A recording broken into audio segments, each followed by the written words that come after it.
Lives. Te dzird? Dzird. Es to atšaustu viņš vien.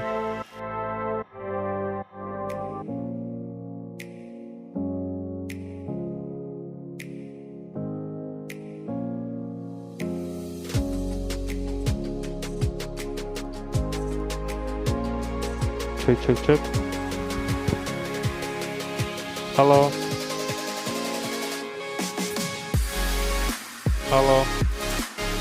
Lives.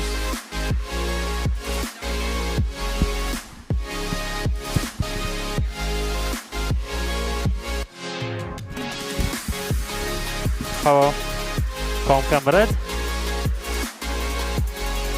Ew. Es neredzu. Rekur.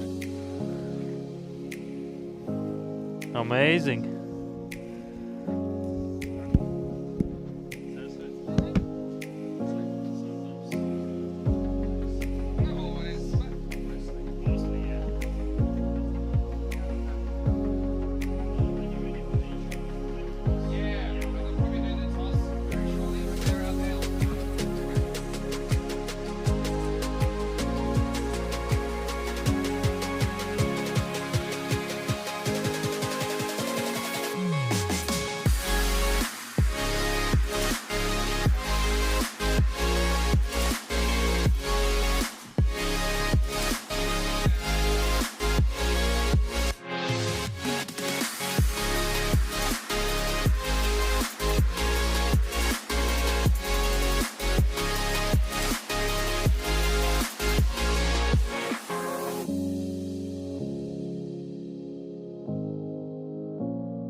Only 2 days of group matches left here in Croatia before we go to the final three, and we'll have our third ever winner of this European Cricket Series. I'm Mr. Maximo, I'm back. Rico, he's here as well. This is the European Cricket Series Croatia, and it starts right now.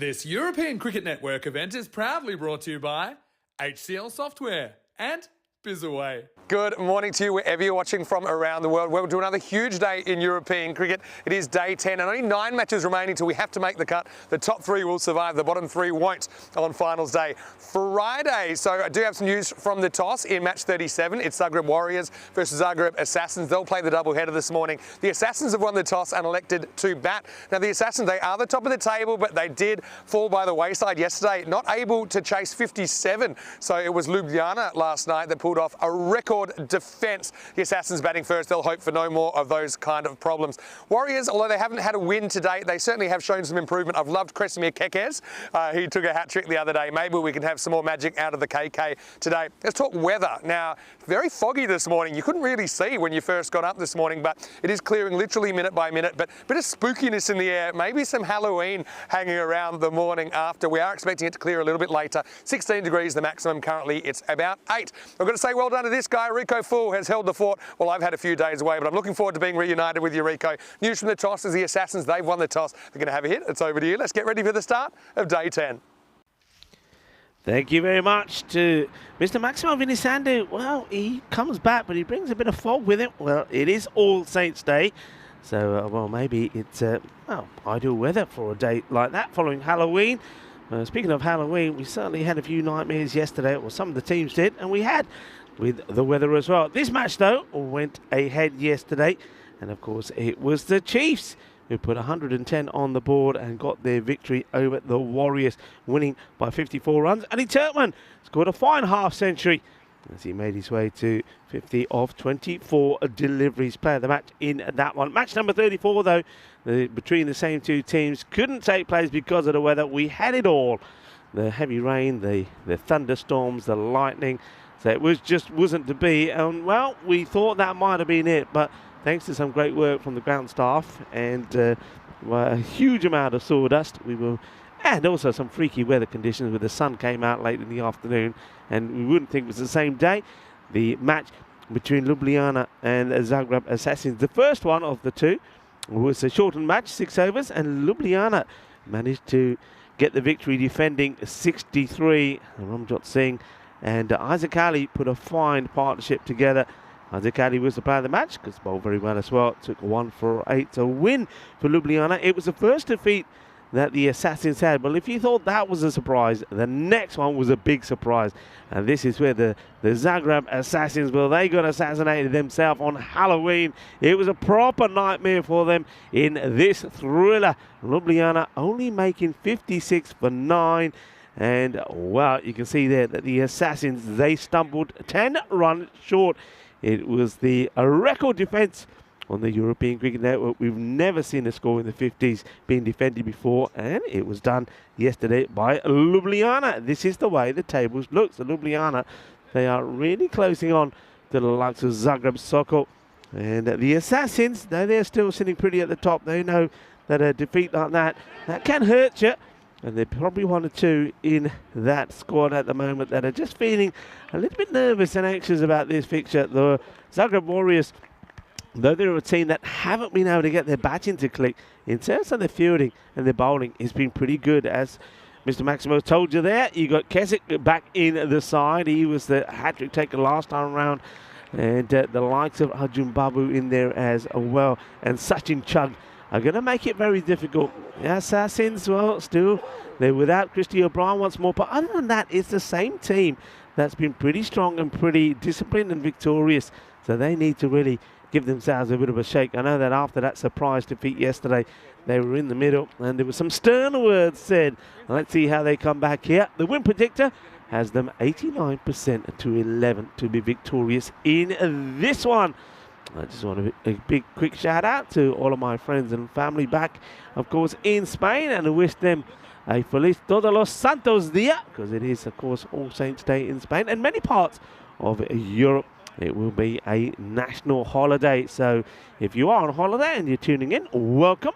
It's lovely to have you here with us on, well, quite a spooky and foggy day, but conditions okay to start playing. The umpires and the tournament referee being out there with the two captains. So it's one of those, I think, when you look at it from a distance, it seems a lot worse than when you're out there in the middle. And I've been out there, I can vouch for that. So we are ready to go. And a very good morning to the likes of Rob Thompson, Kai Byatt, Christopher Ward. And here we go. Here's the first ball. It's going to be bowled by Arjun Babu. And just floats this up there. That's nicely struck. Now, of course, needless to say, with all this fog, means that we got very wet conditions out there with the dew. There was also further rain overnight when we finished and packed up here yesterday. Before we got away, the rain had started again. It was a really freaky day in terms of the weather. But a bit of rain lingered around overnight. So with that and also all the dew and the moisture from the fog, I suspect the ball will be pretty slow going across the surface. Though I will say that you can probably tell on your screens the ground looks like it's had a bit of a haircut. I know that it's had a nice cut this morning. So the man have been hard at work making it look pretty, and maybe that will help it just go a little bit quicker as well. Take a single. So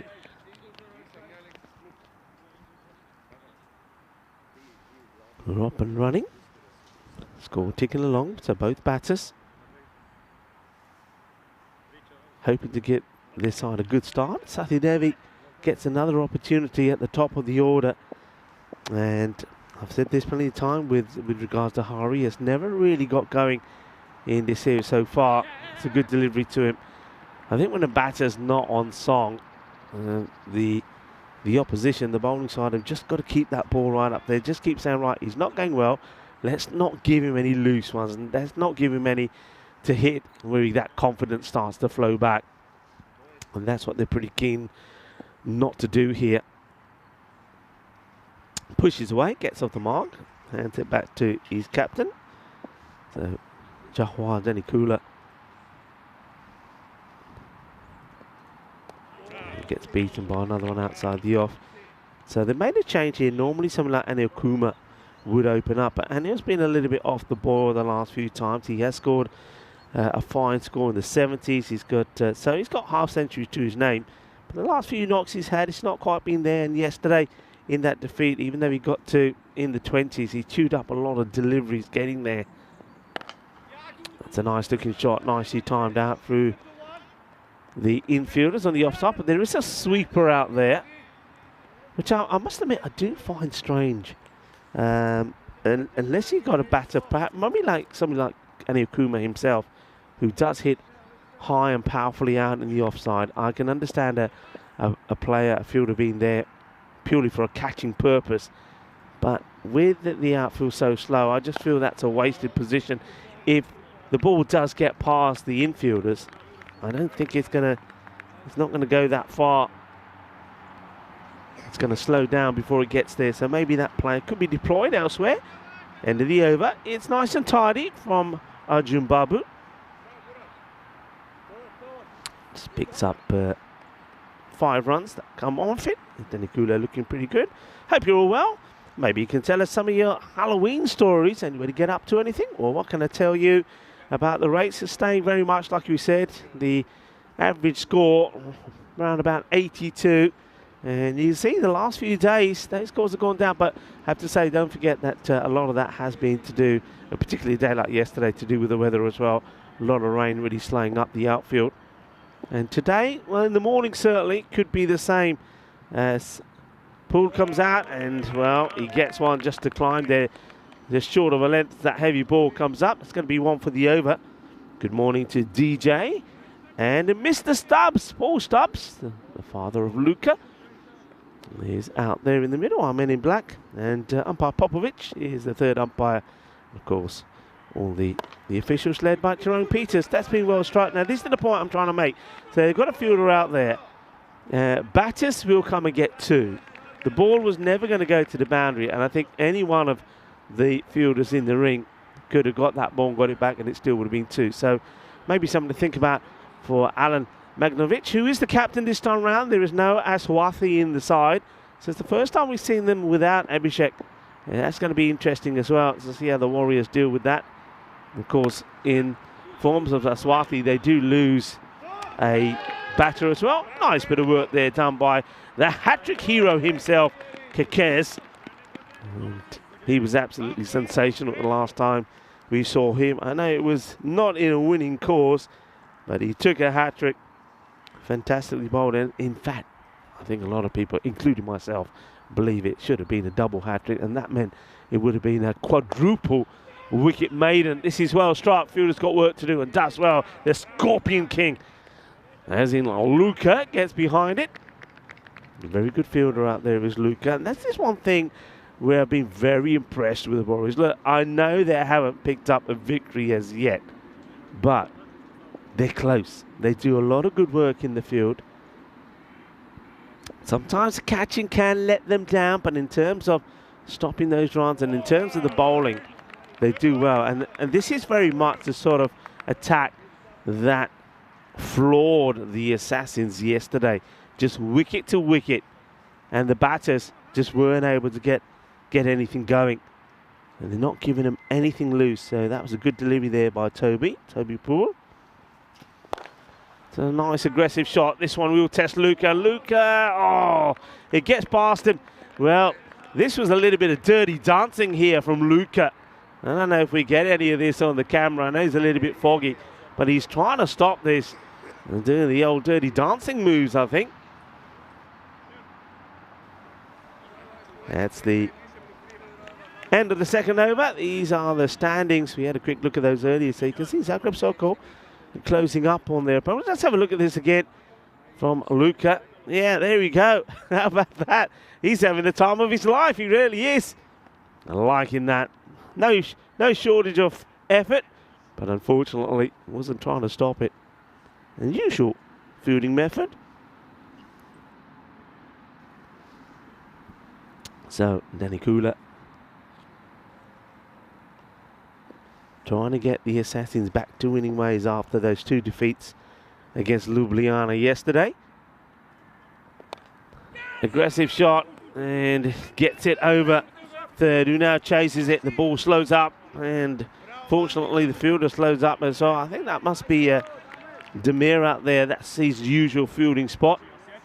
So Demir Mandic, one of a handful of players out there, sort of Croatian-born players that have played other sports, mainly something like baseball, and now come into cricket. And you'll see that from their batting techniques. And Demir Mandic, who makes that stop, is one of those. Babu, a little bit short, and that's been hit well. This one again will test the field, but once more, you see there, does stop short. The batters will get 2. Kakaz will do the fielding. And this, of course, is what we saw yesterday. And I know I saw it, you saw it. It was a proper Halloween freak show for the Assassins. Well, one man who didn't see it because he wasn't here, but he's here with me now, is Maximo. Maximo, buenos dias. And, well, how about that? We told you it would happen. Or Yeah. we both said it would happen. We did, but you had to kind of see it to believe it. You're right, it was a Halloween freak show, that defence of 56. But yeah, good morning, everyone. This is a nice-looking shot. Again, still test the outfield, pulling up, and it won't quite go. Cooler will come back for 2. But yeah, morning to you, Rico. Morning to all the viewers. Nice to be back after a few days off. It's the first break I'd had for a while, going through the whole ECC. But got to say well done to you, to Luca as well, Lucas Stubbs, that gave you a hand on the weekend. Big thanks to Luca. Yeah, well done, Luca. And Luca's obviously been in the chat as well. His father's out there at the moment. He's at square leg doing a little bit of umpiring. So great to have Paul with us as well.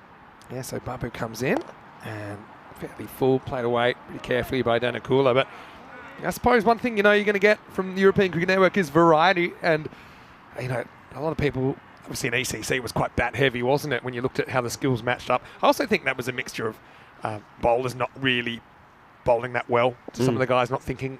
And we saw par scores kind of around the 150 mark there. Now here, what you're seeing is, you can defend a score in the 50s. Maybe the par is more like, for me, it's 75 to 80. Oh, and he's bowled him. This is a ball that almost literally runs along the ground.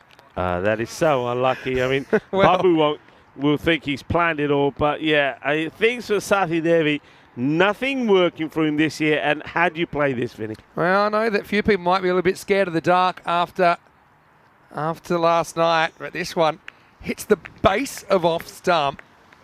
It literally hits the base. Yeah. So it does bounce. If it was to literally roll, it'd be a no ball. But you see, it bounces a non-zero amount, but not much more than zero. So the Warriors, I suppose, it's smart bowling. You put it on the stumps and hope for a bit of assistance for the pitch. They get it there. That's 21 for 1. Yeah, this is one thing really that the Warriors have done. I know they're still hunting their first victory, but their bowling has been good. They're one team that early on just decided we don't need our pacers. All we need is wicket to wicket, and they're finding that.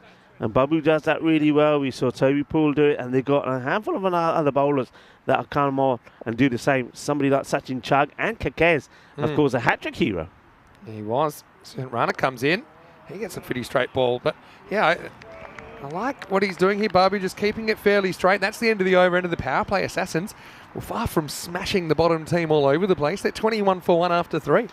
Yeah, it's been the story. Hey, can I say that these little hand warmers I was wondering how long before you bring it up.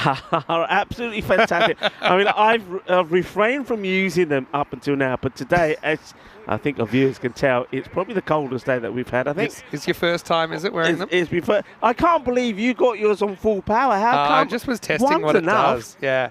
I don't know, maybe. Yeah, I want to say good morning, everyone. This is just an unofficial one, but I did buy these. This is these hand warmers, and they're USB. You plug them in, and so I noticed you with your hands in your pockets there. They work a And, treat. They do.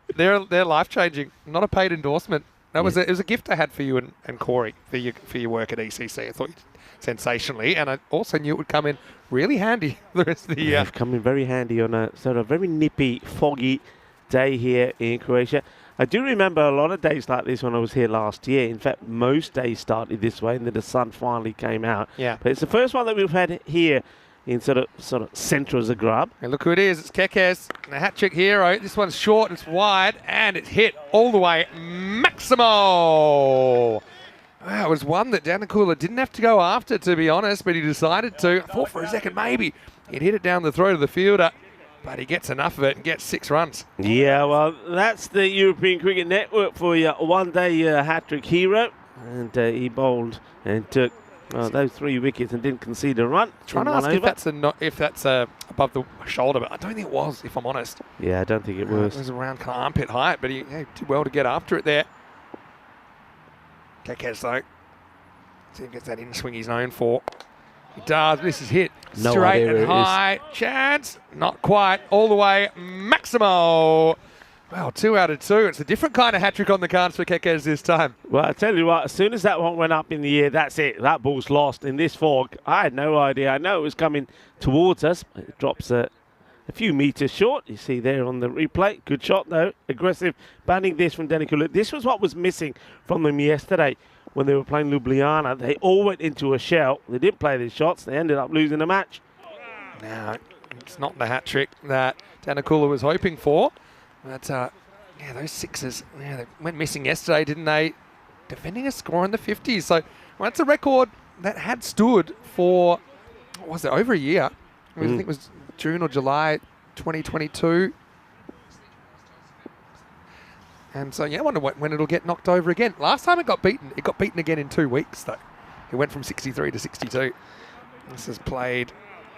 And it's the standing captain, Magdalenic, that does the fielding. Good to see him out there, and a bit of extra responsibility for him today. Yeah, okay, yeah, June 2022. That was when the Prague Tigers defeated the Barbarians. But you see that it got beaten 2 weeks before that, 21st of May. So could we have a situation in Malta or something, perhaps, where Hey, where that it's not goes down? finished here yet, you know. Yeah, that's and, true. And on this pitch, like you're seeing here, if you bowl well, runs are hard to come by. Oh, that looks pretty close to me. Umpire thinks it's going down the leg side. Oh, well. But it's I think touch and go. Umpire's gone by probably where he ends up. I think on impact, this for me is pretty...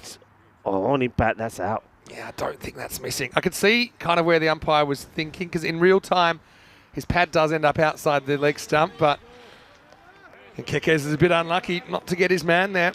Well, he was a bit unlucky not to get a double hat-trick, Vinny. So it was the same sort of thing. So, ooh, that's a lifeline. Yeah, we'll come back to that in a second. That's fully over. This is hit out to the sweeper. So Kekes goes for 2 sixes, but comes back well. Pretty unlucky not to break through there. It's the end of 4 overs, 34 for 1. Yeah, we haven't had a 4 in 4 this season, you know that, Rico? And it really looked, for all intents and purposes, that Kekes had done it and done enough. But still, you know, the Warriors without a win. These two teams are opposite ends of the ladder, but still, I think you can see there's a lot to gain for both these teams. Assassin's looking for a bit of a recovery.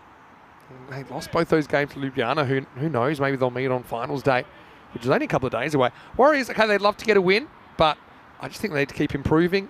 You can see it out of their player group. Someone like Kekes taking a hat-trick, I think that's what's wonderful. Yeah, now look, I'm glad you're back, because I'm glad Santosh is also reminding me of this.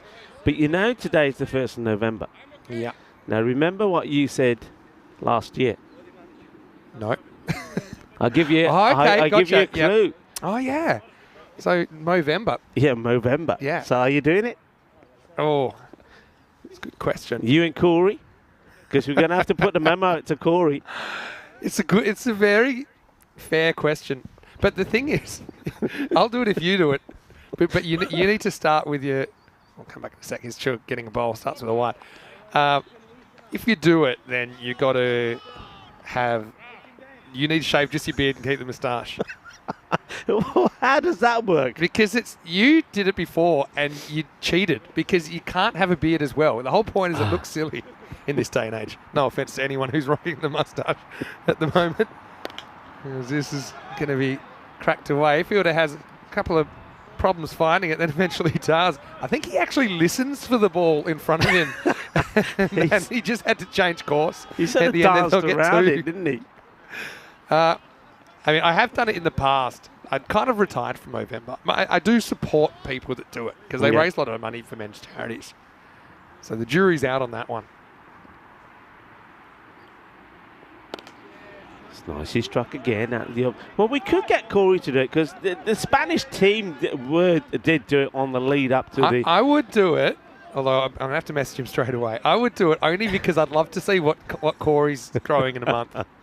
Because I don't think it's a lot. And the thing is, if I do it, I know we're working with Nish in Malta. Well, that means Nish will probably have to do it as well. I don't know. What's Nish bringing to the table? Yeah, I was going to say, is there anything happening there with Nish? That's well struck. And this one will test the fielder. He does well. Nicely done. Interesting. Well, thanks for reminding me, though. How was your Halloween, though? Did anything spooky happen? No, it all happened here. What about the weather? Did you see some of the weather here yesterday? Oh. It was, yeah. It was scary here. The wind machine going yesterday. Low full toss. And Chooks keeping it fairly straight as well here. I think you can see from the Warriors, their bowling's improved a lot. Yeah. And that's something I'm noticing from week 1 to week 2. They're seeing a lot less extras. Not none, but certainly the bowl's got a lot more control. But yeah, look, check out the fog. It reminds me of Barcelona Night Series 21, if you remember that. All right, he's after him this time. Has it got the distance? Maybe not. Oh, I think that's gone for 4. We'll probably check it out on the replay, but I think that's a bit of a misjudgment. It's Al-Rapambil, who's down there. Let's have a look. See, he just finds himself in no... Well, it's gone all the way. It's gone for 6. But... He should be back there catching that. It's catchable if you're back on the rope. So maybe a bit of an experience there from the subfielder. Yeah, so he's done a cool at a 40. Yeah, straight off the line, hasn't he? Down leg side. It's going to be called a wide. Doesn't get any of the leg on the way through. Hello to Jeffrey Mobs. Good to have you back. I think he was planning actually to make a bit of a trip to Malta and Barcelona, perhaps to catch a bit of ECS cricket. Yeah, I think Jeffrey's been asking few people about where the best place maybe would be to stay in Malta. I know there were some questions put out. I don't know if Jeffrey got any replies back on that note or got any further updates. Let us know, Jeffrey. Spoilt for choice, really. Malta is a pretty nice place. It's around the city, I suppose. As we get to the end of the over, and it's 50 for 1 after 5. And we welcome you into the commentary box. Vinny Sander here, Mr. Maximo, here with Rico Full. Great job. I know I was away for, how many days was it? Friday, Saturday, Sunday, Monday, Tuesday. 5 days. 5 days. You've done a great job. I know you got tomorrow off, but we got today to catch up. And we have indeed. I've been lurking a bit, and what an interesting series. Again, different dynamics, different level as well. That's what ECN cricket is all about. Yeah. And I think it's great to see so many players getting this opportunity. Yeah, I actually quite like it. I think, as you already touched base on that, at Kartama, with the, I'm not saying that the pitch at Kartama is, completely batting friendly, but if you get in on there, then you'll score big runs. And there's no surprises from the pit. Yet here, there's surprises. We've seen that already, haven't we? Where poor Satyadevi one doesn't come up. So it's a challenge. So it's a different challenge for the players. And, I'm liking the battle. What are you thinking? ECC 24 Croatia. Imagine like a Kingma or something running here on this.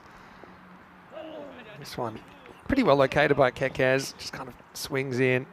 And then a rough throw into the sawdust is going to create an overthrow. And I think this is leg bias. Poor Kekaz is in the firing line. It's been given a run, so it must have been a little bit of bat on there. But that's the beauty of cricket, isn't it? Different conditions, different player groups and dynamics. I just think, for the most part in Croatia, the batting level is a little bit below the bowling level. And also conditions a little bit against the banners as well here. This is wide, just outside the tram line. But yeah, I mean, low-scoring thriller, high-scoring thriller, we don't care as long as they're thrillers. So in the same month that we got the 183 chased, the highest ever chase, we've also had the lowest defence. Yeah. That's very ECN.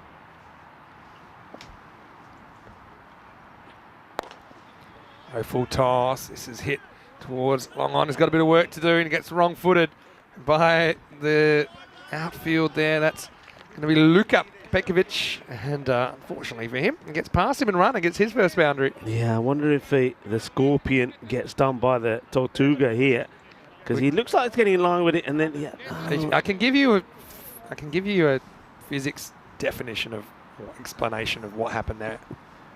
Don't know if it'll help Pekovic next time, but we'll have a go after this ball.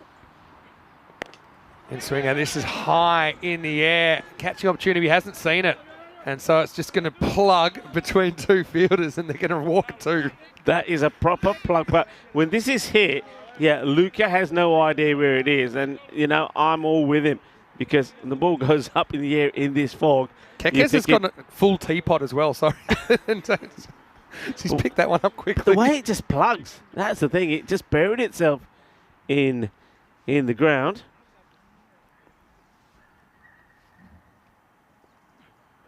Well, it's going to be a no ball, and it'll be worked away for 1. So Danakula will get to face the free hit. With those balls that he overran a second ago, is you're running sideways to try and get to where the ball would be, but when the ball actually bounces, it slows down so much because it's a boggy type of outfield. Yeah. So you're still running the same speed, but the ball has stopped, and so basically you've overestimated where the ball's going to be. And that's how you actually see that happen quite a lot, especially on slower outfields, because you just can't change your momentum as quickly. Free hit coming up. The full toss. Danakula's picked out the fielder who does well to stop it. So just a single. Yeah, that's Miro. That's his territory, and he's been fantastic out there, Miro Zubac. So nicely done by him. And Kekes is still got a ball to go. Can he pick up a wicket here? A few people think there should be a bell in the ball for this game. I'm trying to work out whether it's worse on your screen or in real life.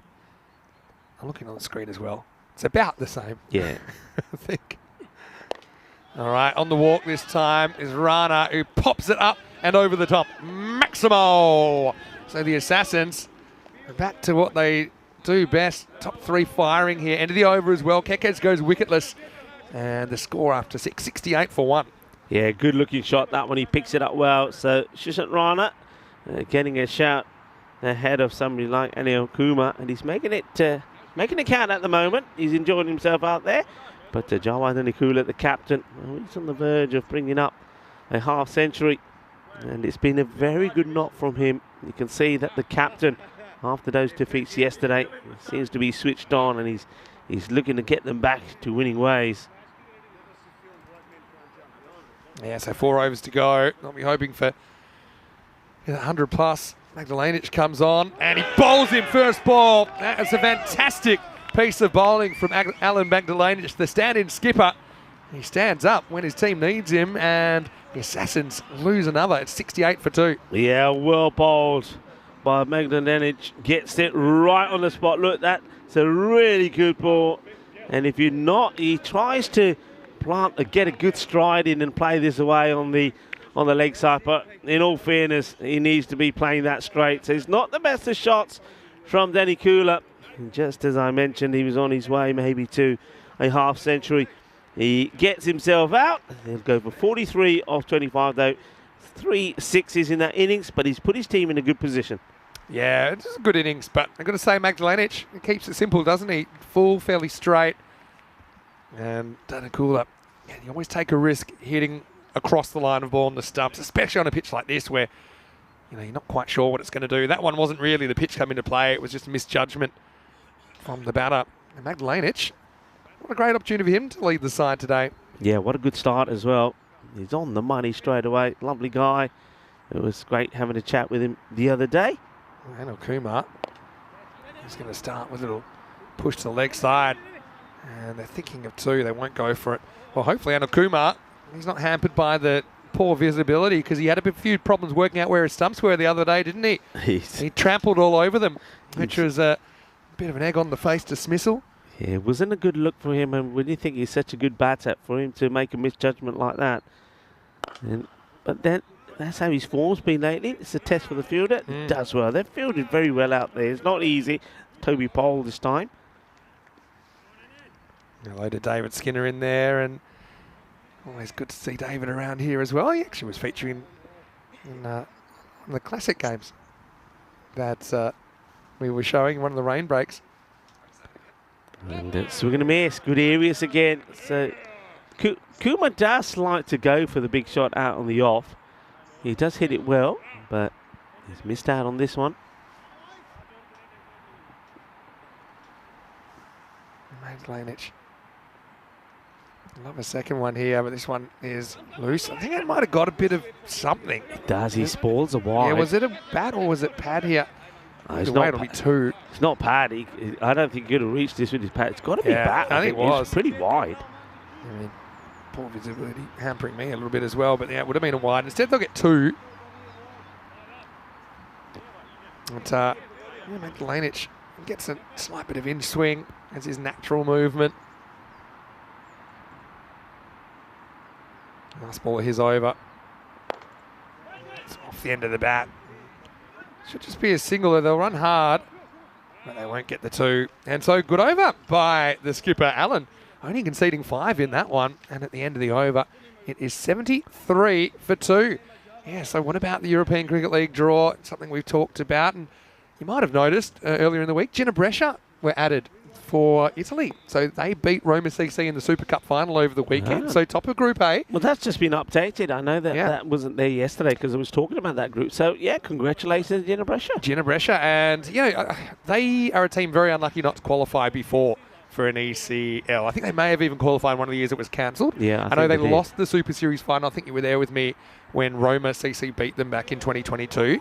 And so they got their revenge, I suppose, on Roma CC. So, look, I'm obviously a bit disappointed. Won't see Roma CC there because they had their own story, I suppose, of their ECL, where I bet they would have loved another opportunity after they topped the group in Group E in the ECL earlier this year and then missed out on the championship week spot, going down to Sporting Alphas of Spain in the Group E final. But they'll get another chance, I suppose, next season to qualify. And I'm happy for Gina Brescia as well, because they're a team that I think a lot of people wanted to see for a long time in the ECL, and now they'll get their chance.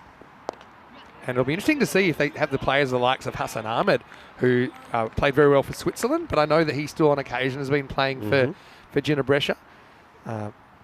So, yeah, and Ginebrescia, they're pretty well contacted. They might be able to get a couple of wild cards. I think they probably will. And I know there's a lot of players that be keen to make their way to the Cardham Oval. Chance of a catch, and has he held on to this? Yeah, great catch. That is sensational. Wow. That is an amazing catch. And I get the feeling... That's Damir Mandic there, I think. How's he even seen this? It comes, it's a leading edge, almost back of the bat from We might Sushant get a Rana. good look at this here. Yeah, and have a look at that. Brilliant catch running forward. And he's not afraid of the dark, Damir Mandic. Excellent Peter catching. Not the first time he's taken a good catch in this series. That is a really good catch. I mean, it goes up. Everybody shouts catch it, but he's got to find it first in this fog. Finds it, and the technique there to keep it in his hands as well. Absolutely fantastic. So brilliantly done. What a catch. What a lovely moment that is. And, well, Mandic takes the catch off the bowling of Sachin Chugg, and that's the end of Rana. Goes for 17 of 11. He's just a natural sportsman, isn't he? Damir Mandic. And so he's very good at picking that up. And that's not something that you'd really have in baseball. You don't really get deflection catches like that because you never have fielders behind the batter. Anyway, number 7 jersey now vacated by Christy O'Brien. It's worn by Aaron Sathian, who comes in and gets a single first ball.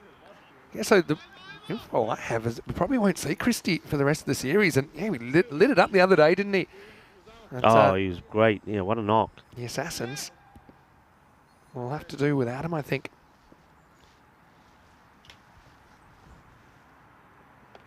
It's well bowled as well. So just keeping it pretty simple here, Chug.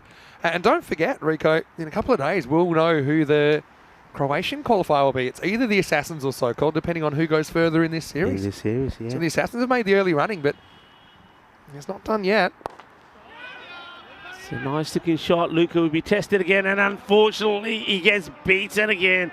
Well, the Scorpion is having a hard time this morning picking these up. And once again, I think Vinny, he might have just overrun this, and he tries to recover, and he can't. Yeah, it's carbon copy almost of what happened before. And so that'll be the end of the over. 79 for 3 after 8 overs. But yeah, nice to have everyone saying hello to me in there. Hello to Twilight, hello to Wayne as well. Yeah, throw us a message. ECN European Cricket Network. Hey, you know what else is on today? Let's just say a quick hello to Rob Thompson in New Zealand. ECC final rematch. Do you know who's playing the World Cup today? Who's playing? England, Netherlands. So yeah, Netherlands out for revenge, perhaps. I mean, imagine that. If Netherlands could beat England. I mean, I try and stay pretty neutral, but you got to have a little bit of a smirk at some of the memes going around about the poor English team. This is in the air. It's going to hang. I don't think anyone's getting there. I'm going to think of 2. There's hesitation, but I'll stick with 1 in the end. Yeah, good choice. It's good work by the fielder. Finds it pretty quickly and gets it in. I know that on social media, the ECB, so the England Cricket Board, England Wales Cricket Board, tweeted the England 11 team winning the ECC, even though it was 2 weeks later, just to try and distract from the fact that England's 10th out of 10. It's not a 10 out of 10 you want. And then there were a lot of replies, mostly about, now you bring this up. You didn't say too much about it 2 weeks ago. And then, of course, with the greatest respect to the England top team, but of course, a fair few predictable replies about perhaps sending some of the England 11 players over to India and seeing if they can do any better. Yeah, well, it could be a good option at the moment. Anyway, here comes Paul to continue. So that's hit really well. I get a feeling this goes all the way. He's absolutely clobbered it. What a hit, and it sounded beautifully. And this is what Anil Kumar was doing when we saw him right at the beginning of the series. He's playing some outstanding shots. That is a superb hit. Yeah, well, he seems to be hitting him pretty well when the stumps aren't attacking him. Pops that one over the leg side for a Maximo. Pooldo doesn't need to panic. He can just maybe put it a bit more outside off. The thing with Kumar, though, when he's at his best, he's a 2-side player as well, so he's not just hitched that leg side. This time, though, bit of a wrong shot selection there, misjudging the line of the ball. Yeah. Hello to Kevin as well, who's watching from the UK. Yeah. Hey, we have to say congratulations to Wayne. He's an uncle again. So is that right? Congratulations, Uncle Wayne. And I hope Hope everybody is well there.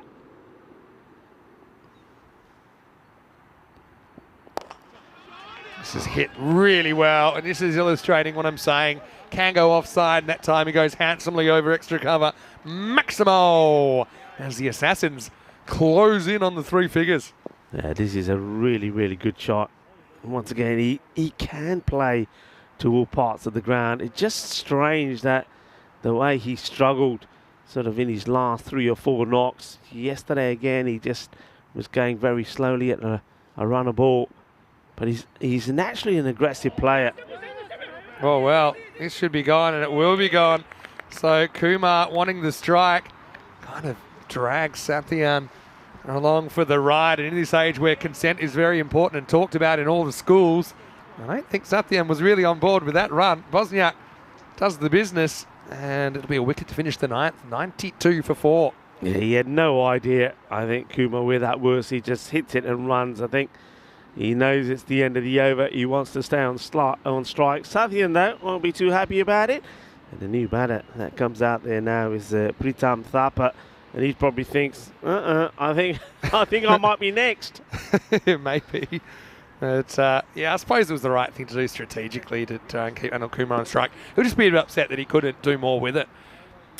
But anyway, Magdalenic, he's going to come back for the 10th. It makes sense. He had a good over before. It was in over 7, I think. I went, no, this is a hanging full toss. It's going to be a no ball, even though it's coming down, not quite in time. I don't know if anyone knows where that is. Kumar kind of wants the 2. He's going to decide against it this time when his wicket was on the line. So yeah, it's not bad for Tapa. He gets to come in and face a free hit first up. Yeah, I think I'm a little bit surprised that after taking the single to go and strike at the expense of Sathian, that he takes that single.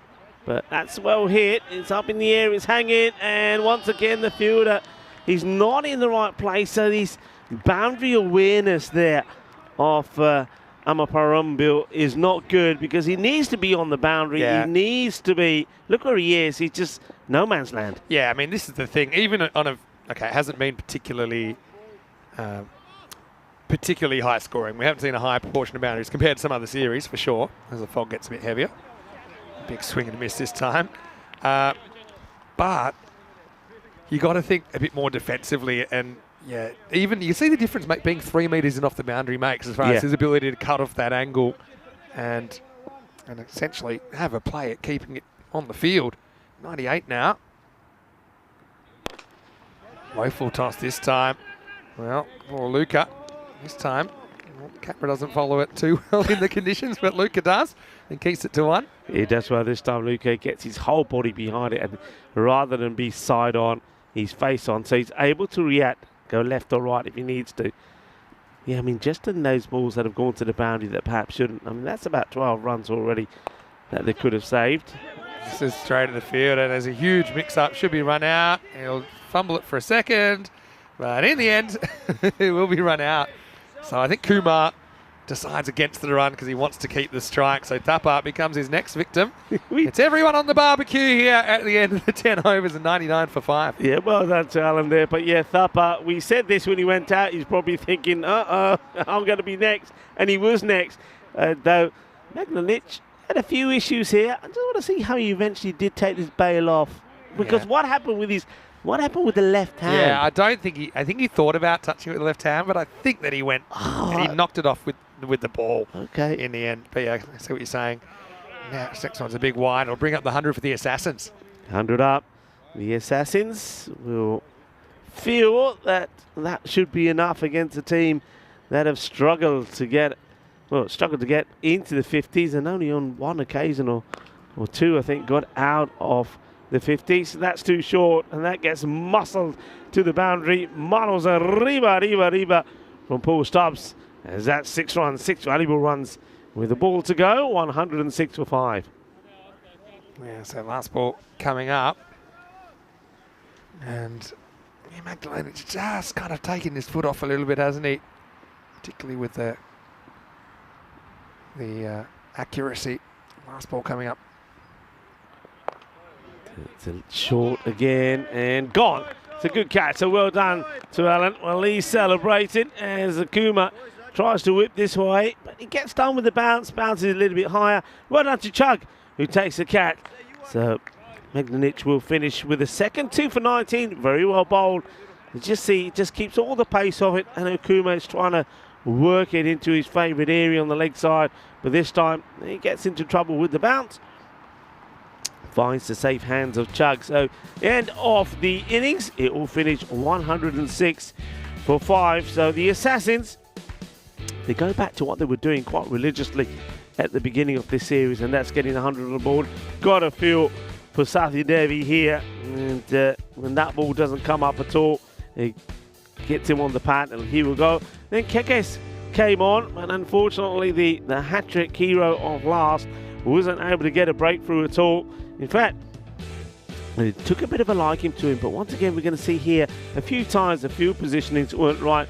Alan Megnanic though came on and he got a wicket straight away. And well done to the standing captain in for the absence Aswathi. Then that was a great catch as well. And the baseball twins getting in action. That was brilliantly done by Demir. Fantastic catch from him.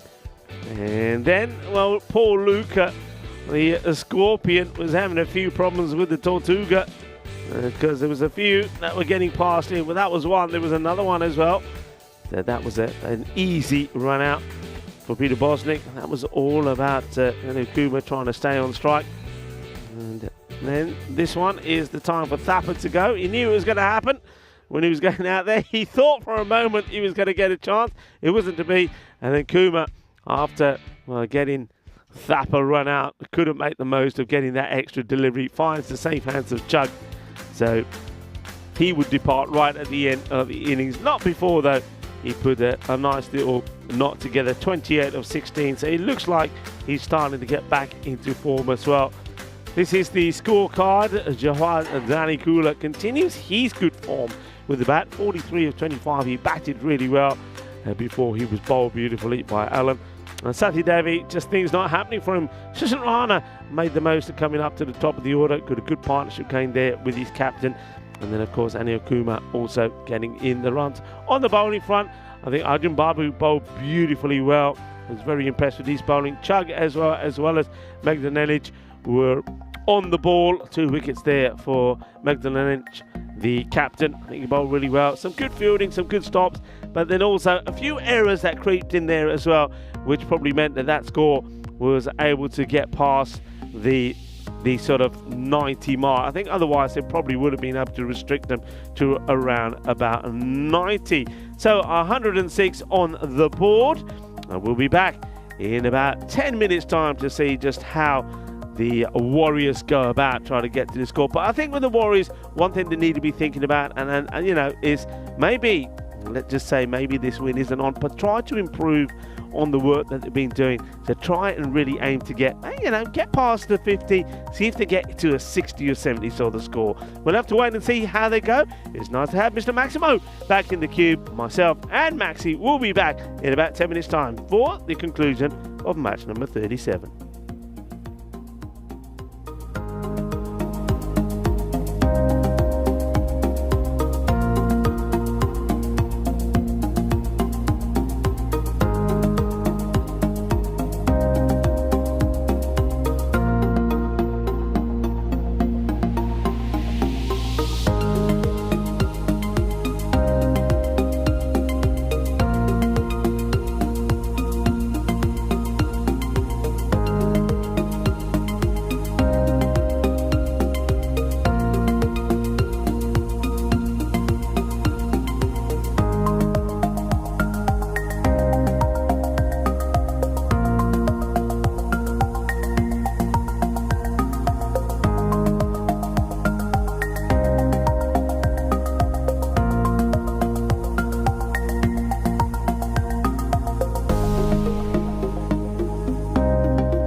This European Cricket Network event is proudly brought to you by HCL Software and Bizaway.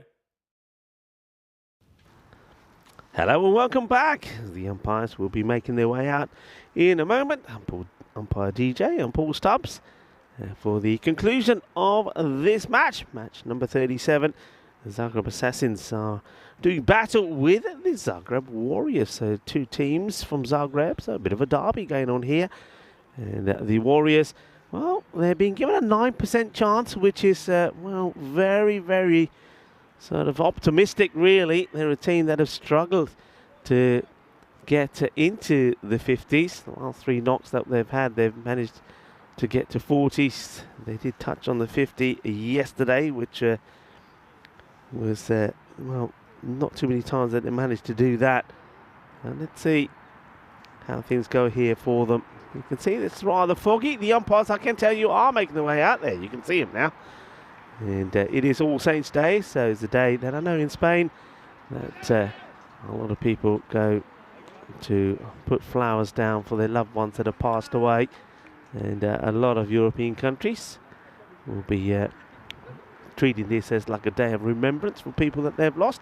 It's also International Scented Candle Day. I like me scented candles, I must admit. They're the first thing on my list when I get to a new destination and I go shopping. And I like to have the old candles on in the evening, scented one. Vanilla is my favourite, the same as my daughter's Sonia. It's the one perfume, if you like, or scent that we really like. A few candles, and they say, you know, why not? Because, well, candles do have a very calming effect. And it can be a day of relaxation and gives you a little bit of respite from your normal sort of, you know, high bustling day. So yeah, go out and get a candle, put a candle on, get in the bath. I mean, today would be a good day. I mean, there's no bath, unfortunately, back at the hotel. I'd be in the bath with scented candles all around, relaxing. That's the way to do it, I think. So also, for a lot of people, it's World Vegan Day. I know vegan ended up being a fad at one point, and now it's very much a thing, isn't it? So to all the vegans out there, enjoy your day. So looks like we're ready to start here. It's going to be Sushant Rana with the ball. Let's see if he can get the early breakthroughs. And Chug is going to be doing the batting. He's got Damir Mandic out there with him. We're going to start with a run straight away. No problem. Come on, guys.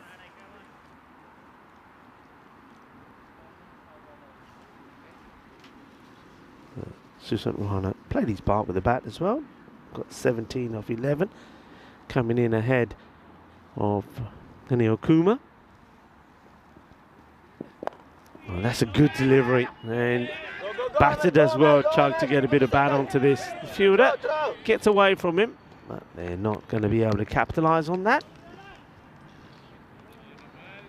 Yeah, hello to everyone. A few people are congratulating Wayne because his brother and his partner had another baby, so Wayne becomes an uncle again.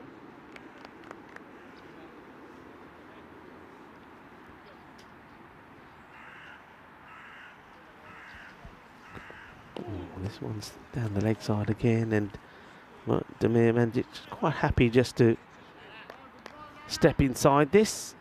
So Damir is one of a few players that you'll see going out there from the Warriors, very much coming into the game with a baseball background. Just you can see that from his stance. And yes, the swing gets a fair bit of this. They'll get, oh, he wants to go for the 2, and he's going to struggle. And I get the feeling he's going to be short here. If we look at this properly when the batters are running, I know we need to look at the side on first, but then we'll have a look at the batters running in between the wickets. When he turns, he slips. So first of all, we'll have a look at the pick up and throw. So he gets it. Good hard throw straight away from Thapa. And yeah, he's way short. Doesn't slide the bat in as well, which doesn't help his cause. And his cause is a little bit disappointed. So unfortunately,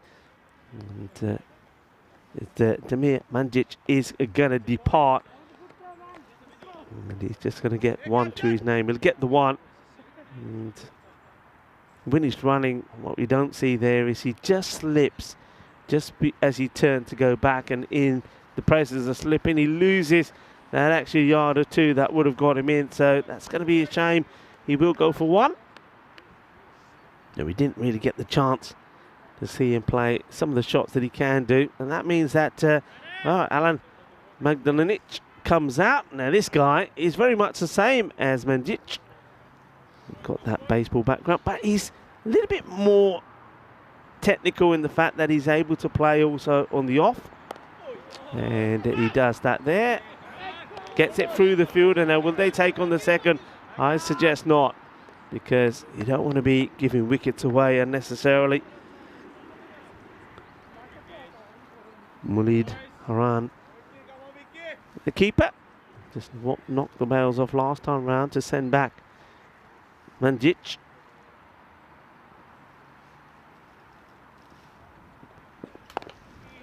Defensively played. And of course, it goes without saying that the one place you don't bowl to these guys that have got this baseball background is no full tosses or nothing on the legs, because that's when they whack it away. And, well, I know that one thing, if Alan Magdalenic does hit one big six, there'll certainly be the bat throw as well. The typical celebration that you have in baseball when you get that home run. A little bit of work being done there to Vishnu's laces by Madat Slip. So genuine slip in place. It's a good delivery. Almost takes the top of the stumps.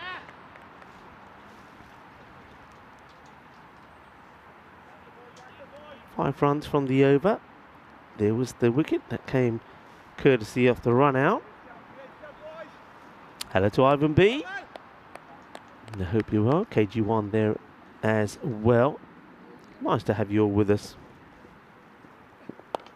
And again, up in the air and gone. And unfortunately, it's going to be a simple, straightforward catch, as Chug is now going to have to chug off. Didn't really get anything on this, so Rana will finish with a wicket on the last ball of his first over. And the Warriors at the end of the first are going to be 2 down with just 5 on the board. A very foggy day, you can see there. And it looks like the 150 is going to come up. 149 matches now since a golden ball.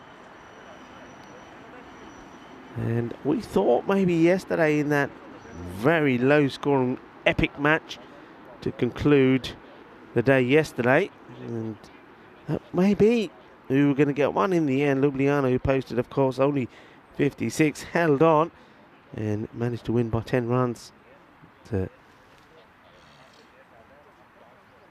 of course reset the record books, as is the lowest defence that we've ever seen on the European Cricket Network. And I just get the feeling, I know myself and Vinny, right back on day one, we said that the way the wicket is playing and the way the outfield is and how the ball is pretty slow across it, we could see some low scoring defences, and we certainly got one yesterday. But I just think that there'll be others as well, I really do. Got some important fixtures coming up. Teams are bowling really well. There's still more issues here for Vishnu. Muralida Haran. So just having a few issues first with his pads, laces. He's already had Anil Kumar help him out a little. Now he says, I'll do it myself. All right, looks like he's ready. It's going to be Rathinasani to bowl the next. Gets the ball to move away quite a fair bit. This one is just pretty straight.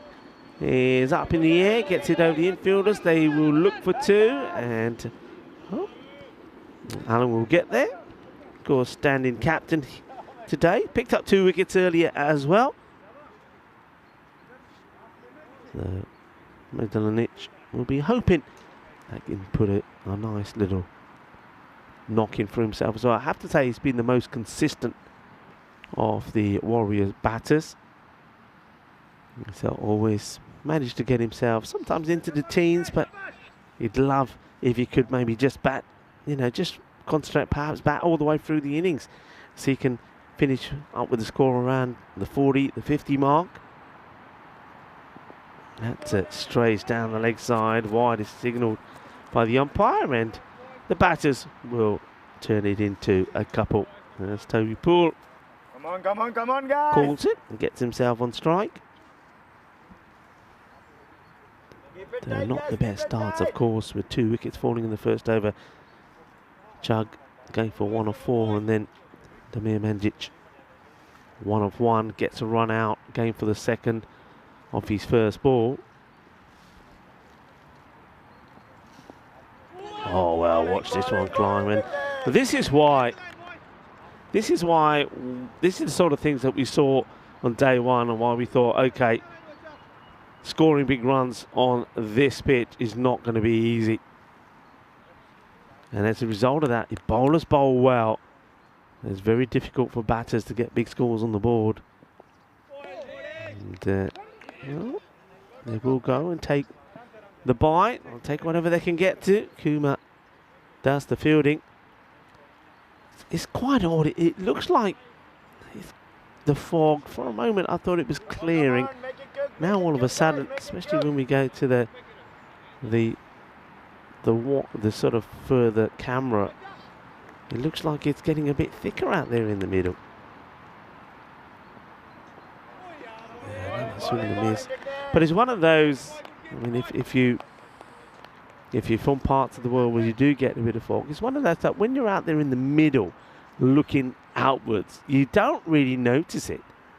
It's a strange one. So I know some people are probably saying, well, how are the batters seeing it? How the fielder, how's the wicketkeeper seeing it, for example, like that? But you can see no issues at all there for Vishnu. So whereas we're looking from out in and it looks really foggy, if you're out in the middle, it actually doesn't look that bad. But of course, anything that does go up in the air, that's when you've got the issue, because, you know, white ball and these sort of very, I suppose, smoky white sky makes it difficult. One for the over has been signalled, and it won't be an issue because Ratan Asami finishes this one off quite comfortably. Only the 4 runs come off it, and the Warriors, after 2 overs, are on 10. But they've been assisted somewhat with the extras. Warriors, yeah, look, they did get a point yesterday. That was, though, no result, because that second match against the Chiefs getting abandoned. The Chiefs are the team that really, I mean, they've been unlucky. 4 no results for them. But eyeing up a victory. They want a victory. They do not want to end their campaign without one. Let's see if they can.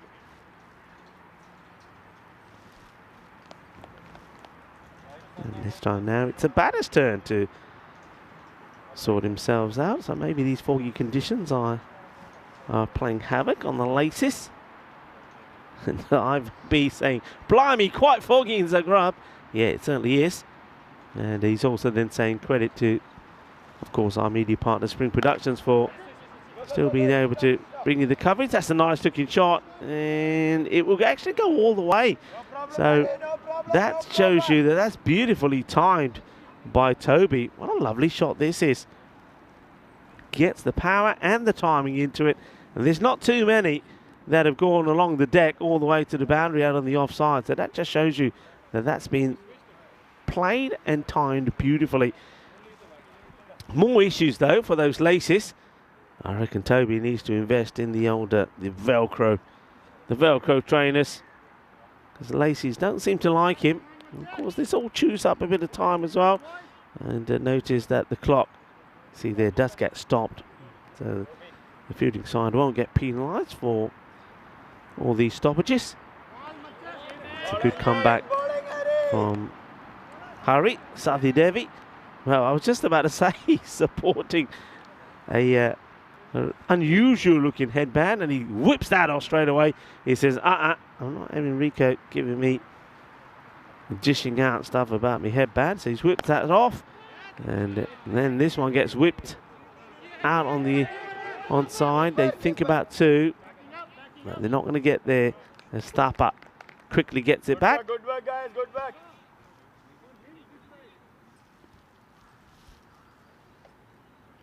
Hari. A little bit unlucky for me today with the ball that stayed pretty low. That got him bowled. He'll probably just feel that nothing seems to be going his way in this series. He was pretty instrumental last year. He scored 200 runs in the series last year. And remember, that was just the 1 week series, so he's been well below par this time round, but hasn't had all the luck that's gone his way either.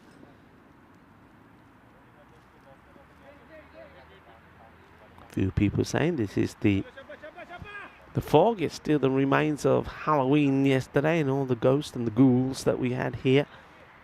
Yeah, maybe. And gone. Well bowled, full straight, and Hari knocks over the stumps off Toby Poole, who did play one very nice shot out on the offside for a boundary for 4. But Sathi Devi gets his man. Just full straight, right on the money. And Toby will go for 5. All Saints Day today as well.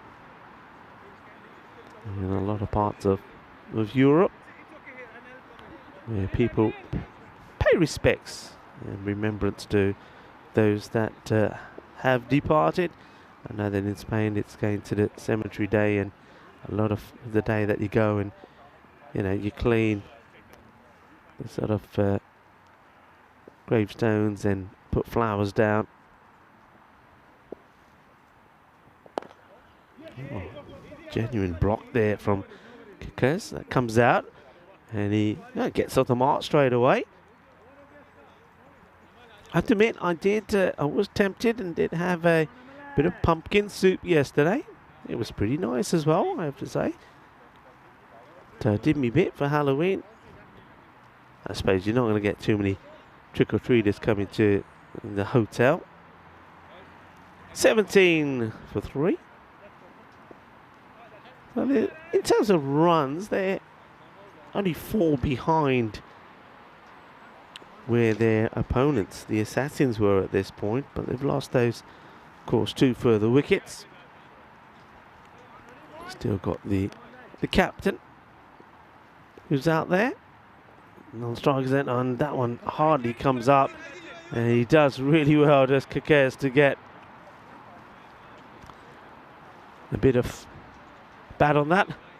I like the fact that our media partner Spring Productions, liking that Elsa, has put an orange box around when we go to the multi-screen.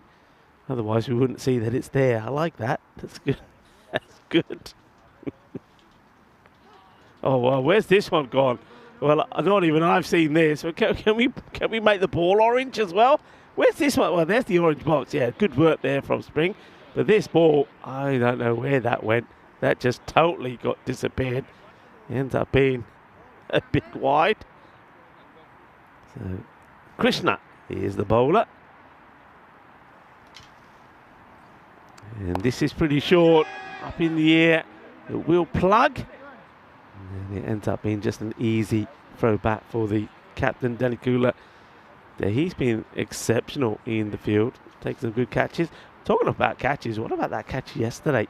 The one-handed jalebi catch from Junaid Mullah as well. So we saw some really good catching yesterday in some difficult conditions. And early on when it was wet and horrible and windy. And then later on when the sun came out from nowhere. It was like being in the Caribbean. And every time the ball went up in the air, everybody was squinting trying to find it. It was a very strange, peculiar day yesterday. So Krishna will continue. Looks like he's going to come over the wicket here now. And, oh, he'd be disappointed, Alan, that he's missed this. This is in his zone. This is where he would prefer the ball going. And if he gets it, I tell you what, you can forget finding it, because I think once this gets past the Stronger Together banner there, this ball would disappear. And this is firmly struck. And Delikula will have to do the fielding. But unlike Luca on several occasions, he gets his body well behind it, keeps it to the 1. And ball to go in this one from Krishna. So it didn't start with the Gooden, with the big wide, but he's come back pretty well. Kekes. And it's going to be a goner. It's unfortunate. This is another one that hardly bounces, and there you go. It goes and hits the stumps, so he's going to have to depart. It's another one similar to the one that Seti Devi got. Just doesn't come up. But this one's pretty short, though. What I was waiting to see is if it bounced the second time before it got to the batter's crease. It didn't. It does go all the way onto the base of the stumps once more. Another wicket goes down. So 4 overs complete. And the score, 22 for 4. You can see there that they are way behind where they need to be. And this was when, of course, the Assassins, after that slow start, started to get things going. And Vedran Zanko, he's a guy that every time he comes on, he's always in the wickets.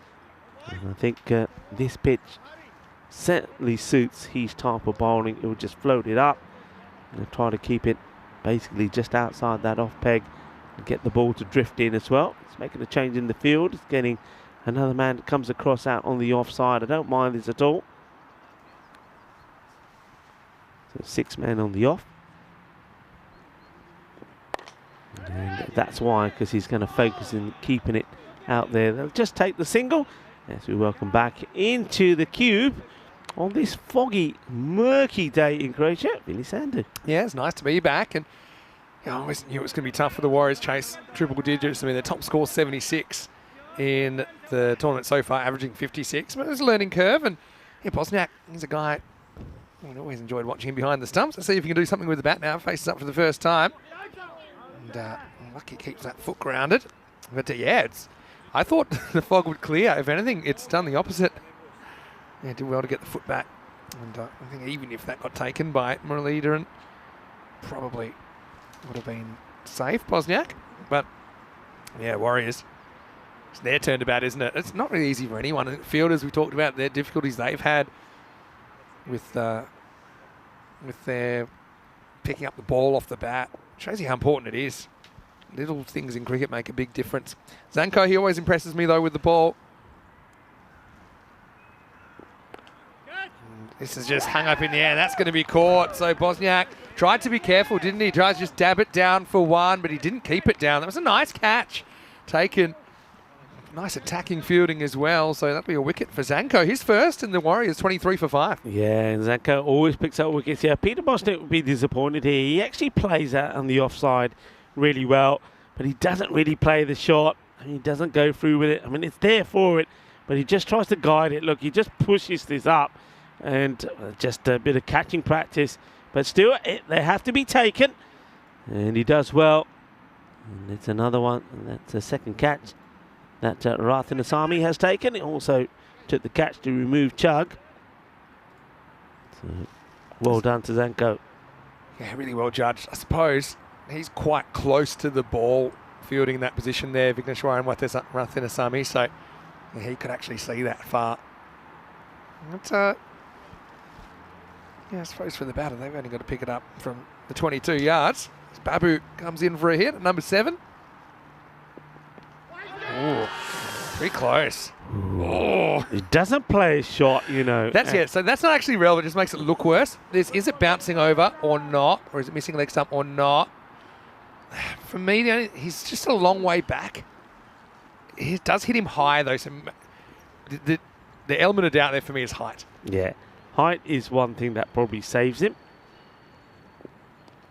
But you know what's funny about those ones is that it shouldn't matter whether you play a shot or not, because playing a shot or not only matters when you hit outside the line of off stump or not. I think this is an opportunity. It gets missed. Yeah, it is. Snatches a bit there, doesn't he, Vishnu? But it always looks worse when you pad up, or when you don't measure. Yeah, makes the umpire want to give you out more. This isn't hit too well. Zanko can't get there. Lands in the dust. Time to get out the sand wedge. End of the 5th over. It's 24 for 5. Yeah, so those struggles continue.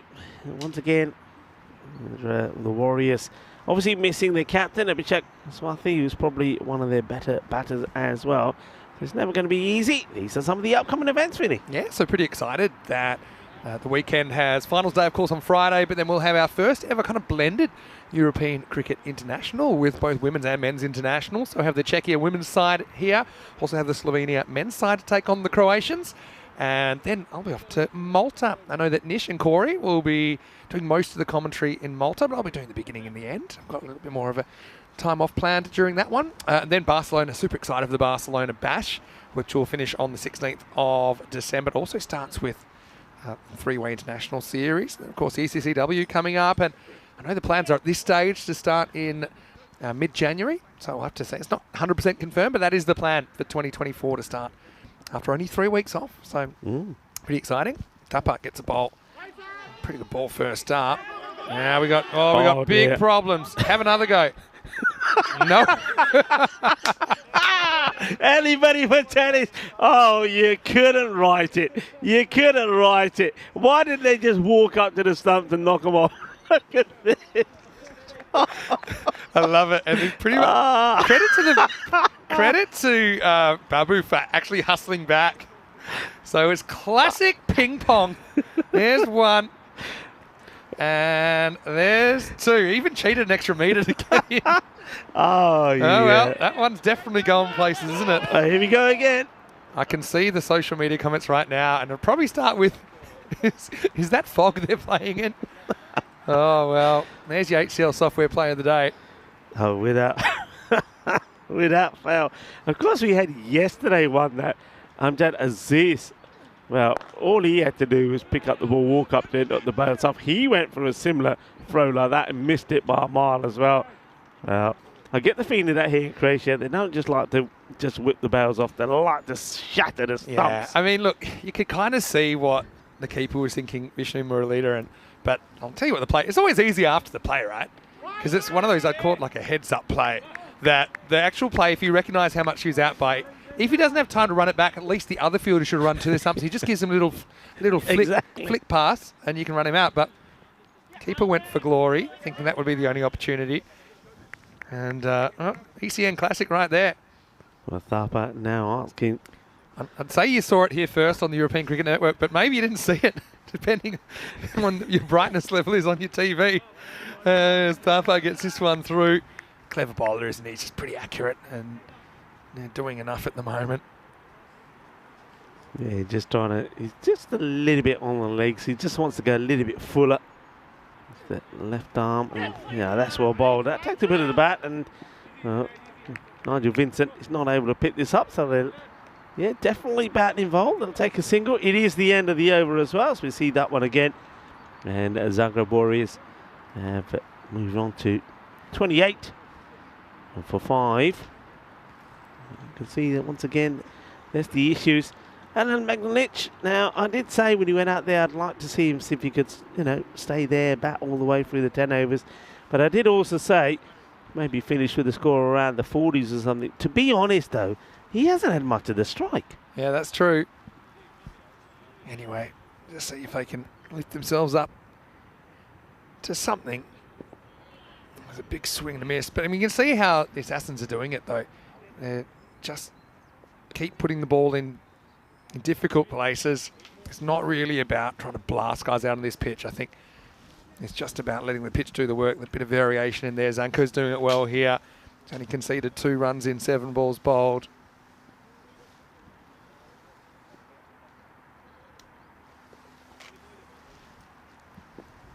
Now, chance for... I'd say a chance, but it was so wide he couldn't get there. Have a look here. Yeah, but what that doesn't really show is how wide the keeper had to go Muralita, and so I think it's quite clever bowling by Zanko to float it a little bit wider. And Babu trying to do something. He's 2 off 9. Yeah, good idea. Good take that time. That's just typical keeping from Muralita, and you take the one more difficult take where there's no stumping opportunity there. Yeah, I don't mind what Babu's trying to do here. He's getting that. At least he's getting that step to go across. Now, Zanko's probably seeing what he's trying to do, and I get the feeling that he's making an adjustment to the fielder on the leg side, but I reckon he'll just try and float this up onto middle peg and hope that Babu walks right across it. Well, Babu at least gets some bat on this. Always feels a bit better than a swing and a miss. I want to say hello to Lance Vance and friends who are watching from Australia. That's Max, Pato and Sam saying that we're getting the party started here. Well, I want to know, what was your Halloween like? I want to put it out in the chat. Did you have trick-or-treaters? I know in Europe it's not so much of a thing. But I suppose in pockets it is. But what happened on your Halloween? Did you go to a Halloween party? I think for me that's just missing.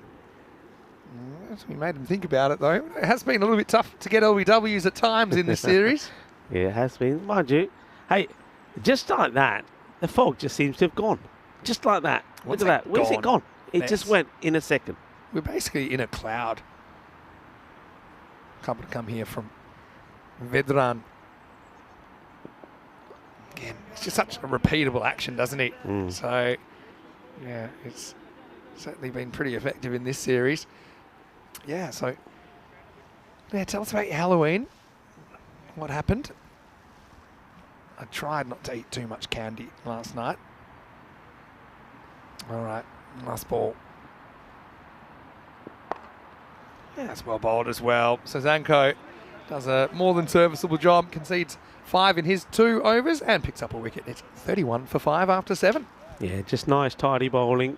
And it's what really you need to be doing on this pitch. Just, get a good length, bowl wicket to wicket, and let the wicket do the work for you. This is what's coming up next. It's going to a double header, of course. The Assassins will take on the Warriors again. So the Warriors win the toss this time. They've elected to bowl. I mean, their bowling's a bit ahead of where their batting's at. So I think they kind of want to lead with their strength there. See what happens. Maybe would have thought about batting first, because remember the Assassins, they couldn't chase 57 last night. So maybe you don't need so many. Easy to say, hard to do. With that game's coming up, and it should start in around about 40 minutes from now. Danny Kula gets a bowl here in the 8th over. Yeah, Danny Kula, very clever bowler, very good bowler. I'd be surprised if he doesn't pick up a few here. That's it, Yeah, so Magdalenic, again, he comes from more of a baseball background, but we've seen a lot of improvements in some of the players that hadn't played a lot of organised cricket. I mean, Magdalenic has played a bit more than most that have come from the baseball background. In fact, he was part of the Croatian national team recently at the ECC, so it's all good experience for him. But he just couldn't quite deal with that one from Danakula.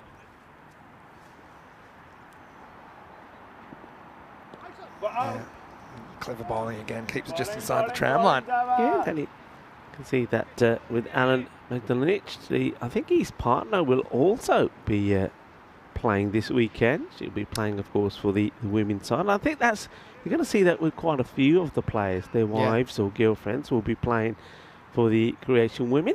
So that's good as well. Keep it in the family. Yeah, clever bowling, slight change of pace there. It's kind of gripping off cutter. He was shouting out nice ball before it's even got past the batter. Yeah, Somebody spotted said, it early. Ball. Nice ball. Nice ball. I think that might be Rana. Shouldn't Rana who's on the boundary. Sam Max and Pato saying, something. pardon me, Rigger, but Sam Max and Pato saying that at their age, the Halloween's a bit more about a different kind of treats that they give them, perhaps some beverages. Doesn't surprise me at all. Yes, a bat on it, but this is frustrating. When you do hit it, you can't get a run because the field's well placed there. I want to know if anybody's ever been in the situation where they've had the trick-or-treaters and they've just not. They said, go away. Have you been tricked? And they've been tricked. That's what you always hear about, people getting their houses egged and stuff like that. I want to know if that's happened, you know. Who was it? I saw a thing this morning. It was one of the Australian footballers on social media. This is a push and run. This time Magdalenic will make it to double figures, but he had all the candy out on his front steps and he was on the balcony above with a water pistol. So he was tricking the trick-or-treaters. So they're all grabbing the candy and then he just unleashes with this big... Who's getting it? It was Patrick Dangerfield. There you go. He's an Australian footballer. Cool name as well, Patrick Dangerfield. Pretty appropriate. Last ball, the 8th here. Yeah, I know. In Spain, I amongst all the chocolates and other sweets that I get, I stick a few wasabi ones in. Yeah, okay. 32 Why for not? 5 off 8. So that's me. If people are wondering in Spain, well, who's responsible? It's genuinely, okay, it's a good community thing in some places to, get to meet your neighbours or whatever, but yeah, that's the thing. There's a reason you don't normally take treats from strangers because you don't even know what's in it. I won't go into it, give anyone ideas, but yeah, there's quite dangerous things that have happened in the past, so I don't know. Guess it's all situational. All right, so Tapa's going to come back for the 9th over. Yes, let us know. I went to a Halloween party once. The last one I can remember going to. Quite a few years ago now. But I wore... Do you want to actually know what I wore? Go on. I think I can say this. I wore a Donald Trump costume and it had like a blow-up Stormy Daniels attached. I won't be bringing the picture up. That was way back in, I think, 2017 or 2018 maybe. But do you know what happened though? No, this is just out of the grasp of Zanko. Go on, have a go. No, I'll just scramble a single. But there was one of these, it kind of had like a motor or a battery, and so it was filled up with air. Yeah. Okay. But what do you think happened halfway through the party? It got a puncture. Got a puncture, yeah. So It didn't come with a puncture so kit? the whole thing collapsed on me. Yeah, but it was pretty cool. I'm going to find the photo. I'll show it to you, but I don't think I'll be showing it to everybody. No, I've always, when I was young, it wasn't really a thing. But I know as Sonia was growing up, of course, in Spain, we did the old trick-or-treating quite a lot. All the kids came together and the parents would just sort of usher them to different places. But a lot of places take it very seriously. I know that we went to a number of bars where, the kids that had the best costumes on. That really just showed me the picture. Yeah, you can't show that. No, I remember something else. Anyway, end of the 9th over. The score's 36 for 5. They're doing a holding job. So a bit of a partnership. I say bit of a partnership. Been together now for about 5 overs, these two. But only 12 have come in that time. And that's been the issue. Just haven't been able to get away. It's not been made easier for them by some very good bowling, of course, from the Assassins. So the Assassins, after losing twice to Ljubljana yesterday, including when they couldn't get that very low score, the score in the 50s to a victory when they were chasing 57, they managed to get to 46 for 7. So they've had their woes with the bat as well. And very similarly to what the Warriors are going through here. But they're going to go back to winning ways and increase the lead at the top of the standings. There might be a retirement out here, I think. Yeah, there will be. So, looks like... That's nice. I need to give someone else a hit. Yeah. Obviously, he's had a fair bit of a go. Yeah, that's Babu who's going to go in just 5 of 15. So, I think it looks like it's Mirolo is going to go out. So, another man who's got a big background in baseball. He's going to see if he can hit 1 or 2 home runs here. He'd like to. He's got that load up. He took the hat-trick catch, right? He did, yeah. Of Kekes. Not going to be easy against any cooler, that. onto the pad. He's probably thinking that's not allowed. See, in baseball, if you get hit with the ball and you immediately, you get to take your base. So you're just taught to let it hit you, right? So, yeah, you're not really... This is one key difference. Don't know if that's intentional or not from Danakula, but... So, all right, Zobaj choking up that handle. There you go. Now he can get a run. It's a hustle, but they'll get there. Leg by, I think. Yeah, should be. Yep. Some dandy footwear there from Paul Stubbs. Yeah, Magdalenic. I want to see the bat throw. Yeah. I want to see him smack one out with big six. It's a bat flip, they call it. And bat actually, flip, is it? I won't have time to go into it. Maybe next game I will. But Danakula comes in here on the charge, and gone is Magdalenic, who didn't pick the slower ball. And he bowls that one well, doesn't he, Jawahar Danakula? And so it'll be another wicket. Captain goes for 12 and scores 37 for 7. Yeah, the two captains combining together, and it's the captain with the ball that outsmarts and outfoxes Alan. There's a really good ball. He bowls that slow ball so well. Look at that one. That had basically nothing in it at all. Well bowled, and gets the wicket for Magdalenic, who, well, he stuck around a long time. He tried to make things happen. He didn't get that much of the strike, to be fair. And, well, you can see it is a bit chilly out there because Miro looks like he's got a hoodie under his team jersey. The new batter that comes out is going to be Luka Petrovic. Probably also, yeah, look at that. That's a proper. There you go. Anyone for baseball? Look at him. He's ready. Oh, great footwork. That's going to be a minimo, I think. Yeah. It is. Oh, this is interesting because I actually think he jumps over the ball. So I'm not actually sure. Yeah. Yeah, it's wide, I guess. Benefit of the doubt, but it just does everyone. And it's a bit of a shin stop from off the field, I think. Just like that. Well, maybe. Once again, into the 40s. Danical has worked it out, though.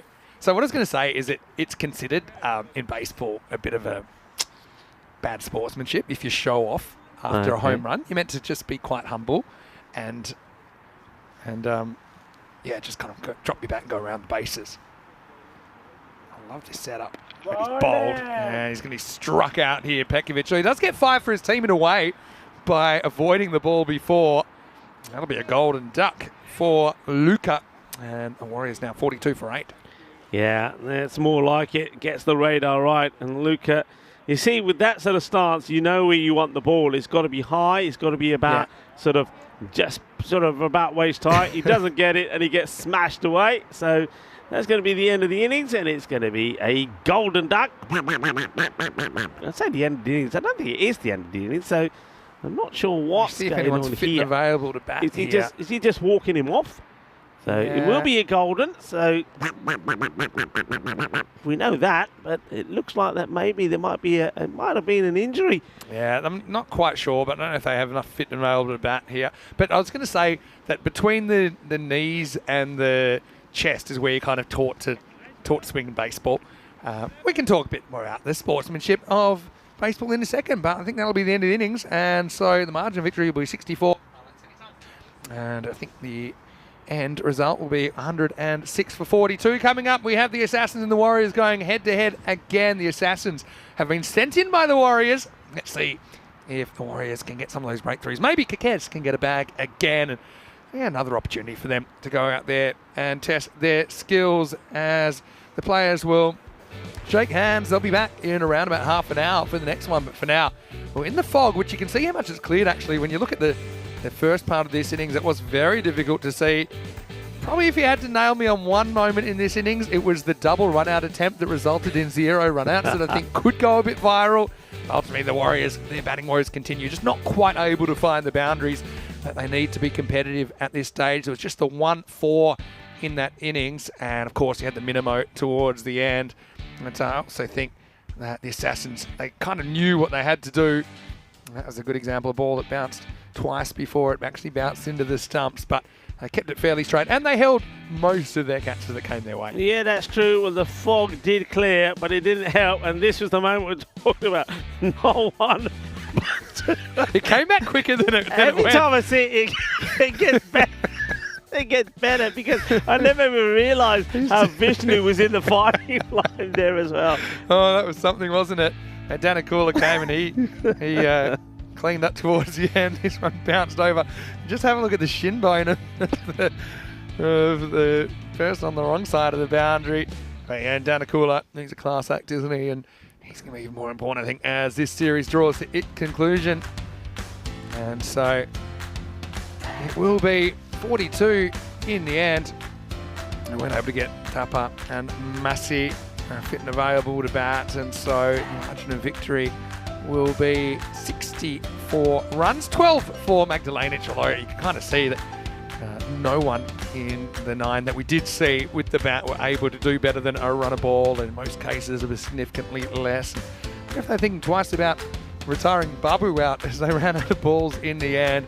We had 5 wicket takers. Zanakula cleaned up with 2 for 6 at the end, but also singles for Rana as well as Sathi Devi, Amakrishna, and veteran Zanko. He bowled a very good 2 overs, 1 for 5. We'll take a break, back in around about 20 minutes. Great to be back and great to have your company. Rematch on the way. Vinny Sandu, Mr. Maximo with Rico Full. We'll see you after this break with more European Cricket Series Croatia.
This European Cricket Network event is proudly brought to you by HCL Software and Bizaway. Hello, welcome back to the Mladost Cricket Ground here. It's a different kind of MCG in Croatia, that's for sure. Coming up, we have the return bout between the Zagreb Warriors and the Zagreb Assassins. Now, this time it was the Zagreb Warriors that won the toss a little bit earlier and they've elected to bowl first. So it'll be the same order of innings. Assassins were able to put the 100 plus on the board, but didn't have it all their own way in the first innings of the day. As far as the Warriors, though, I like the extra responsibility for Alan Magdalenic. I think that he bowled pretty well. Probably let it get away from him in the second over that he bowled towards the end, but still an opportunity for them to keep improving. Let's see if the Assassins can shoot down the Warriors here in match 38 as we head over to Rico Full to take us to the first ball. Thank you very much to Mr. Maximo. Well, looking really foggy at that point. What I can say, though, is since that intro, the fog has started to disappear. There's still traces of it around, but it's certainly a lot brighter. So I get the feeling that gradually things are starting to clear up. And who knows, that maybe a bit like yesterday, the sun will come out as well and really warm us up. But at the moment, the Zagreb Assassins, well, they have warmed up quite nicely. They go back to winning ways. A comprehensive win by over 64 runs against their opponents. Last time around, they'll be looking to do the same here again. And, you can see that the Warriors, Sachin Jug, is going to be pretty key for them again. I think they need him to be at his best, as well as Arjun Babu. And I like the Toyu Paul in that one as well, with the bat and with the ball. Maybe he could make the difference. 91% to 9% is what the win predictor says here in favour of the Zagreb Assassins. No surprise there, really. The one good bit of news is that Abhishek Aswathi comes back into the side. I can see him there with his Croatian headband on. And that certainly will give them a bit of an extra boost, and not just with the ball, which is about to do here, but also with the bat. And once again, though, he will, just like all of the warrior bowlers, just be looking to just get that ball there or thereabout. But what he's managed to do is get a lot of away swing as well, though. So that's going to be key. You can see there's a fair bit of sawdust that's been gathered by Swati. Yes, I think a lot of that has been distributed to various parts of on the outskirts of the pitch more than anything else. I think a lot of bowlers just slipping in the follow through. So Awasti to start, and he starts with a real loosener. It's going to be a wide ball. Peter Bosnic eventually stops around about the second bounce, I think. With the openers, it's going to be Danny Kula again, and Sathi Devi gets another chance. Been pretty unlucky. Had a quick chat with him in the interval, and he's just saying, "We got nothing going my way at the moment." So maybe he's going to change his fortunes in this one. It's going to be another wide signal there by the umpire, umpire Popovic. Here's joining Paul Stubbs out in the middle. Sam Williams, the third umpire this time round. Of course, all the umpires been well led by Jerome Peters. That's why they just taking the opportunity just to practice one more with Arjun Babu. It just doesn't seem to be getting his follow through right. So he's not getting the little bit of zip going into the ball that he normally gets. This one again is going to be wide. Gets that natural movement away, which I suppose is not helping him at the moment. To the captain coming back into the side, but at the moment he's costing him a few runs, and he has a bowled a legal delivery. 3 ball, 3 wides. Let's see where this one goes. Well, that's better. That's where he needs to be. So finally gets one past. He's opposite numbers. The 2 captains will do battle here. So, Wasti is back in the side. He is normally the captain, but looks like Alan Magdalenic is still listed. So maybe Alan will still wear the captain's band for this one. Big wild swing. Not getting his feet into play. And Nikula is looking to hit this away without getting any foot movement. I had a chance to have a chat with Swathi the other day. He's a really nice guy. Talks very highly of his guys, and of course he's very excited at the fact that a lot of players getting into the game that never played before. That one's been hit pretty well by Danny Kula, but straight to Toby Paul, who makes the stop. Very interesting field.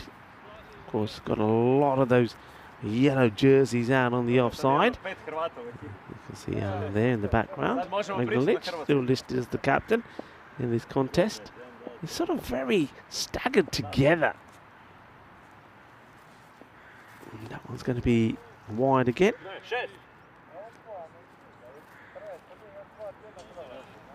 Yeah, we'll see. Maybe you get a chance to have a look at this yourself on the camera in a moment. But look how close they're all together there on that offside.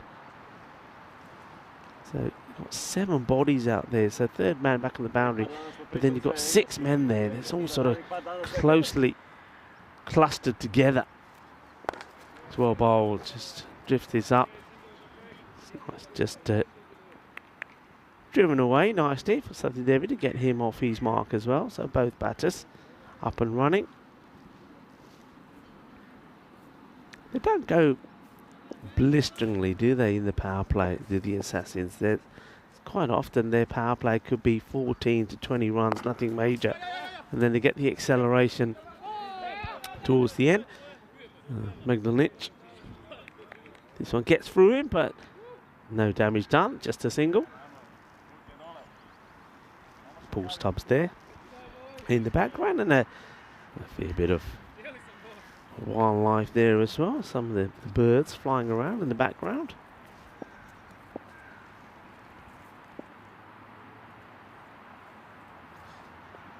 Oh, this one misses by a whisker. Sathi Devi wants to go for the big shot. And in the end, he might have found himself walking back. It is the end of the over. 7 from it without loss. You can see that in the background still, some of that fog lurking around, but a lot better out there in the middle. It looks like the field is going to stay the same here. So yeah, very interesting field. A real not a cluster of bodies, and some of them quite close. Just seeing now that one of those men just, it's Aswathi himself, just pushing himself a little bit further back. It will be Arjun Babu coming on to have a bowl. And he starts off with Jahawar Danikula on strike, the captain of the Assassins. And oh, this is such a good delivery. Both batters have been beaten by two beauties. This, well, he gets beaten, all ends up, and once again, very, very lucky to find his stump still intact. Great delivery, great start from Babu.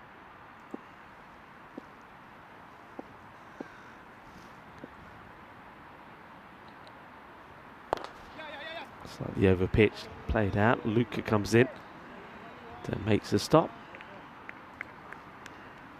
Welcome back to everybody as well. Everybody that's tuning in, hello to Kai Bai, KG1 and Kroom.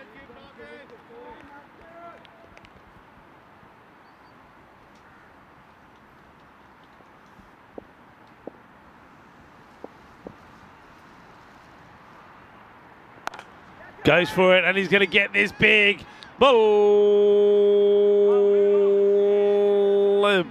Balle, what a shot that is. And marvellous strike. It goes boom, shakalagia, right out the middle. It's a lovely stroke, powerful hit. And that's what Sathi Devi can do. And maybe getting that one out of the middle of the bat and going all the way will give him a little bit of confidence. Babu just gets it wrong. He's got to get back to that just slightly short of length. Oh, this one's all wrong, and that will get mashed away. And I get the feeling when there's a no ball and signal as 4 for a moment. I thought it could have been a 7-up because he caught this proper, helps it along his way. And well, where does that bounce? I think it might be 6, you know. I thought when it was hit, well, there's a free hit being signalled, but is it given? It was signalled as 4. I'm pretty sure that was 6. I get the feeling that might be changed here now. Yeah, I had the feeling when Sathi Devi hit that, I thought that looks like it's going all the way. There's a little bit of discussion here now. I get the feeling that 6 runs, you know, I think that should possibly be a 7-up. Here it is again, and yeah, that definitely, for me, there you go, that's 6 runs. Let's see if there's any change here from the umpire stubs.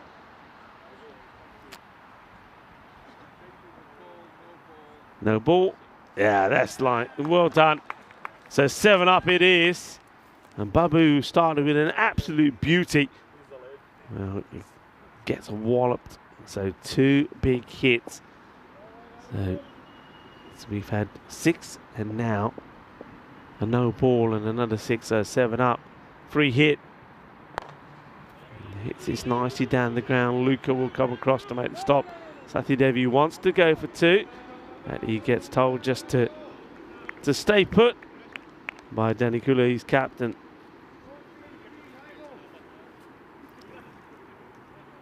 So the Assassins, after once again not too much activity in the first over, only 7 coming from it from Aswathi, and that was mainly because of all the wides.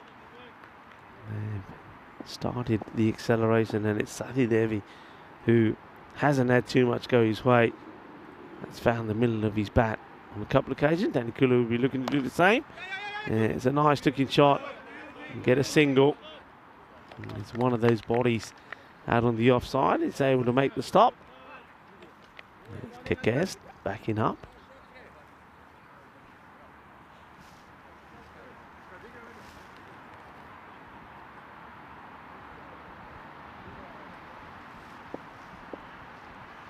Hello to Helix. How are you, Helix? Wayne is there as well.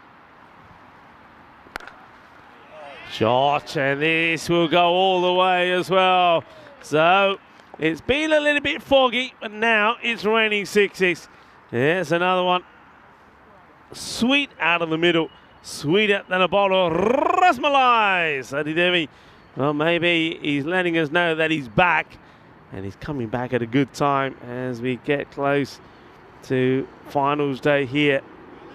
So end of the second over, and 29 without loss. So Hari Sathi Devi, he's back. 3 big sixes. And just like that now you can see a bit of concern from the Warriors already, because they know that, well, another couple of overs like that and this could be another game that is taken away from them.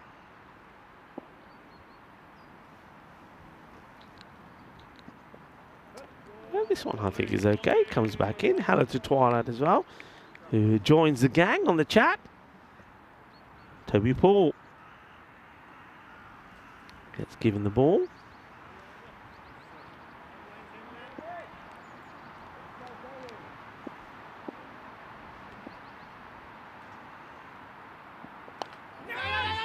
There's no third back, so there's going to be a chase. And watch your footing over there. And nicely done by Damir Mandic. He's zoned. He's the guy that patrols that area really well. We saw him take an excellent catch in the fog in the last match as well.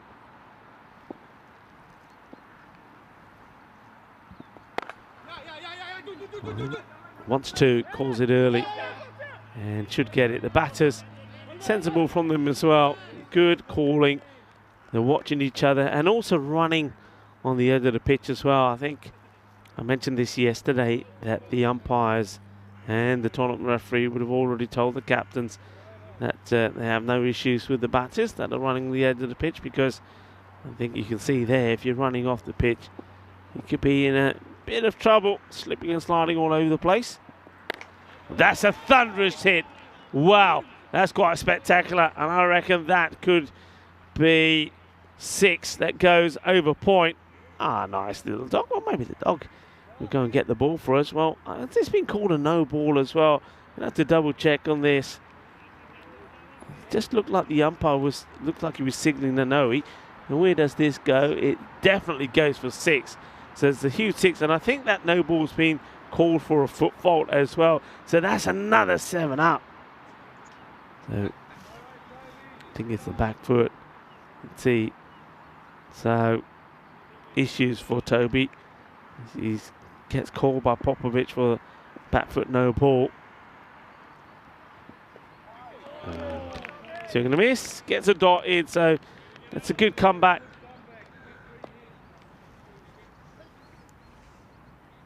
Assassin's motoring away.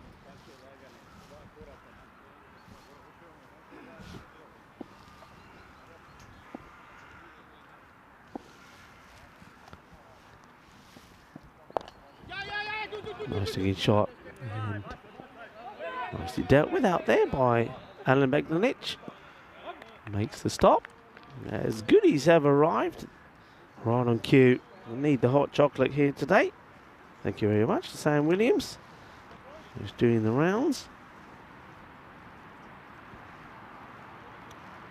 Right, so back to Sathi Devi, who's moved on to 20 of just 6 deliveries.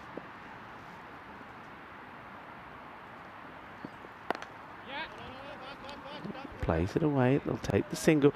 And see, you've got plenty of bodies out in the offside, but one of those really, for me, should be in close. I know that when Aswathi was bowling, he had one really in close, so there was no single. So it should be the same here. If you've got that field, it shouldn't be a single out there.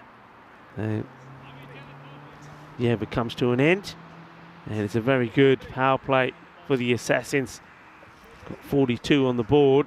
Have a look at the standings here. So the Assassins, with that win, they start to break away from Zagreb Sokol again. Zagreb Sokol, by the way, will be in action on the last 2 matches of the day when they take on Ljubljana, who of course will be boosted after those 2 victories yesterday against the Assassins.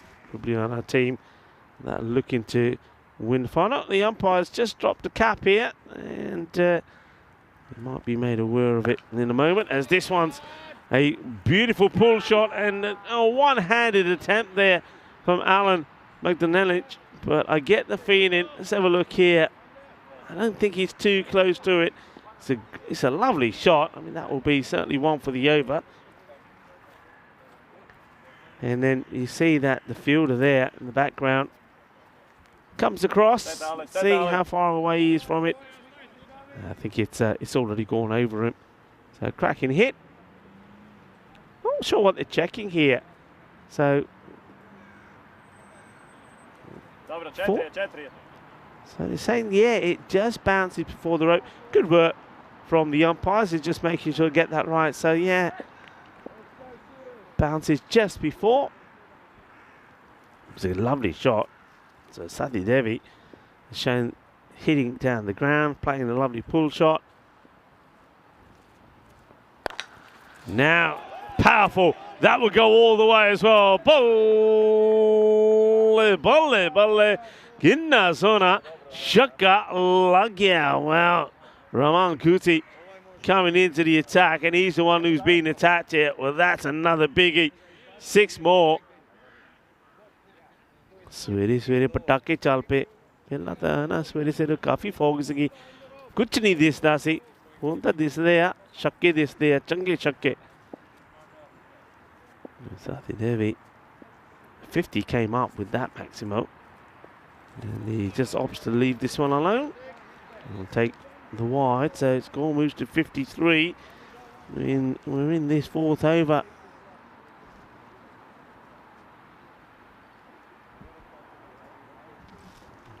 Oman Kuti having a few issues.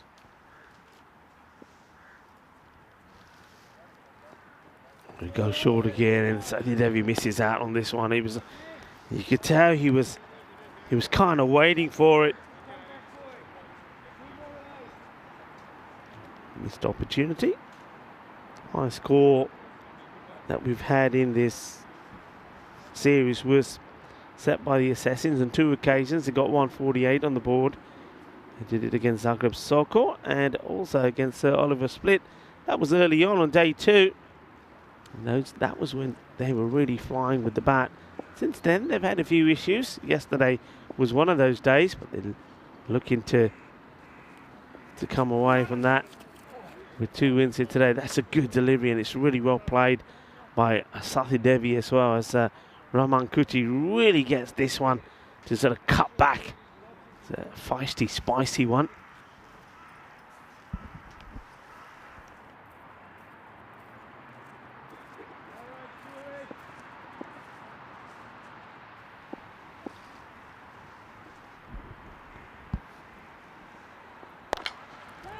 Firmly hit and good stop. Really good fielding this time from Luca. Gets himself in a really good position, and I suppose that's what happens. That's what you're able to do once that fog disappears. He said, I can see it now, folks. I can see it. I'm all right. And I think the last bit of that fog now certainly has sort of been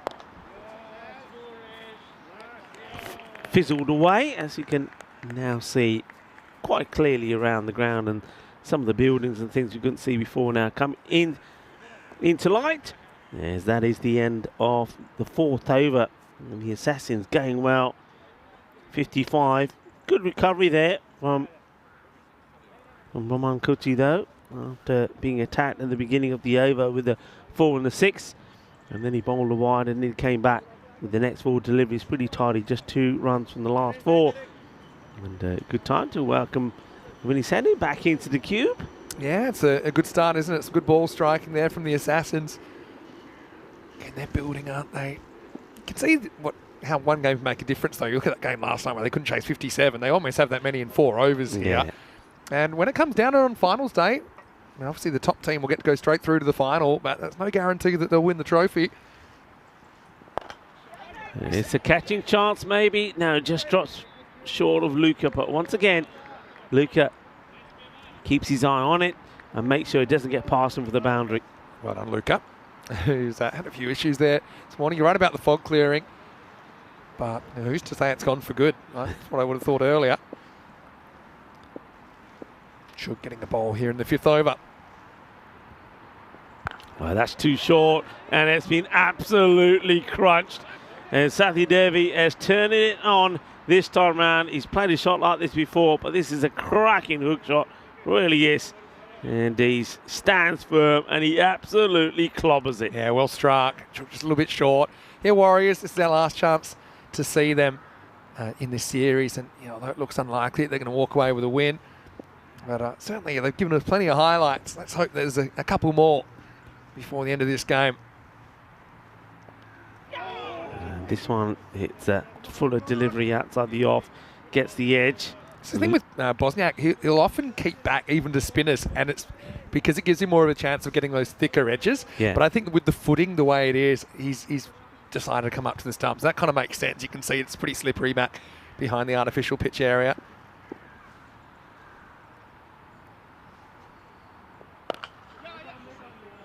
Wait on is the call from Danny Kula. Quick hello to Helix as well, who's welcoming me back. Yeah, enjoyed a few days off. And Rico, I know that you've got tomorrow off, and hopefully you can enjoy a bit more of the city here. Danny Kula struggling to get going a little bit here. Nice straight hit, and he's going to test the field, and in fact they have to make sure they avoid each other. That's been placed beautifully. Couldn't hit this straighter really, and he had Luca who's coming across, and Smith, and neither one of them could get there. Yeah, it was well placed in the end by Danakula. He spotted that big gap down the ground, hit it well, skipped along the surface.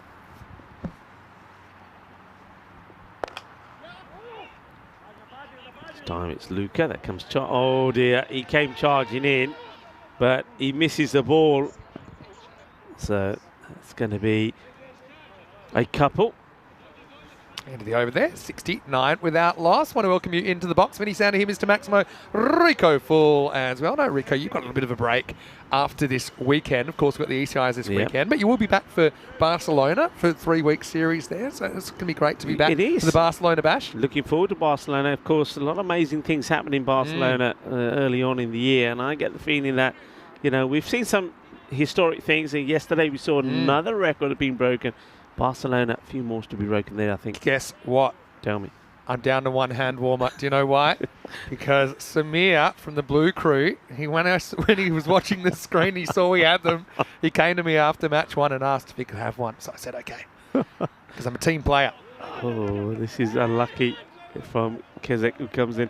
Samir, he does feel the cold though. Have you still got two of yours? I've got one. Only one. Guess who's got the other? Diana Ores has got the other one because she said, if I don't warm my hands up, I can't take any photos. So we're sharing them. But do you know, I actually had two spares. Did you? Yeah. And then in my infinite wisdom, I left two at home thinking, in the winter, that's pretty good to have them there. Ouch. That's going to go all the way. It's not a good delivery. And now Danny Kula gets in the at in hitting sixes. We've got actually a graphic, and maybe we can go that at some point at hitting sixes. And we'll see that the teams that are doing well always are right up there with hitting the most sixes on the Maximo chart. Here we go. There it is. So you can see that the Assassins, well, they're not at the top of the table for nothing, are they? It's pretty close to the order of the table with a couple of exceptions. But you see the Warriors, they have struggled to hit the ball out of the park, haven't they? Just basically averaging 1 6 per innings. And if you're only hitting 1 6 per innings, it's going to be hard for you to win ball games in the European Cricket Series. Anyway, Kakez, let's see if you can get it right and maybe recapture some of that hat-trick magic. It's better. That's what it needs to be. Much better. Well bowled. Yeah, so I thought, I'll just bring, I'll have a pair of them in my work bag and I'll have a pair of them at home. That's what I thought. But I didn't realise, maybe I should have been quiet about them rather than flashing them all over the camera, because the crew, they're all over them now. Yeah. But I sent them the link to get them there. Might actually put in the link in the chat as well. Maybe get a sponsorship out of them because they'll definitely get some work. Well, I know that since we got these now, it's funny, isn't it, how it works? Now we got these and our hands are warm. It's all sort of talk about, okay, they must do something similar for your feet. Keep your feet warm. Because one thing, my hands and not that bad. I can cope with, you know, hands being a bit cold and chilly. Sometimes, obviously, when you're trying to write things down, you're like shivering a little. But feet, yeah, my biggest thing is keeping me feet warm, because once they get cold, they take an age to warm up. It'll be another single taken. Well run, good backing up there from Danicula. And this partnership is looking pretty dangerous here at the moment. Kakez, though, just needs to keep it simple so you can get one through the gate. It's always tough against set batters as well. But he needs to put it in the zone where the pitch might, play up a little bit. Maybe a bit of lack of bounce or more bounce than the batter's expecting. Last ball of 6 over coming up. So, nicely played, but well bowled as well. You can see that Danicula was really trying to put off Kakez, but Kakez gave him credit, kept it nice, full and straight, end of the over. Not a bad over at all, 10 come off it, and the score moves on to 80 after 6. Yeah, it's good to have Awasti back, but I also like it that he kept Magdalenic in charge for this last game, so you can kind of assist him in his leadership development, which I think is really nice.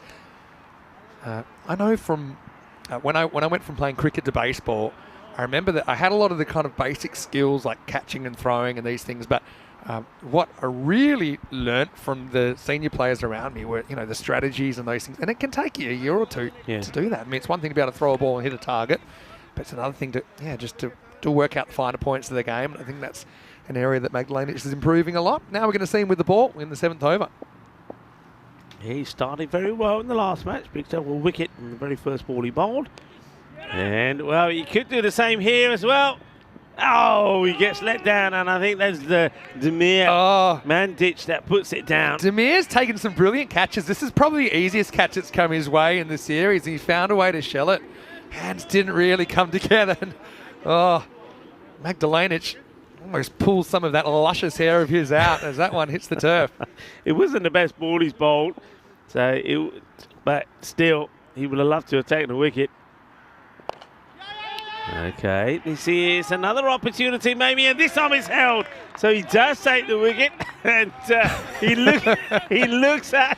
I love this. He's basically pointing at Demir Magdalenic and saying, "You know what? You're out now. You're out. No love for you. This is the way to do it." He's literally pointing at his head. This is the way to do it. And he's saying, "Look, here's the thing. Yeah, I love it. And the other thing is, I don't like you. I like him. So, yeah, do more like him." Ramankutty with the catch. Anyway, they finally break through. Take nothing away from that opening partnership. Danicula goes for 32. It's 81 for 1. Yeah, good partnership in the 80s. So, once again, being very consistent is the captain, Danicula. And they wanted to go after the captain of the Warriors, but it is Magdalenic that gets the breakthrough, and he gets the captain of the Assassins. Nice looking shot. And they've got a sweeper out there. So a bit of discussion about the hand warmers in the chat. Helix saying that, Rico, you need Ugg boots and then you can put the hand warmers in them. That's actually a pretty good idea. I don't know how long the Ugg boots would last. Well, I don't know. In Europe, they do have some of these kind of waterproof boots, like kind of snowproof. Woolly on the inside as well. And yeah, Kroom saying that what we've got looks better than what the players pass about. They're those ones that are they're like chemicals in there that warm up. And they're great. The material type ones. Yeah, I used to. But maybe these are a bit more eco-friendly because they're reusable. Bold. Good stuff here from Alan. So yeah, maybe we could get a sponsorship out of them because we definitely... I've already put it into the crew. They're not going to borrow mine anymore over the next few weeks. I've said, this is a link. Buy yourself some. Are you going to get yours? That could be out, This big deflection. And he's giving him out. Yeah. It looked out to me. Yeah, this definitely is. Yep. Yeah, that's out. So, yeah, there was good call. There was hardly any appeal there. I think it was Bosnich that takes the catch. Very little appeal. And in the end, I think Alan turns around and says, "How's that?" And yeah, you can see Popovic saying, "Yeah, it's out." Sathi Devi's just tried the old 3-card trick, walked away and acted like nothing happening. He's basically gaslighted the umpire when it's definitely come off the glove. It's a good take by Bosniak down the leg side. So yeah, a couple of those highlights coming in now for the Warriors. They have both openers back in the shed, and it's 82 for 2. Yeah, it's a big one. And what an over that is. 2 for 2 from Alan Magnanich. And a drop catch in there as well. Drop catch one of those in there runs. as well, so well done. Well, we know who he will be sending Christmas cards to and who he won't be, won't we? Yeah, well, actually, you might want to send one to Sathi Devi as well, because that was a Gundy ball, really. It was short, it was down the leg side. It wasn't his best offering. And so 82 for 2 after 7 as Anil Kumar comes to the crease. He won't be facing, though, because it's the change of over. And there's Abhishek Awasthi back for over number 8. Yeah, Awasthi didn't bowl his best over first up. Let's see if he can get this one right. Yeah. Oh, bit harsh. Oh, yeah, that's harsh. I think he sneaks that one in, if I'm honest. But you know, giving gifts, I'm the kind of person, I like to think I'm generous, right? But you know when you have to buy someone a gift for like a birthday or an anniversary or something like that, you know there's always that pressure to find something. Yeah. And you normally just kind of pick the first acceptable thing. I find it hard when I'm under that kind of pressure. But occasionally, like there's no real special occasion with the hand warmers. I'll make that in a second. It's been hit pretty well, and it's in the gap between mid-wicket and long on. It's going to be 4 runs. Yeah, nicely struck. And yeah, picks the gap. I just realised mine might be out of battery, which is a bit of a disaster. So I need to charge it. Samir. Samir. Vinny's coming to get that one off you. Mind you, if you charge them both at the same time, that means Samir's is also out, as this one is at the moment out of the ground. It will go all the way. Manos. Arriba, Vitro. Porque eso es 6 carreras. Yeah, well struck. Full toss. Good footwork as well on the charge. Turns into more of a full toss than it would have been otherwise. And 6 runs. But you know, sometimes when I do see something, I saw that middle of the year and I thought, okay, when the time comes, that's a perfect gift. So that's a little thank you to you and to Corey. I would have got Rhino one as well, except I know he's not planning to work these last couple of events this year. It's very thoughtful, and it's come in very handy, I must admit. I know when you gave them to me, we were in Kartama, and it was like 29 degrees on that day, and I thought, okay. And, well, on a day like today, they definitely are handy.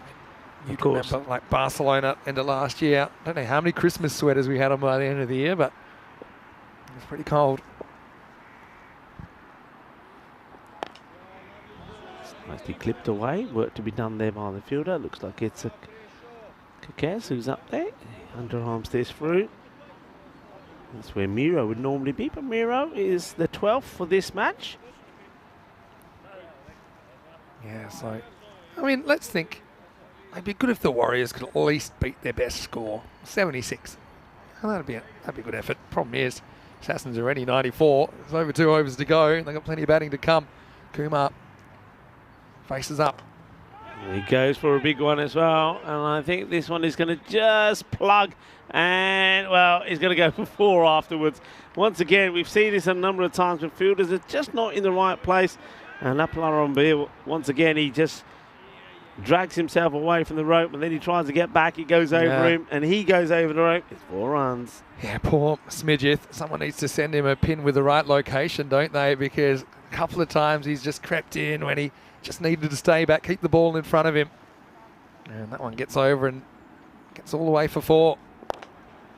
Well, this one is going to be a testing one, but it's going to be 6 runs. This time he stays on the boundary, and he can't get there either. Look, he's running hard. He puts the hand out, but he can't get there. But look where he is. Yeah, exactly. He needs to just try and track the boundary and don't let the ball get over him.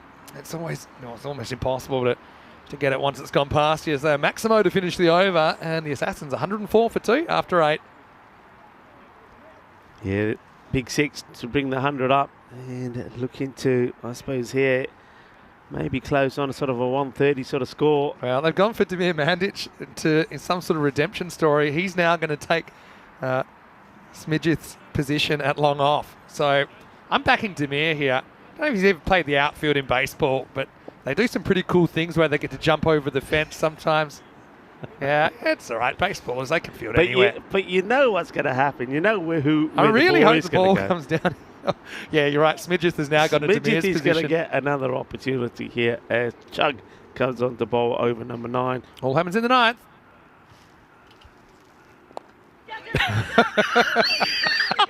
Straight away, That's where Smidgeth has gone. And the ball's looped over his head. Look at the... Demir's taller. He might have caught that. Oh, yeah. he's smiling. Is Smidgeth out there? Smidgeth up on This is Lovepreet Singh of Jandra Brescia. He dropped 5 catches in 5 different positions back in the ECS in 2021. Nobody's catching this because this is out of here. This will go all the way. Bolle, kinna zona.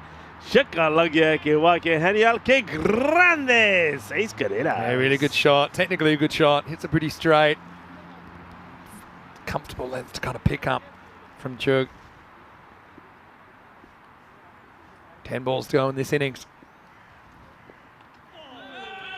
Good comeback from Chug, and hello to Iggy, who joins the gang on the chat. Hope you're well, Iggy Mitchell. Bosniak's got to be a little bit careful he doesn't break the plane of the stumps. That's probably technically a no ball.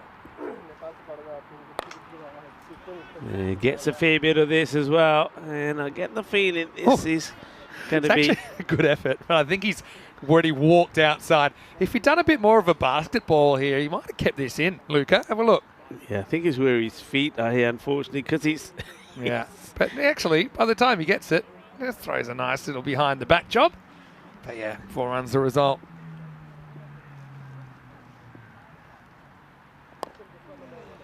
Mr. Kuma doesn't quite get to the pitch of this one. That'll take the single. As the captain, Alan, will do the fielding. So Chug is going for a few as well here. Going for 26. There's 7 balls left. Can we get the Warriors another wicket? Otherwise, that means we've seen their last wicket of the series. So come on. Rana doesn't want to be a statistic. And he just can't get to it, Chug himself. Finishes with a dot though. So 116 for 2 at the end of 9. Yeah, Kai Bay's got a suggestion. I need 4 hand warmers for a long day. Recharge 2 when they run out and use the reserves. Yeah, I'm already way ahead of you, Kai, but I got a bit too clever with giving them away.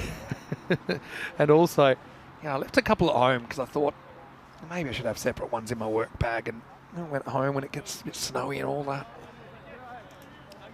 But then over to go, and Kumar trying to move things along. Magdalenic back. This catches a bit of the Kuma's bat, actually. That's it. No, leg by his signal. I thought may have just caught the bat. Just kind of leg side. Not quite. That's a good call from the umpire. So are we going to see another wicket here? By the way, how long? So when did you charge those? How long have you used them? Oh, that's going to be 6. It's clearly over Keswick. Once again, 2 full is Magdalenic, and that's a really good shot from Rhino. Plays a slog sweep and gets it out the middle. It was actually a pretty good seam position from Magdalenic, but he just lost the line of it. So the thing is, when I gave my one to Samir, I put it on the top setting. So I basically had no one, instead of, we had it on 2 out of 4. Yeah. I put mine on 4 out of 4 to kind of make up for it. So that's why mine ran out quicker. I think you get a few hours out of it. I don't know how he tries to overcompensate and goes too far outside the off. Come on, everybody. That's it. It's the last time in the field that we're seeing the Warriors. We've got 4 deliveries to go. We'd like to see them get another wicket. Now, not that we've got anything against Rhino or Kumar out there. Now, let's see if they can get another. Better delivery. Well stopped by Luco. Well, really fires a throw in. And that's where the sort of baseball fielding comes in handy. You have big, strong, powerful throws, and that's well done by Luca. All right. 3 more chances here. And this is, I think it's on the way down. The umpires haven't seen any call from square, so he floats it up. You get a good chance to look at it here.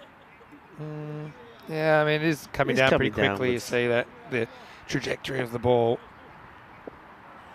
So come on, people, think wicket now. Everybody, wicket now. Oh, there it was. Wow. And guess who it is? It's Ramakuti that caught one earlier. Now Magdalenic, he loved him, but this is the other side of the coin, although this one was travelling. Well, Oh, who was that? That's you who said that. You know who you are. You didn't believe me. You said no, you're not going to do it. That's why I didn't let the catch. Rubbing sawdust into the ball to just try and dry it off a bit. Last ball. Okay. Here you go. Nah, he's lobbed him. Yeah, they keep running. Oh, well, the batters keep running and the fielders keep sliding as he loses this. And they're going to get 2. And that will be the end of the innings. So we nearly got them another wicket. There's the score 129 for 2. Yeah, so look, it does look a little bit beyond the bounds of reasonability for the Warriors. But let's hope that they can finish with a couple of highlights. But right now, it's advantage Assassins trying to get back in the winning ways. A lot of people saying I'm wearing my bulletproof vest again. That's because the Assassins are back and they've got 129 on the board. The top 4 clicking here in match 38. And the Warriors, despite taking a couple of wickets, didn't really have the answers against the top order. Yes, you'll see that this is a very healthy scorecard. And it wasn't helped by some freebies. There was a couple of 7-ups there. And balls that were too high and being smashed to the boundary.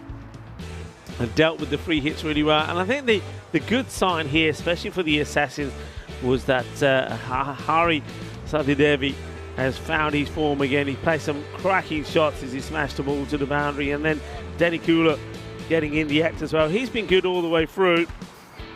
And this was the miscue. And there was the catch. Nicely taken by Roman Kuti. And Alan was happy to have him on his side. He said he gets a Christmas present. You don't, because you dropped the catch. He was, of course, directing that to Dumir. Aswathi coming on to have a bowl. He's second over. And again, good placement from the batting, good hitting, positive batting. That's what I like this time around. They were positive in the way that they played. And this one gets played away as Samir comes running. Just as we knew that he did, that his hand warmer would also run out of battery. Because, of course, they're a pair. They were charged together. They run out together. And Samir comes running over. Says, Spinny, please, can you charge my hand warmer? Let's have a look at the scorecard. Yeah, very, very healthy. Danny Kula, 32-23. And Sati Devi, 41 of 20. And then you saw that Shusant Rana and Anil Kumar both in the 20s. That's what Zagreb Assassins wanted to be doing here today, coming back in the positive note after 2 defeats yesterday. And they've done that so far. There's the bowling figures there. Alan Magnanich, well done to him. 2 for 14. He bowled very, very well indeed. 2 for 29, not the worst from Aswathi. And of course, they were up against it because of a great start, particularly there because Sati Devi and Denny Kula, an 81-run partnership for the first wicket. So 129 for 2. And as we know, the Warriors, they've had a lot of issues with their batting. But the thing is here, can they get to maybe the highest score that they've set so far, or at least push on outside of the 50? So that's what we're hoping for them. See if they can put a good performance in. And join me, Rico Full and Vinny Sander, when we return, probably about 10 minutes time for the conclusion of this match number 38. Hasta pronto, mi familia.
This European Cricket Network event is proudly brought to you by HCL Software and Bizaway. Hello and welcome back as we get ready for the final innings between these two. Zagreb Assassins taking on the Zagreb Warriors, and the last innings, the last time that we will see the Zagreb Warriors, because they're not going to make it through to this Friday's finals day. But, well, we're hoping that they can give us something to talk about. They've always given us a few memorable moments. There's always been a little bit of an excitement, some drama and some fun as well. Right? Not going to be fun for them to see that they've only got 1% chance in this one, but I think, look, they know that they've been outbatted in this one with the Assassins putting 129 on the board. But let's see how many they can get, and it's going to be a disastrous start. It's going to be a wicket off the very first ball. So the Royal Duck in terms of this innings, it's right up there, right in the block hole. And you saw that Damir Mandic was doing a few warming up swings before he came out there, but then he swings all the way over this one. He's going to go, and he'll go without scoring, so that's not good. There was a run out off the very first ball he faced in the last match, and now, well, at least he got a run that time. No run this time. He's going to get a golden.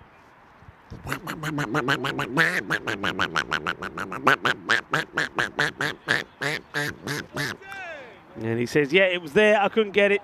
That's the difference, you see, with the type of shots. That's somebody who's been playing baseball for a lot of their life coming into cricket. You're always going to be swinging across the line. And if you get the ball in the right area like that from Rana, it's going to have you in a lot of trouble. So they're losing the first wicket. And that's such a shame. I was hoping that we could see a little bit more of Damir Mandic. It's not going to be. So he'll go with the first baller. In comes the next batter. So here's Alaparomil. He gets off the mark. Bit of an inside edge. There's Nigel Vincent, the third man specialist. Well, he's out of his normal position at the moment, Nigel. He's been outstanding in the field. So at least this time around, Smajith does get off the mark. He's had a few woes in the field, but gets an opportunity to get a knock.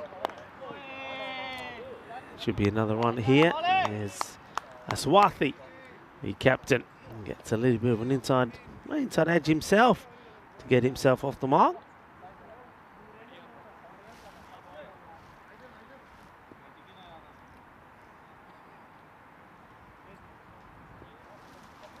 Back to Smajith. Slip in place. I have to say that Kuma, he's in slip there, but I reckon his hands are a little bit too cold to be in that position. You see when the bowler's running in, he's sort of got his hands cradled. Look at him there, he's sort of hands cradled. He's sort of breathing warm air on him to try and keep him warm. Okay, that's a good hit. The chase is on. It'll land on the bat as well. They're going to have to hurry here. A good throw could have them in trouble. They get there and they might be thinking three. They are thinking three. And they're going to get three as well. Well run. Good hustle. And we did say at the beginning that this is certainly a ground that we're going to see plenty of threes. And I like the music. Cue it up.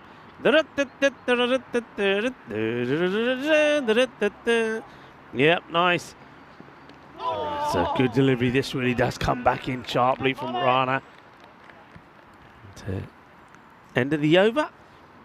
And so 5 come from it. 5 for 1 at the end of the first. So let's see if the Warriors can get. For me, if they can get past the 50, and maybe get into the sort of 60s to the 70s mark. I mean, ideally, if they can beat the highest score that they've posted, around about 76. 150 matches now since the golden ball. I don't think that's on the cards though on this one. So, haven't had a golden ball in Croatia at all. Not in 2021, not last year.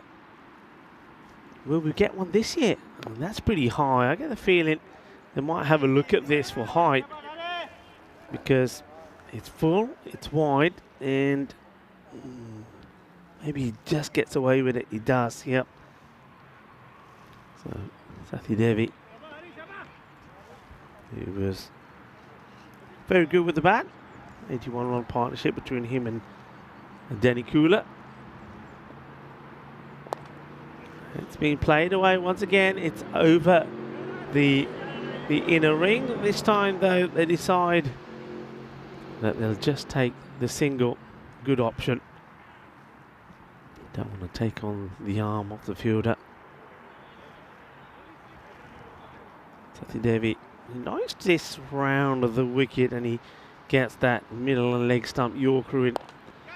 It's high up in the air, and it's out of reach of veteran Zanko. He can't get fingers to this.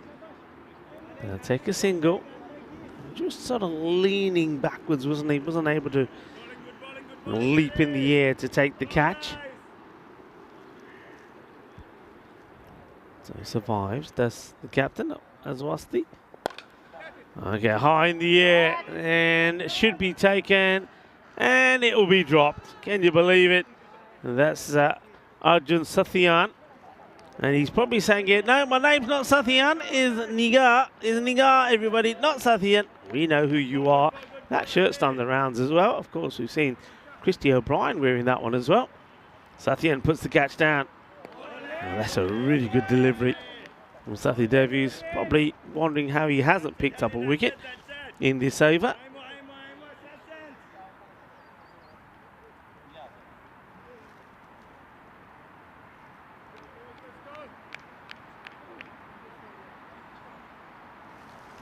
I like the fact that Lisa Smidgeth is trying. He's swinging the bat a bit. It's a nice looking shot. And Nigel Vincent after it. Get there. I'll keep it to 1. And that's the end of the over. So score moves on to 9 for 1. That's it. Hari Prasad.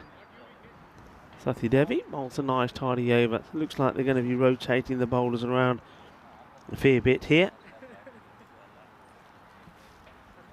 So we have a look at the standings. So the Assassins look to increase their lead at the top.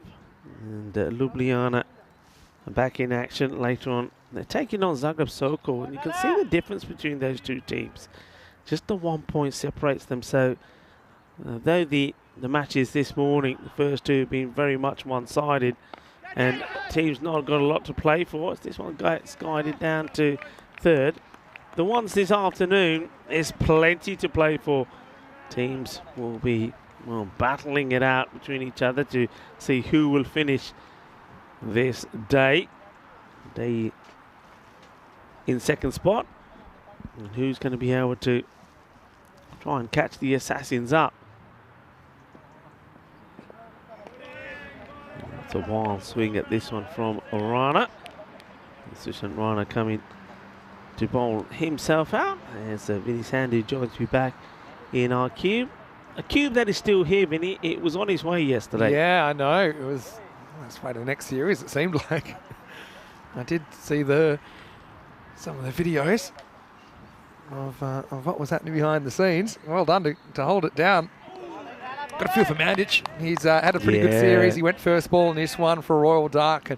And I still think he's certainly come a long way with his cricket. I think even though he's been run out more than anyone should be during the innings, during this series, that's one aspect I think he'd improved a fair degree in the last few matches. That's a shot and a half, that is. That's 4 runs. What a lovely shot that is from Alaram Bill. Well, he's getting his own back on the piece of field that's been pretty unkind to him today. Trying to judge it in this kind of extra cover long off region. Just kind of stays leg side of the ball and really throws the hands at it. Smidgeth. Nice shot. And yeah, we wanted to see some highlights from the Warriors. Well, there's one. That's a cracking shot. Yeah, well, he's making the most of being elevated up the order. And, well, this time he does the classic dummy. And he'll get one nothing by on there. That. So, yeah, the classic keeper expected it would hit something, or the batter would hit it, or it would hit the stumps. He just wasn't prepared there, was he?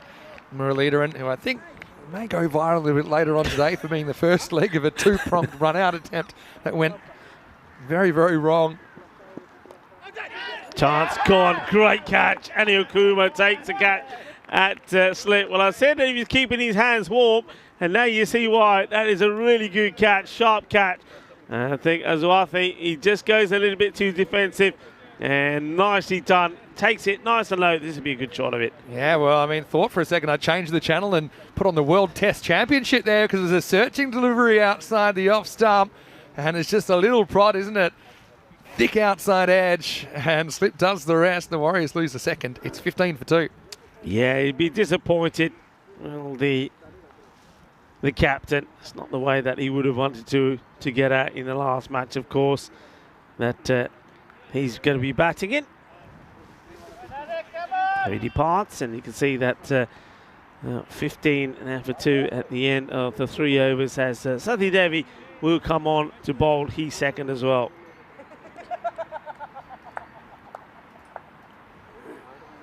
Warner finishing well, a couple of wickets to his name, 2 for 10 to Mr. Kapil here.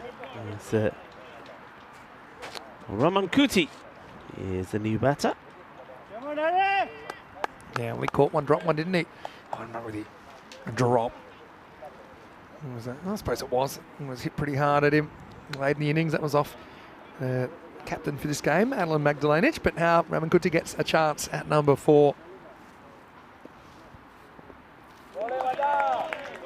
Good delivery, that short of length, and this time, this is the difference between when we see Hari Prasad Sathi Devi coming over the wicket. He angles the ball into the right-hander, whereas when he comes around the wicket, he's literally trying to get that Yorker, sort of that middle and leg stump Yorker. So he knows what he's doing. He's very versatile in that way. Once again, and that's it. You see, look, comes wide, the perfect delivery. I know that Corey would like this one because it does what it's supposed to. Hit right at the top of the stumps.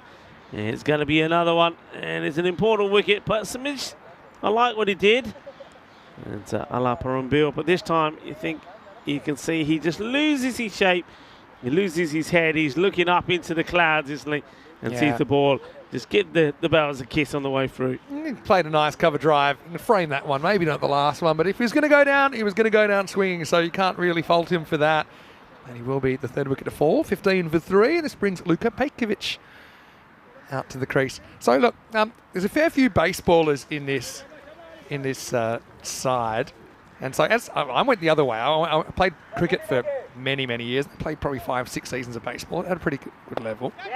It's a nice shot, and he's going to be gone though. First ball. We got a feel for Luka. Doesn't even have time to have a bit of advice because this is actually one shot that baseballers find it hard to play. Balls into the body. So Luka actually, the reason I said it was a good shot, he did get the hounds down in front, just didn't get enough bat on it, Rico, and so he'll be the 4th wicket to fall, and just like that, Sathi Devi's on a hat-trick, 15 for 4. Yeah, it's well done to Vincent, who takes the catch. A bit out of place, really. He's normally the third-man specialist, and that means that we have an opportunity for another hat-trick. And, of course, we get a chance to see the Hall of Fames, and there is already one here. First of all, Luka. Well, the Scorpion gets followed off by the Duck. And that Duck means that we could see another name entered here in the Hall of Fame. Of course, Krasimir Kezek was there, 3 for 6. And, he's on the receiving end this time, as he's in the team that the Chug is the batter. Here's the hat-trick ball from Sathi Devi. And that's it.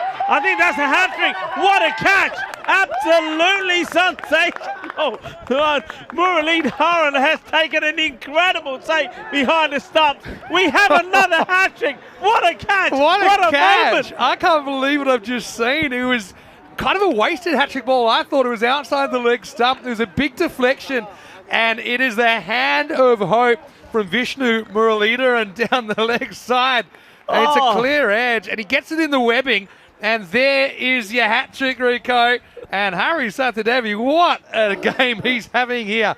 in match 38. And just like that, the Warriors, they are off the road. It's 15 for 5. Oh, wow. What a catch. And what a way to get a hat-trick. And you can see Chug there saying, I was going down the leg side. I thought, I'll get a little whatever on it. I'll get some runs. I didn't expect Vishnu to take a catch like this. Oh, that is amazing. What a catch. Wow. So that's hat-trick number 41 of the season. And you know what? We could have had a 4 and 4 the other day. You might not get a better chance as Babu faces up, although he was the wall earlier. Could this be 4 and 4 for Hurry? Oh, well, he tries to... He tries to save ball again, and that's going to be 4. Well, it's going to be 5, actually. That's 5 wides. Well, Good effort. Well, he didn't bowl the best hat-trick balls. It was down the leg side. Well, he tries the same thing again with this one, and this gets past everybody, including the magnificent Vishnu Murali Haran, who took the incredible catch to give Hari Prasad the hat-trick last time. But look at all this. They got 2 slips in here now. They really are going for the kill. And this is what the Assassins do. Assassins by name, Assassins by nature. And what an over, what a spell. And Hari Prasad Sethi Devi has taken a hat-trick, 3 for 9. And sensational. 2 hat-tricks in 3 days, Rico. Yeah. And so, yeah, they hat-tricked, and now they got hat-tricked, didn't they? The Warriors. Kekes took a hat-trick for them. And that was against Ljubljana in match 32. And now Sethi Devi joins the hat-trick club. Hat-trick number 41 of the season. I think now we're up in territory. We've never had so many hat-tricks in a season. That's, I think, just the sheer volume of matches we've had.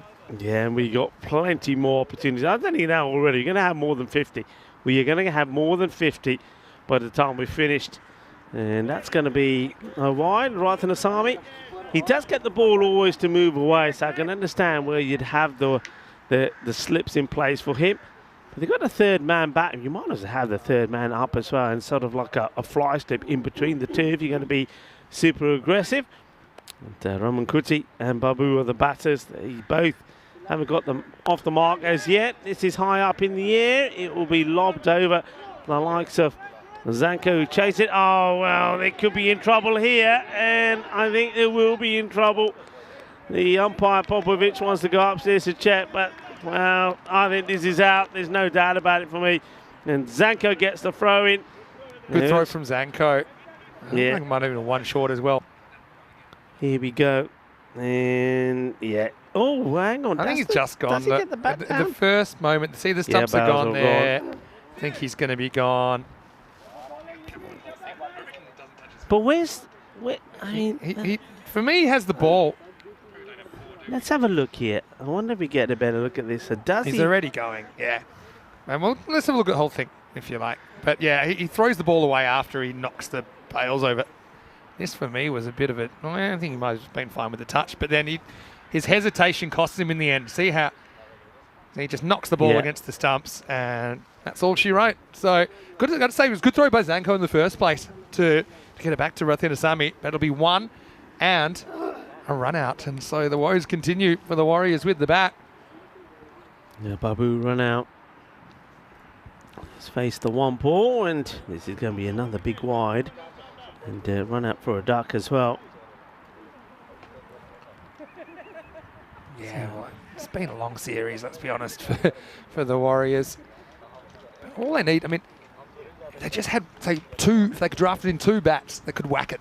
They could win a few games. So I do think their bowling and their fielding isn't too far behind some of the other teams in this competition. Raman Kuti swinging and missing once again. It's got Toby Paul out at the non-strikers end. It wasn't a bad start from them, really, wasn't it? I certainly liked the way that we saw some positive shots being played there early on, especially from Smith. And just sneaks that one in as well. So got to get it a little bit closer to the stumps as Rathin Asami has got to be looking to try and be getting the wickets here. So here we go. Let's see. Well, we've got the engravers out, the electronic engravers. We'll come back to that in a second. This was going to be another wide, so we've got so many now. We've got to allow extra time to have them. There we go. Hari Prasad Sethi Devi He's hat-trick number 41, and he sits just under Kresimir Kekes. Yeah. We haven't seen that yet, but it might not be too long before we see him the way things are going.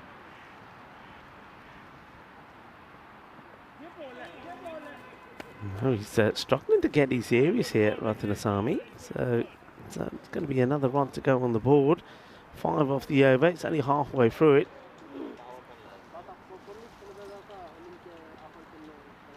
And Kroom says he sees a hat-trick is off to work now. And Kroom, like he always does, true to his word, always gives a membership when there's a hat-trick or 5 wickets or even a century. And it is Martin Piper. Martin Piper, let us know where you're watching from, Martin. He's obviously been lurking. Martin's been given a membership by Kroom. That's very kind of you, Kroom, as always. Julian's asking how many slip catches there have been on the network. Oh, not many, but probably a dozen or so that come to mind. I've seen some, but when they are slip catches, I mean, I think I've seen more dropped in the slips than actually caught. Yeah. Because people don't practice it much at this level. And so when you actually do get one, you're kind of not expecting it. They freak out and clang it. But now, the new slip is kind of the slip back on the circle, isn't it? Or even right back on the third boundary. Got 2 of them in there now. Ramankuti will survive. He'll survive this and it'll be a wide. It's the big Ratanasamy to Ramankuti battle you've been waiting for. Yeah, he does seem to be rushing through his over here. He's not spending, not really getting himself, like he gets the ball and he'll just go straight away. Just not getting the ball in the right areas. You can see he's got the slips in place. Kuma still keeping his hands warm. This one's full. It goes right across the umpire there, but he does finish the over. 6 come off it. And I think all of those, have come as a result of extras. Let's have a look at what's coming up then, as it's 26 for 6 here at the end of 5. Of course, we have some women's cricket this weekend. It'll be the first time we'll see the Croatian women and the Czech women on the network. And who knows, with more matches into some of these teams, maybe we can get them up to the level that they could be involved in the ECC, which is, the ECCW is what I'm talking about. It's going to be our last tournament of the season, but it's just the first time we've had an ECCW, and it's something that I'm really hopeful will grow to maybe, hard to say at this stage, but maybe twice as many countries next year, and to keep growing the women's game, because that is certainly something that we're very passionate about here at ECN, and it's great to have had more women's cricket on the network this year, and that'll continue this weekend, and of course to the ECCW at the end of the year. Yeah, and I'm pretty sure, Vinny, that next year we're going to see a lot more women's cricket as well. I think with a lot more teams. I think the Euros of cricket next time around for women's will be much bigger as well. So maybe we can, I think, double up on those teams quite easily. Of course, seeing a fair bit of the women's in action myself, and I think you have as well. So we know there's many good teams out there, and I think this weekend will be exciting as well, with two very new teams, but keen to show off their talents. Satyan getting a bowl, so he's been given an opportunity here, and I do think with a couple of changes they should have 11 fit to bat, I'd imagine, this time. Pole just trying to get off the mark. He's got an idea. Well, these are doing a bit of line dancing here. He comes walking forwards and walking back. He's an ideas man. In, out, shake it all about. It reminded me of, protesters kind of marching, and then, perhaps the police have marched them back. At least he's trying something. Stand still, which was a better strategy, and he will get off the mark at the 5th attempt. Yeah, well done to Ramankuti.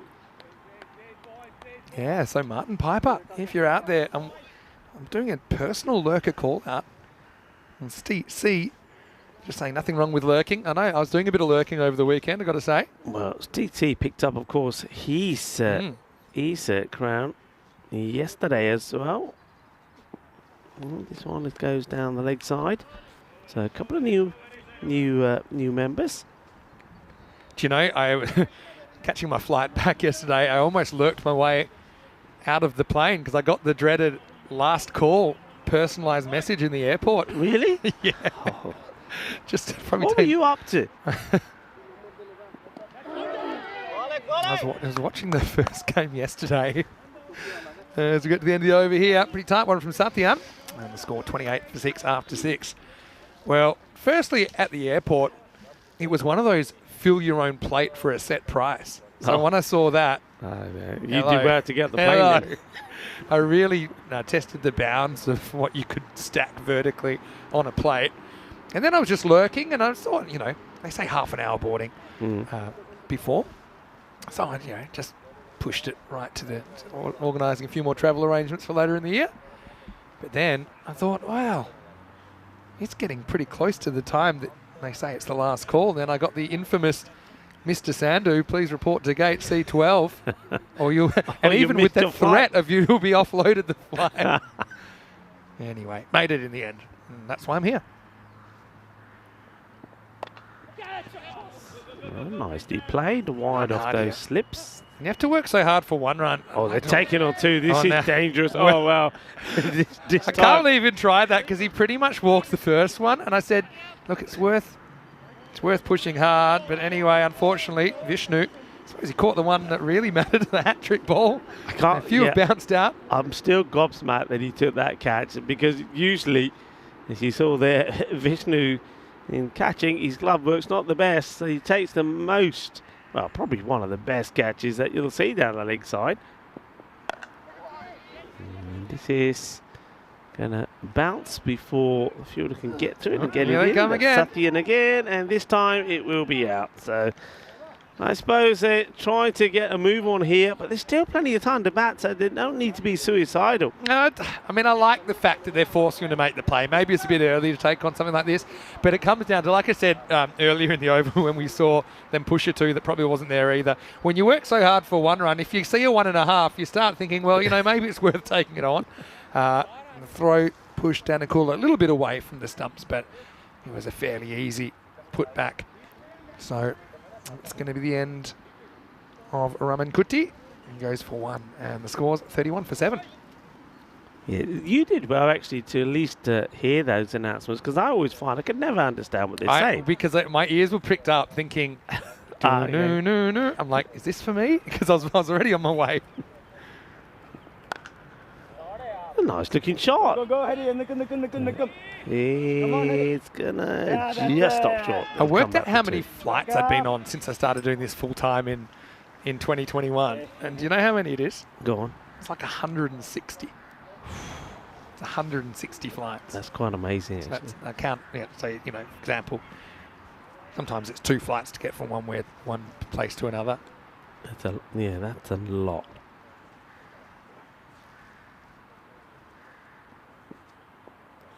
Got that good slower ball. You know, it's going to be a really important weapon for him when we get to the business end of this tournament. And really, only about 48 hours away from basically the final series. I was going to say, though, but coming from Perth and growing up in Perth, the shortest flight out of Perth to a major city is like 3.5 to 4 hours. Yeah. That's the shortest flight anywhere, pretty much. That's the pace on this time, and I can't deal with it. So we're in Europe. Probably the longest flight is about 3.5 hours from one place to another. That we go anyway. Yeah. You know, you might be going kind of Sweden to Spain or something like that, or Spain to Romania or Spain to Croatia. This one is probably one of the longer ones we do. So that when everyone starts complaining, oh, such a long flight, I said, no, not really. That slower ball again. This time watches it well and will take the single. And end of the over, let's stay on strike as well. Danikula bowls well, just the 6 runs from it, but of course was the run out that came off that one. Now this is where it gets exciting. Ljubljana taking on Zagreb Sokol. I mean, you'd remember last year, I know you were here with Tyrone, and Ljubljana knocked Zagreb Sokol out in the qualifier at the 2 versus 3, and they knocked him out in 3 overs. So it was quite a significant one. And the year before, Ljubljana made it all the way to the final. Zagreb Sokol beat them in the final. Zagreb Sokol big favourites in that, but Ljubljana gave it a real shake. So there's a bit of history between these two teams. Bit of fun fact for you is that Sokol, they only have 3 matches left. They're all against Ljubljana. And at the moment, only 1 point separates these two teams on the table. So they're all pretty big games, and I think it'll be a bit of spice in that one coming up in around about 38 minutes right here on the European Cricket Network. Yeah, certainly will. Ljubljana will be boosted after doing the double over the Assassins yesterday as veteran Zanko comes in, and He's going to get played out towards point. They'll take the single. Zanko could still get 2 overs here. Okay, so Kikaz looking to get off the mark. From Zanko. Hello to Anna in the chat as well. She's been lurking a little bit. Nice to have you with us.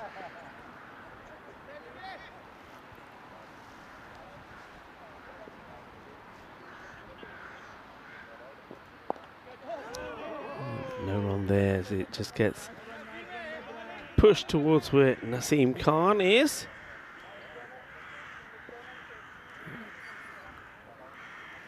I don't know what's going on here today, but the crows are out big time, aren't they? I mean, maybe they're just hanging about after Halloween yesterday, but I can really hear the crows. Yeah. In the chat, Helix saying I'm going to start glowing in the dark with all the radiation. But did you know that if you live at a high altitude, or say like astronauts, they actually age slightly faster than if you're at sea level? It's to do with how like space and time works. So if you lived far away, say on a faraway planet, then you would age more quickly. I think if you then would like transport it back to Earth in like a time machine. I don't really understand it. Something to do with the theory of relativity. But anyway, I might be like a billionth of a second older than actually say I am. Once again, no run there. Kikaz playing very carefully. If someone wants to put that in layman's terms in the chat, then feel free.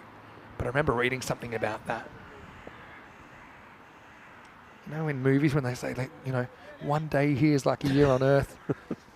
I'll say sometimes the Warriors innings have had those feel to them, but we'll see if they can finish with a bit of a bang. That's nice footwork there from Muralidharan. And Zanko, a rare wide from him. Often he'll throw one a little bit wider, I think, when he thinks he's going to get charged. So yeah, Kekaz, he impressed us with his hat-trick the other day. Let's see if we can get off the mark. 2 to come from Zanko in this 8th over.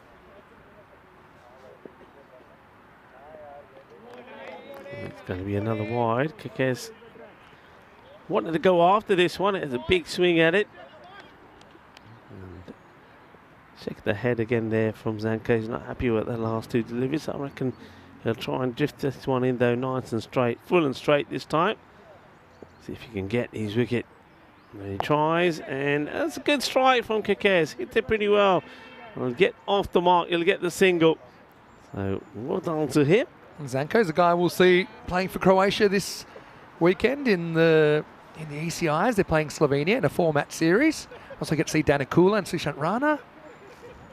Vignesh Rathanasami's in there, and Kumar. Sathi Devi took a hat-trick today. Sam Houghton, Alan Magdalenic, Rashid Hashmi potentially behind the stumps. That's a good pick up for them as well. He's been so good behind the stumps. Dinesh Rupasamy took a 5-for. Aman Maheshwari, as well as Nigel Vincent and Abhishek Awasthi in the squad. This gets past Vedran Zanko. Will take the single and be the end of the over. 5 come from it. 8 overs now complete. 39. And then 7. A lot of the Slovenian side will be made up of people that are in the Ljubljana side. So it has a pretty huge crossover there. And so 2 overs to go for the Warriors. Let's just give them a nod as well. Their first time in the European Cricket Series. Obviously, it was a bit of a culture shock, I suppose, when we came from the ECC to come back to the European Cricket Series, especially in a country developing like Croatia. But I just think it's been a really great experience. That they have 15 games of cricket in them at all. Okay, they've been outclassed a few times, but there's been no shortage of effort. And this is a nice strike. It's going to bounce just in front of the field. A bit unlucky there for Powell, because he got a fair piece of that, but he picks out the fielder. Yeah, he is very unlucky. It's Sushant Rana that makes the stop, and he got woke up pretty quickly. It actually almost carries for a catch, but he does well there, actually. I think he's dipping on it. He makes sure it doesn't get past it, but yeah, I think Toby Poole hit that really well. Played some nice shots out on the off as well. Kekaz now just watches this one go by. Yes, it is Naseem Khan who gets an opportunity to have a bowl. Yeah, Naseem, he'd love a wicket here, wouldn't he? And yeah, he wants it. Yeah, take it. Take whatever you get. Come on, let's see a push on here. We always like to see teams that are finding their way, and the teams that are new, like Zagreb Warriors, when they're up against the power horse of the Assassins, to try and get a lamb up. And we said if they can push on the 50s, that'd be good. So they're 9 runs away at the moment. There goes to the big shot, and is going to be taken. There's a nice catch from Ratan Asami. It's sort of drifting away from him. It's spinning quite viciously as well because of the way that's come off the bat. But liking that from Toby. He's been aggressive, and I think Toby, similarly to early on when we saw Ala Parabil out there as well, at least they played their shots, and I don't mind that at all. Both of them get into double figures. And Toby makes his way back now as a new batter makes his way out, and it's going to be the captain, Alan Maglanic. Yeah, Maglanic, pretty unselfish as well, batting himself down at 10 here, giving a few other guys a go that he may have felt haven't had as much of an opportunity. So 8 balls to go. I was just checking the squad for Slovenia, and every single one of the Slovenian internationals this weekend, they're in the Ljubljana squad. So that'll be pretty interesting as well. Doesn't surprise me too much either. Ljubljana will be at the ECL for Slovenia in their first ever appearance. That's a great shot by Maglanic first up. And you can see he's batting lower than he probably should, I think, on merit. But again, it's just a sign this Warriors team, they've been pretty unselfish. They've backed each other up. It's never easy. I mean, they know as well they're not experienced as some of the other sides here. I think really, in a way, this is what the European Cricket Series is all about. It's just trying to make cricket accessible to everyone at their level. See if Kekes can get one away. He doesn't get himself in a good position there, does he? So the over from Nassim comes to an end. It's the end of the 9th. They stay on 42. 42 for 8, 6 balls to go. It will be Maglanic, the captain, to start facing the last over, the 10th. Who's going to bowl it again? Danakula's coming back. He doesn't have a wicket yet, so he's saying, hey, I want to get in on one. So I guess it'll be the last over we'll see for the Warriors. But yeah, once again, I want to thank them for their sacrifices and their efforts during this series. And hopefully next time we're back here and we see the same kinds of guys playing, maybe even a few more players drafted in and experiencing what cricket has to offer. Here's Danakula to finish things off. Bowling, Gets the dot ball in there. Watch out for his slower deliveries. That's what where has been worked so well for him. He's outfoxed a lot of batters with the slower one. I think they should be very proud of what they've done, the Warriors. I mean, the improvement from them with the ball has been great. They're still, they'll get better in the field as well. There's no doubt about it. And with the batting, I think just got to stick to a plan. You're absolutely right. They may pick up 1 or 2 batters that come into the side. The likes of Alan Maglanic, who's out there now, Kekes, and 1 or 2 others, the likes of Demir and Jic. They'll get better as well. We've seen Toby bat well there. Also, Samajit. So they'll get better. But I like the way that they've stuck together as a group, as a team, when they've been in their field. And this is the one that will always have the likes of Maglanic in trouble. That ball that's coming in from outside the off, because you can see that he'd want to play sort of into that mid-wicket area, but that ball just not there for him. He got done by it. You could see there, right smile. Danakula, he's getting itchy for a wicket. I think he goes fast Yorker here after softening him up with the slower ball. Second slower ball. Maglanic does well. And this one will stop well before the fielder gets there, but then we'll get a single. Well, this one stops, and it's almost like the Grizzly says, I'm not going anywhere else. I refuse. I'm staying put. Yeah, so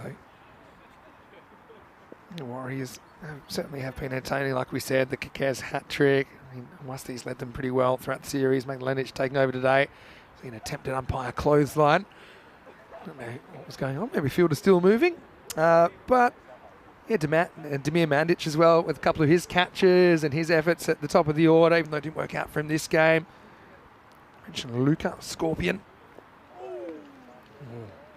This one doesn't go too far away from the stumps as well. Miro Zobaj with the catch. When you think about... He's fielding, not just the catch, his fielding's been superb. Ramankoti today. But yeah, the main thing is we hope they had a really great time. That's really what it's all about. does set up an interesting race, though, for the top three. Shot by Kekes here. I'll get one.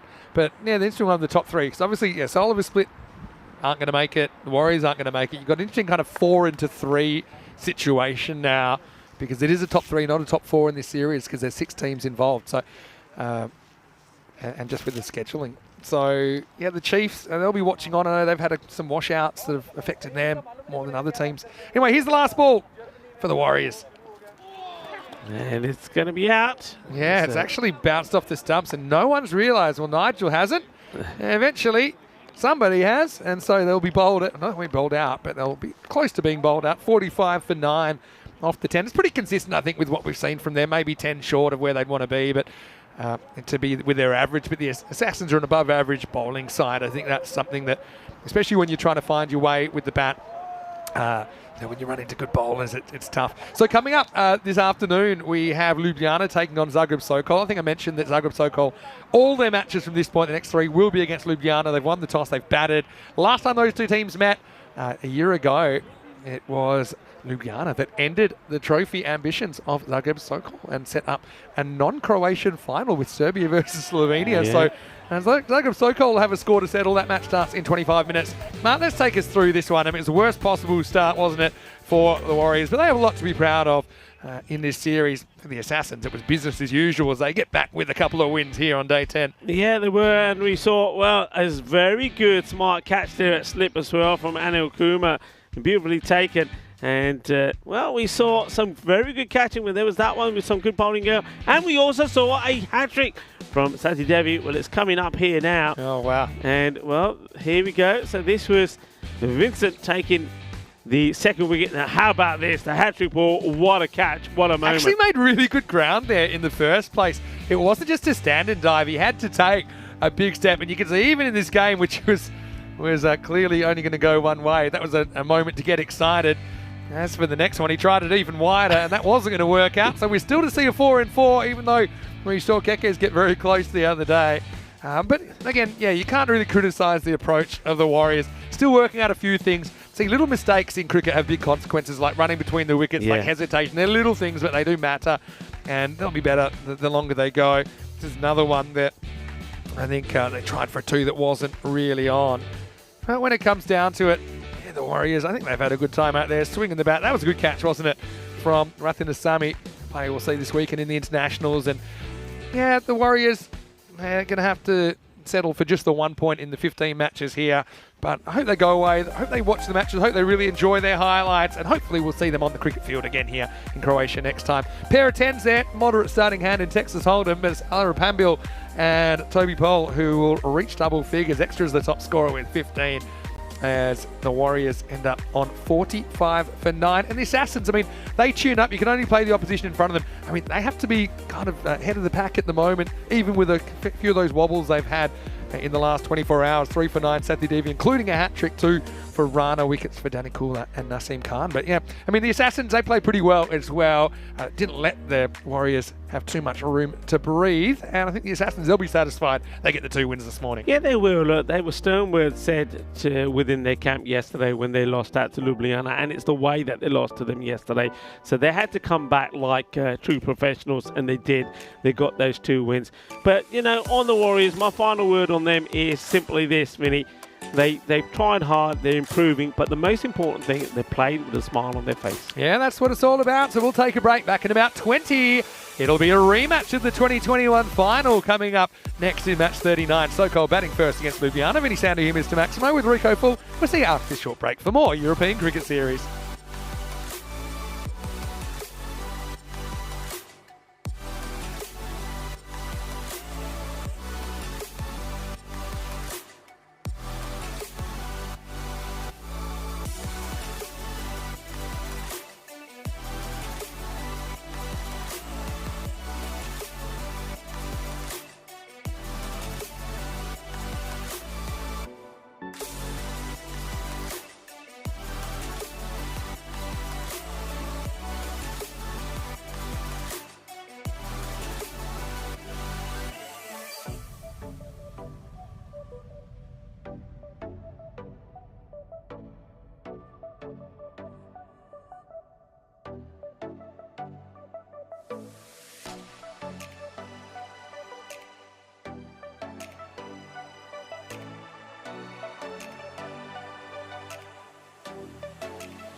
This European Cricket Network event is proudly brought to you by HCL Software and Bizaway.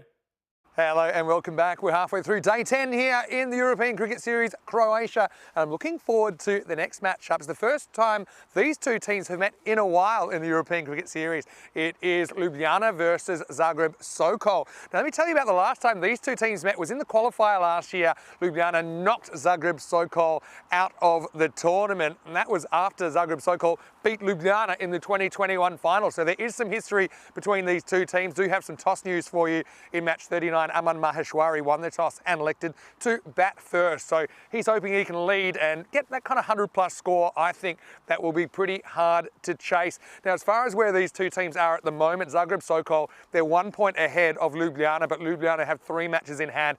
And interestingly, Zagreb Sokol, they only have 3 matches left in the qualifying stage, and all 3 are against Ljubljana. So these two are really competing for a spot in the 3 first up. There's also the Chiefs kind of hovering behind, but I think the 3 matches between these two teams will be really entertaining, and they'll be really important in determining what that finals matchup looks like on Friday. Rico Full will take us further, and I can tell you, Rico, the news from the toss in match 39 is that Zagreb Sokol, they've won the toss and they have elected to bat first. It's over to you. Let's get ready for the start of the match. Thank you very much to Vinny Sandu, and yeah, giving us a little bit of history about these two sides, and there is plenty of history there. Ljubljana, they come into this contest with back-to-back wins over Zagreb Assassins yesterday, so they'll be boosted by that, and they'll be hoping that keep their good form going. I think Isaac Ali has been in fantastic form for them, and Shinwari with the ball has been outstanding yesterday for me in that defence. That score, remember, just 56. I think from Ramanjot Singh was sensational behind the stumps. I mean, him standing up, he saved so many runs as well. And I think he's going to be key here as well. His batting was really good. You got Kanath, who was, of course, the bowler who bowled right there towards the end, and they were lifting him up like he was their hero. It was magical scenes for them yesterday when they did put together they defended the lowest total we'll ever seen on the European Cricket Network, 56 against the Assassins. Zagreb Sokol, they're going to start off with Hashmi and their captain, Aman Maheshwari, as the openers.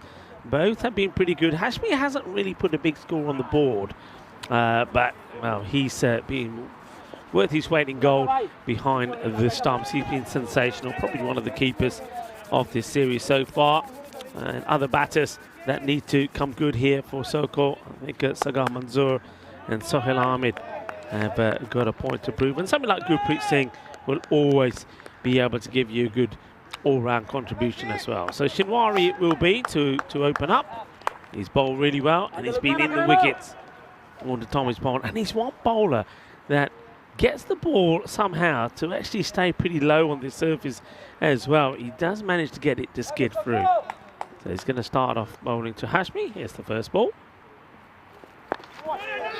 This gets worked away, and they will take the single.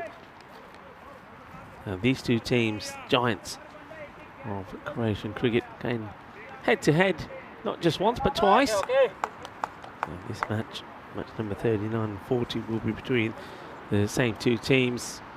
Here from a much chillier Croatia today, not far from the city centre of Zagreb. It's a nicely flicked away, so chase is on here, but they're not going to stop this. Has 4 runs, is beautifully tied from the captain, Aman Maheshwari. Sometimes guilty of not really moving his feet too much, especially to some of the straighter balls, but anything down the leg side, he's onto that quite quickly, and he's quite good with the short ball as well. So just helps that one along. It's not well directed by Shinwari.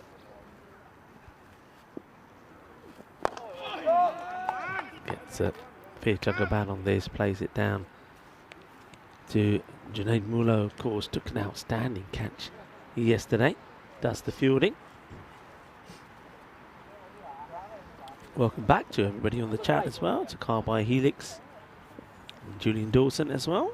Hope everybody is well, and Josh Hobbing joining in as well, who's saying, let's go Ljubljana. couple more. So Hashmi looking to find his way with the bat, really. And maybe he, like we saw in the match before, like Sathi Devi, can get going. Sathi Devi also hadn't been in the runs for a while, but well, yes, Sathi's player certainly did. Got the runs and also picked up a hat-trick. Not sure what's happened here. So Manjot Singh sort of withdraw away quite quickly. Yes. There was maybe something that came through from the officials' tent. Not sure what that was about, but doesn't look like we got any delays there. Manjot Singh sort of backed away pretty quickly. Game down the leg side and taking the leg by side. That's good backing up from Maheshwari. And way down the legs. Easy call really there for the umpire. Umpire DJ. And DJ out there with Popovic, who's that square, and Paul Stubbs is the third umpire for this one.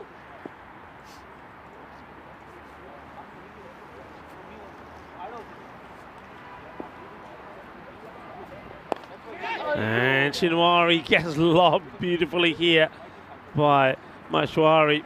It's a bit of a miscue, really. And Shinwari almost finishes. He's over with a wicket and gets very lucky, does Mahesh.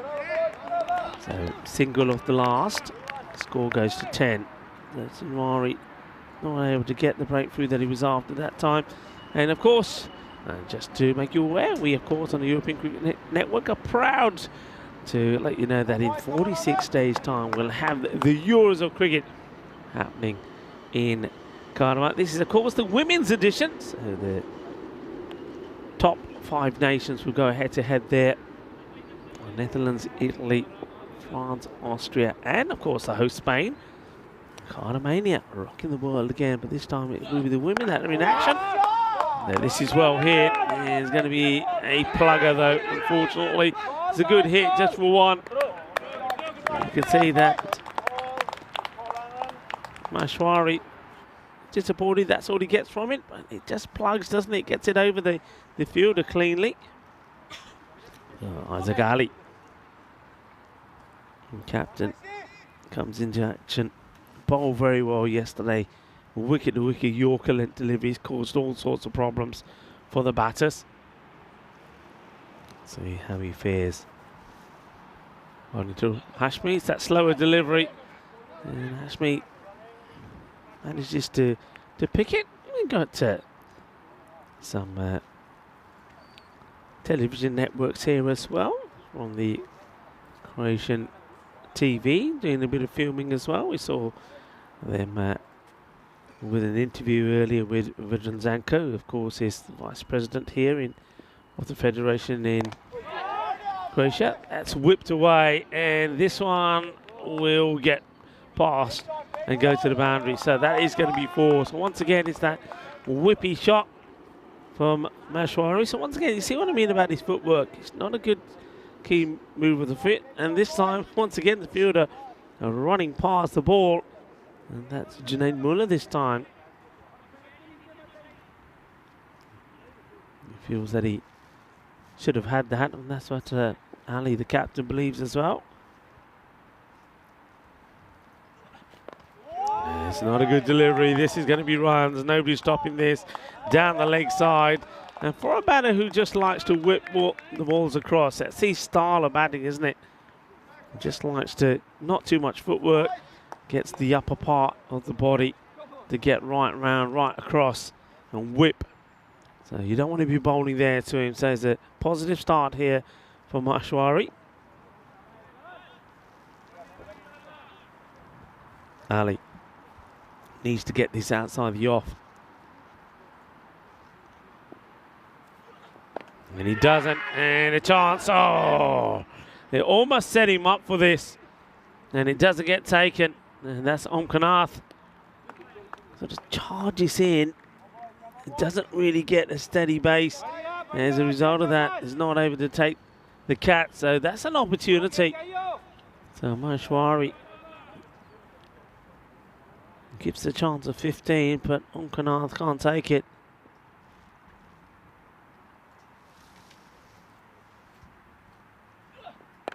Okay, now this one should be taken. Ramjot Singh, and he makes it look easy. So that's the first, and Hashmi it is, who once again is not able to click with the bat. They go for 4 or 5. And Singh takes an easy catch. He's not going to drop that. So Zakali not been his tidiest of overs, you'd have to say. He's been a little bit down the leg side. And that one probably not the right shot to play from Hashmi. He knows that. He's really should be trying to play that one on the offside. Maybe just guide it in that sort of backward point area. But he goes for the shot, the big shot across the line. Skies it up. It's going to be a wicket. It's 21 for 1 at the end of 2. You can see just these two teams, just how close they are to each other. Ljubljana know that to win here takes them into second. And they'll be looking to do the double over Zagreb Sokol the same way that they were able to against the Assassins yesterday. 21 for 1.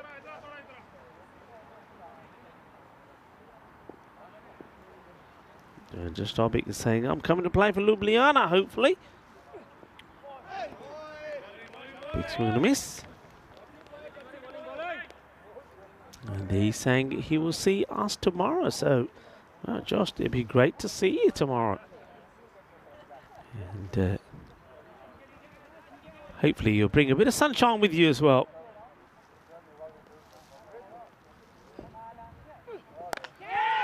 High up in the air, it's another opportunity. He misjudges completely misjudges this. I'm not sure what's happened there. And that's Raj. So it's so long in the air. All he needs to do is find his position, takes the catch. But he's got it completely wrong. There he is. And now I think he got this bit of his finger as well. So huge opportunity as you see Maheshwari gets another life. This one gets stopped by the pads of Ramjot. To the dot ball. You don't want to give good players chances because they'll hurt you. So Maheshwari gets dropped again. And it's down the leg side. So misses out on that one really. That's his shot.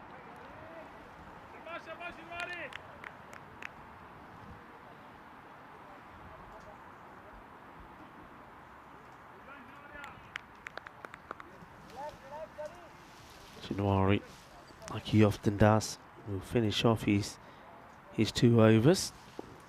Often bowls the first and the third. That's the areas. If you're going to be short of a length, if you're going to be successful against Aman, short of a length, in an area where you know he's not going to use his feet, so he's just trying to get his arms into play and upper body, but there's very little footwork. But not there, because if you bowl it there, he will get onto it. Whips this one away. That will go all the way. Manos arriba, Vitro, porque eso es 6 carreras. Boom. Shaka lag gaya. And that is as easy as that for him if you bowl badly. And January doesn't finish his over or his spell well. They go for 6. Goes for 17 of his 2 overs. The score at the end of 3, 29 for 1. He lets himself down with that last delivery, doesn't he? Just strays. I think he's going for the Yorker.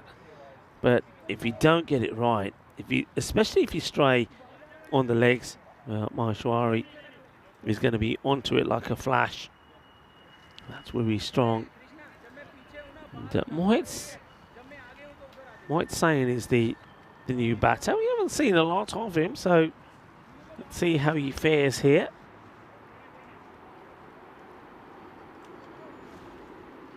going to be Koplu to bowl to him, and it's very wide, and well, he's like playing at a ghost delivery here. It's a nice looking shot from Sain, but he was nowhere near it. Well, he's near this one. It's at the fielder. They'll take the single. It's a wild throw. They might even come back for two, but Aman wasn't looking. He says no, and then he decides yes, and he will get there. Yeah, there was no need for that throw. That was a crazy throw. And you can see that Isaac Ali is just communicating to the fielder, say, come on, let's not throw it away. Get an extra run. To the displeasure of the bowler, Koplu. His time is up-ish, and that's a good-looking shot. And this one will go to the boundary. So things starting to quicken up in the outfield as well. Positive shot, likes to hit out in the off. Clears the field, gets the boundary, and I think you might find that Isaac Ali put a sweeper in. He has a little chat there with the bowler. I think what he's saying to him is, look, if keep that line there. If you can keep the line, I might bring one more over on that side. I think now he will do exactly that, because this is going to be 4 more. So Isaac now is going to have to, I think, get one more across, perhaps get a sweeper in. And having a chat with Koplu. I don't think he's bowling badly here. Okay, might be a tad short, but in terms of the areas where he's bowling, he's keeping it outside the off. So a positive start this from Mohit. Comes out, plays some aggressive shots. So they do push a man out now. So the sweeper goes out. And this one's on the leg side, it'll be wide. It doesn't catch anything off the bat on the way through. So tries to adjust his line, tries to go fuller to Mohit.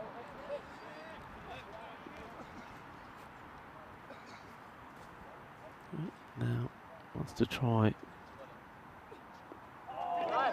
Okay, that's better. Going across. Better areas. Going for the shot. Third man is also pushed back, so he's got some protection there as well. And I like the fact that you've got a short backward point in the catching position. Oh, on the lid. Right on the lid. And you've got to have your lid at least buckled up. Just having it sitting on the top of your head means that this could happen, and that quite easily going to go onto the stumps.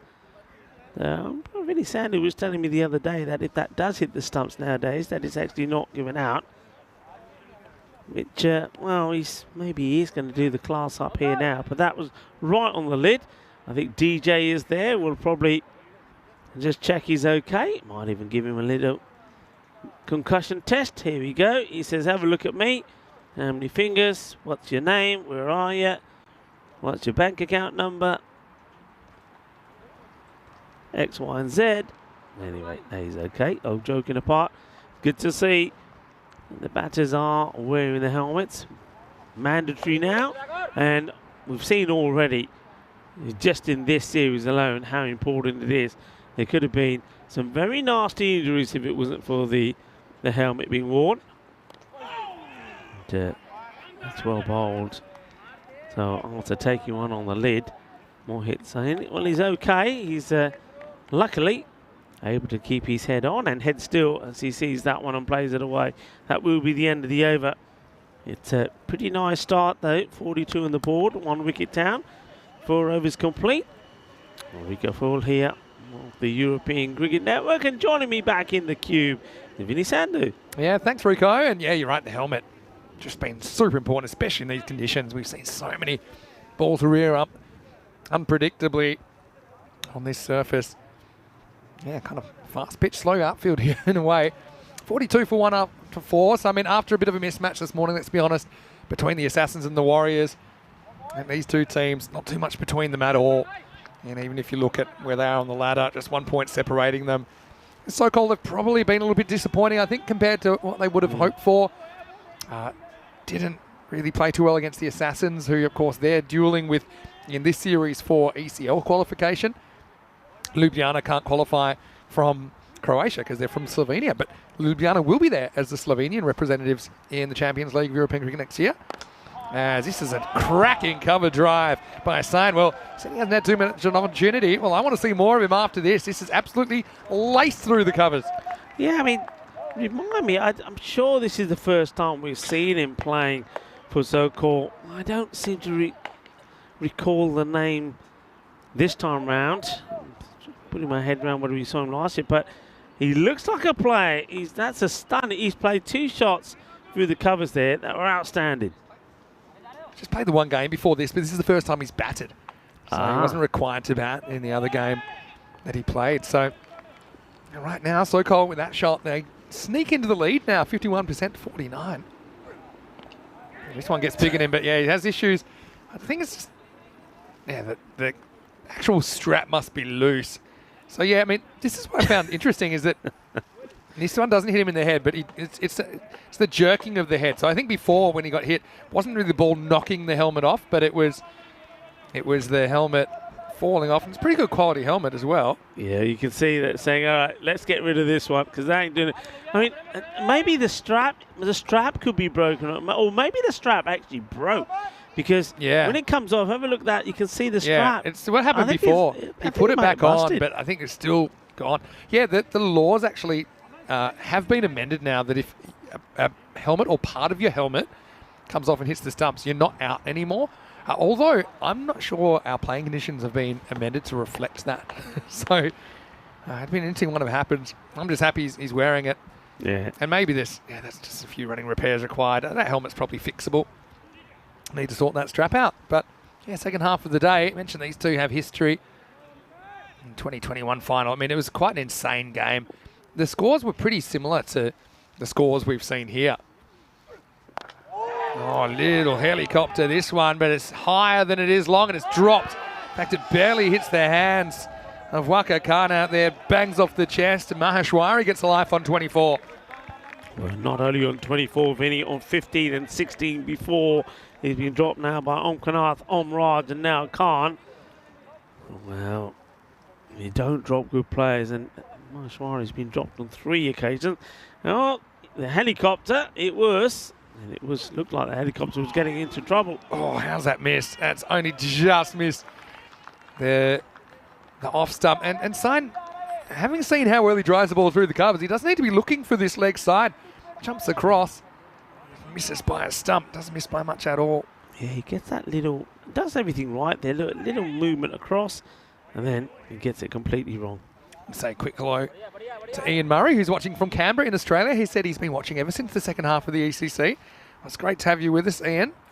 Yeah, hello, Ian. Lovely to have you with us. It's a nice shot. They do have that sweeper out there now, and I think you need that guy out there to this guy, because Mohit San has played some lovely shots out in the off. Yeah, he sure has. Well, that's his strength. So we haven't seen as many players playing the ball through the offside. So if you can do it, it's a big advantage to have. This ball's also hit uppishly, but it'll fall safely. And it will take us to the end of the 5th over. And the 50 comes up. Zagreb Sokol, 50 for 1. And I want to welcome you into the commentary box as Rico tries to detangle his succession of jackets. It's all got... Come on. It's all on. There we go. He's everybody. back. You're looking very bright today. Thank you very I'm much. you finally So taking the jacket off. Yeah, I've gone a little bit green, a little bit Ljubljana about my shirt today, but great to have your company. Great to see Jost in there as well. Jost Hobic, he is a guy we saw playing for Ljubljana last year, a Slovenian guy, picked up cricket partly through watching on the ECN. Yeah. So it'll be great to see Jost. I've never actually met him because we've been in contact a fair bit over the last 3 or 4 years, but it'll be great to see him playing live and let's see how he goes. And as for the Slovenia side, Ljubljana, a lot of them will be playing in the internationals on the weekends as well. So things like that from Waka Khan at the international level, they're catches you need to hold, especially such an important player like Maheshwari. You got to. You don't give somebody like Maheshwari 3 chances. And you know why? Because then he'll do this. That is huge. Right out of the middle. Lovely jubbly. Thank you very much. Yeah, and just to remind you, he was dropped on 15 by Omkanath. Then Raj put a straight forward down when he was on 16, and then that one, the last one was 24 and can't put him down. And Maheshwari is probably thinking, okay, if you're going to give me chances, now I'm going to make you pay. Yeah, Palakonda comes on, gets whacked first ball. Just has to get it right. Oh, pretty good ball. I think there's a bit of a leading edge here, otherwise might have had Maheshwari in trouble. That's a good comeback from the bowler. Yeah, well bowled. Palakonda has been good. I think the first time we saw him, he picked up a threefer on the first day. So, you know, he's useful. This one's a little bit short, but Maheshwari is very cautious to go back. He's not I don't think he's one who likes to go back and pull a hook. He likes to flick. So it needs to be just a little bit fuller for him to like the ball on the leg side. Oh, well, this one is going to be a nasty one. I don't know almost headbutts this down onto his own stumps. Who's more scared? But yeah, the keeper's taking cover here. Ramanjot. Yeah, get a good view of it here. That was scary. A scary camera angle as well. Yeah, but it's just a case of the spinner getting it completely wrong, and so now he's going to have to face a free hit.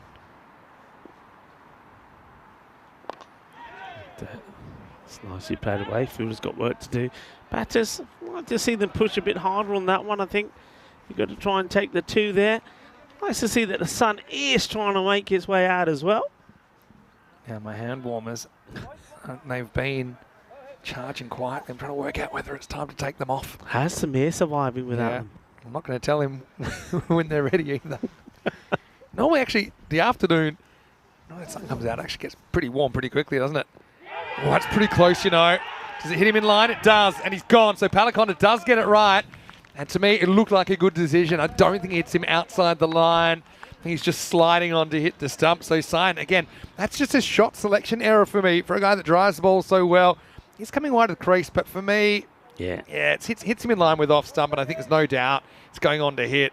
So it's a good bit of bowling, good bit of umpiring as well. Palakonda with the breakthrough. And so-called 56 for 2. Yeah, I mean, it's good innings. First time we've seen him with the bat. I like what he did. Played some blazing shots outside the off. And I think what I'm seeing there is he's very good hitting on the offside. That's his strength. He likes to play the leg side as well. But hitting straight, we didn't see him drive. And the couple of ones that were there for the straight hits, he goes across the line. So yeah, they'll probably remember that about him. Make him play straight. Otherwise, he goes across the line. Not a bad guy to come out now, though. Sagar Manzoor. And he plays his one nicely as well and chases on. Once again, very lazy running, I have to say. You got to push harder. Zakab Selkor, one team, unlike some of the others who still haven't picked up the virtue of trying to run the first one hard and turning ones to twos. Takes us to the end of the over here. So 59 for 2 after 6. Yeah, I think for So-Called, they're a team. They have been to the ECL a couple of times and actually had some success this year. You know, they actually played some good cricket, but I think here at the domestic level, they've forgotten some of these basics. If you want to be the champion side of Croatia, which I suppose will be decided by So-Called and the Assassins, whoever finishes higher in this series. So, I mean, we could potentially have an ECL qualifying match on Friday if they meet at some point on finals day. But yeah, you've got to do those basic things right. A lot of things in cricket are hard, but a lot aren't. Yeah. And so if you can do those basic things like pushing hard through the first, looking for a second, you know, turning correctly, backing up correctly. These are the sorts of things that good teams do automatically. Yeah, so you're saying, yeah, tomorrow the weather will hold. Yeah, we're only a little bit worried about a storm, which might be coming on Friday morning. But as far as tomorrow, it looks okay. Yeah, this is played pretty correctly. But now he's taken on a single. And, wow, I think he's made this. I think he makes it, yeah. Yeah, but the fielder was taking time to decide whether it was worth throwing at the keeper's end or not. Last minute he decides it's bowler, because look how slow Maheshwari was. He says, okay, we'll take it on. But yeah, I think he's just home.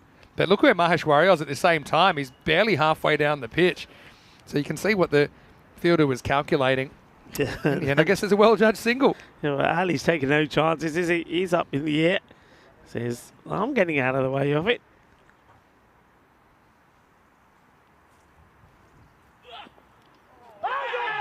back leg. And umpire's not full. Good umpiring again. The umpires, I know it's also a big step for their development to umpire this much in ECS, but it's a good example of one that I think less experienced umpire might give that out. Yeah, yeah. Good from DJ. Oh. Keeps low. Actually well kept by Ramanjot to deal with that in the second bounce. Yeah, and he gets the applause from Ali as well. But that's it. You can remember that the one before this one came up and hit him high up on the hip, and this one doesn't come up. So that's the issues faced by the batters on this pitch.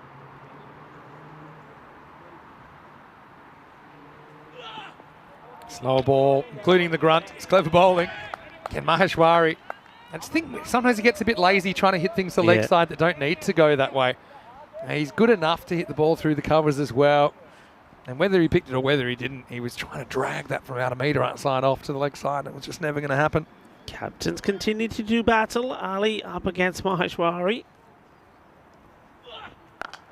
This time he'll get on the pull and he'll get plenty of it. And Maximo 6 to Sokol to finish the over, 66 for 2. But the difference for me is the length. I mean, you can pull from outside the off stump if it's short. But that one before, it was just too full to play that shot. That time he gets it right. And Sokol fly to the end of the 7th over. And now they're going to bowl a 7th ball, which probably won't count. But unless we've missed something. I don't remember any extras in that over, do you? No. So I got a feeling this one might be cancelled because I had that as 66 for 2 off the end of the over. So if that is a 7th ball, that won't count. Yeah, I think that's probably what's happening now. Yeah, dead ball's called. So it'll still stay 66 for 2 and it won't be a Maheshwari on strike. It'll be Mansoor on strike. Okay, I haven't done this in a while. Why don't we go... roll an 8-sided dice, and it's saying, how about group 6? So that's group F. Yeah. Okay, Spain rep. We should know that one pretty shortly. Donnerstadt from Austria playing their first ever ECL. They qualified before, but it was one of the pandemic lost ones. Indies from Guernsey. So we expect them to do well. I mean, they played pretty well in Group A this year, but they couldn't quite make it to the decider when Hortonchurch went through. Talon Stallions, well, they were also in Group A, so they'll actually meet again. Yeah. They need to sort out their bowling, Talon Stallions, but potentially the Baltic boss, Saifur Rahman, will be there. And one team yet to be decided, but they will have a 15 as this is lifted up, and it's going to be 4. It's good batting by Mansoor. So, yeah, as we just told you, that last ball that you saw was a single to Maheshwari. It didn't count because it was the 7th ball of the over. I think it's a good change in the regulations. In a 60-ball game, you don't want to have an extra ball to one team and not the other. So, for example, if Maheshwari got out of that, he would have been un-out, which we haven't had one of those yet. Of course, we don't get too many 7-ball overs, but they'll happen at all levels of cricket, including the highest level of cricket. You'll get the occasional miscount that isn't picked up in time. And it works out well, doesn't it, for Sokol, because Mansoor smashes a 4 first ball of the 8th over. Yeah, 4. And now a wide ball on Kanath. Normally bowls a very good heavy ball, short of length. So Mansoor, I think, will be looking to pounce on that shorter delivery. And there it is. And he hits this well, but straight to the fielder. Get the single. That's nicely done. Well, that's good sharp fielding. The man that's in close there at square. Yeah, he's certainly just trying to keep things quiet here. They haven't really been able to get too many breakthroughs, but look, they've kept it to under 10 and over, which I think Lugano would fancy chasing. It's a little bit short, worked away once again to the leg side by Maheshwari. And they'll just get a single this time. Kanath, of course, bowled beautifully yesterday, as did all the Ljubljana bowlers, but particularly in that last match, he was the hero bowling that over where there was 2 wickets and run out as well. There was that team hat-trick, wasn't there? This one is up in the air. This one that will just get over the rope. There's going to be 4 more. So nice looking shot. And he does, just not getting it right at the moment. It's normally pretty straight. short of length, and he really gets this pitch to assist. At the moment here, just giving a little bit too much room to Sagar Manzoor, and he seems to be far happier coming in when he's got a little more freedom to play his shots, right, as opposed to opening the innings. This will just be off the inside half of the bat for a single, and so they've dragged that to around the 10 and over mark. Just 100 here. It's funny how cricket works. 100 in Carlton seemed impossible to defend. 100 here. It's impossible to chase, but it's a challenging chase, isn't it? Nice hands from Ramanjot, who holds on to that one, but no edge. It's the end of the 8th over at 78 for 2. Yeah, nicely done. So 12 balls to go here, so they will be looking to get to that 100 mark. I mean, certainly a minimum. They'll be looking at 10 and over quite easily to get there. But you still look, you've only lost 2 wickets. Maheshwari is still there, so he will want to go big. You got Manzoor there as well. So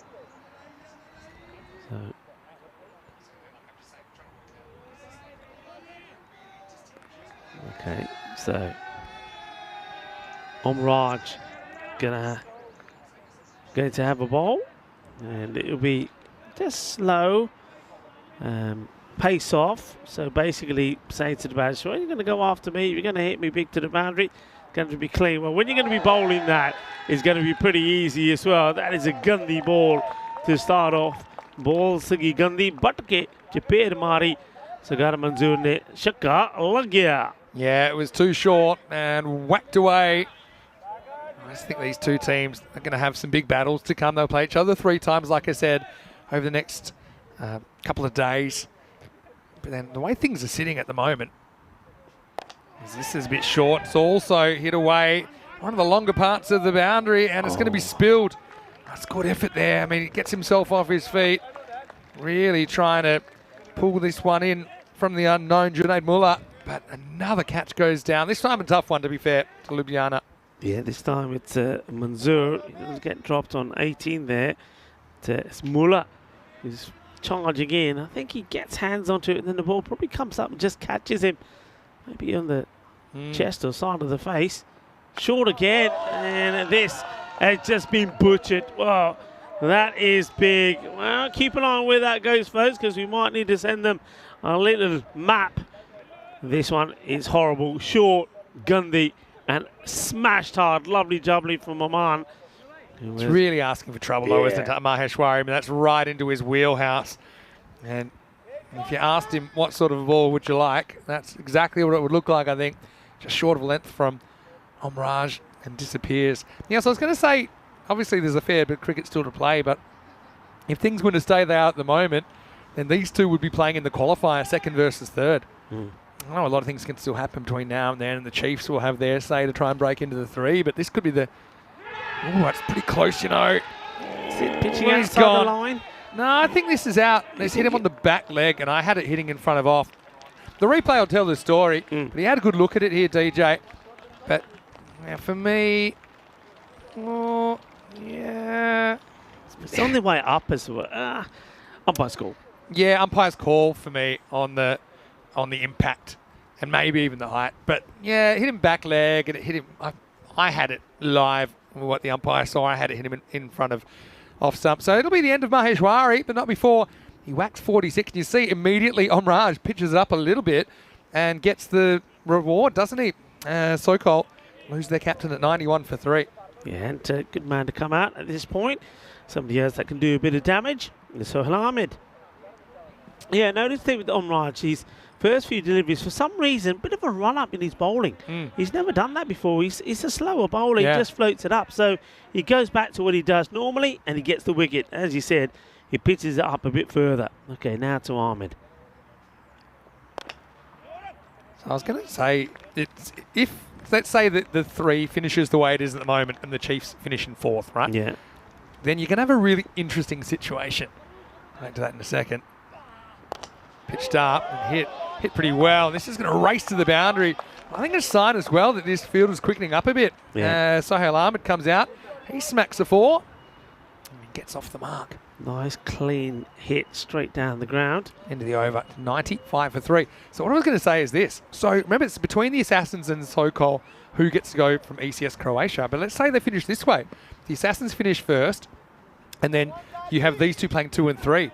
Well, Ljubljana can qualify the Assassins into the ECL. And Ljubljana, remember, they're in the ECL as well, representing Slovenia. It'd be a club from another country knocking out a club. From ECL contention, and the Assassins, well, they'll be loving that. For Sokol, if they finish second or third, it means they'll have to win 2 games to qualify for the ECL, and the Assassins, of course, might not even have to win 1 if Ljubljana were to knock Sokol out. That's only if they finish in the positions that they're in currently. Of course, there's a few other scenarios that could happen. Anyway, it's going to be Kopolu to bowl the 10th, and he's going to get a caught behind. First up was well held by Ramanjot Singh behind the stumps. He's been excellent back there. It's a really sharp catch, this, Vinny. And this is, for me, when I watch this live, this is about anticipation. I think his movement is clinical here. Yeah, I mean, what it is, look at that right foot. So, yeah, you're trying to keep your head as close to the ball as you can.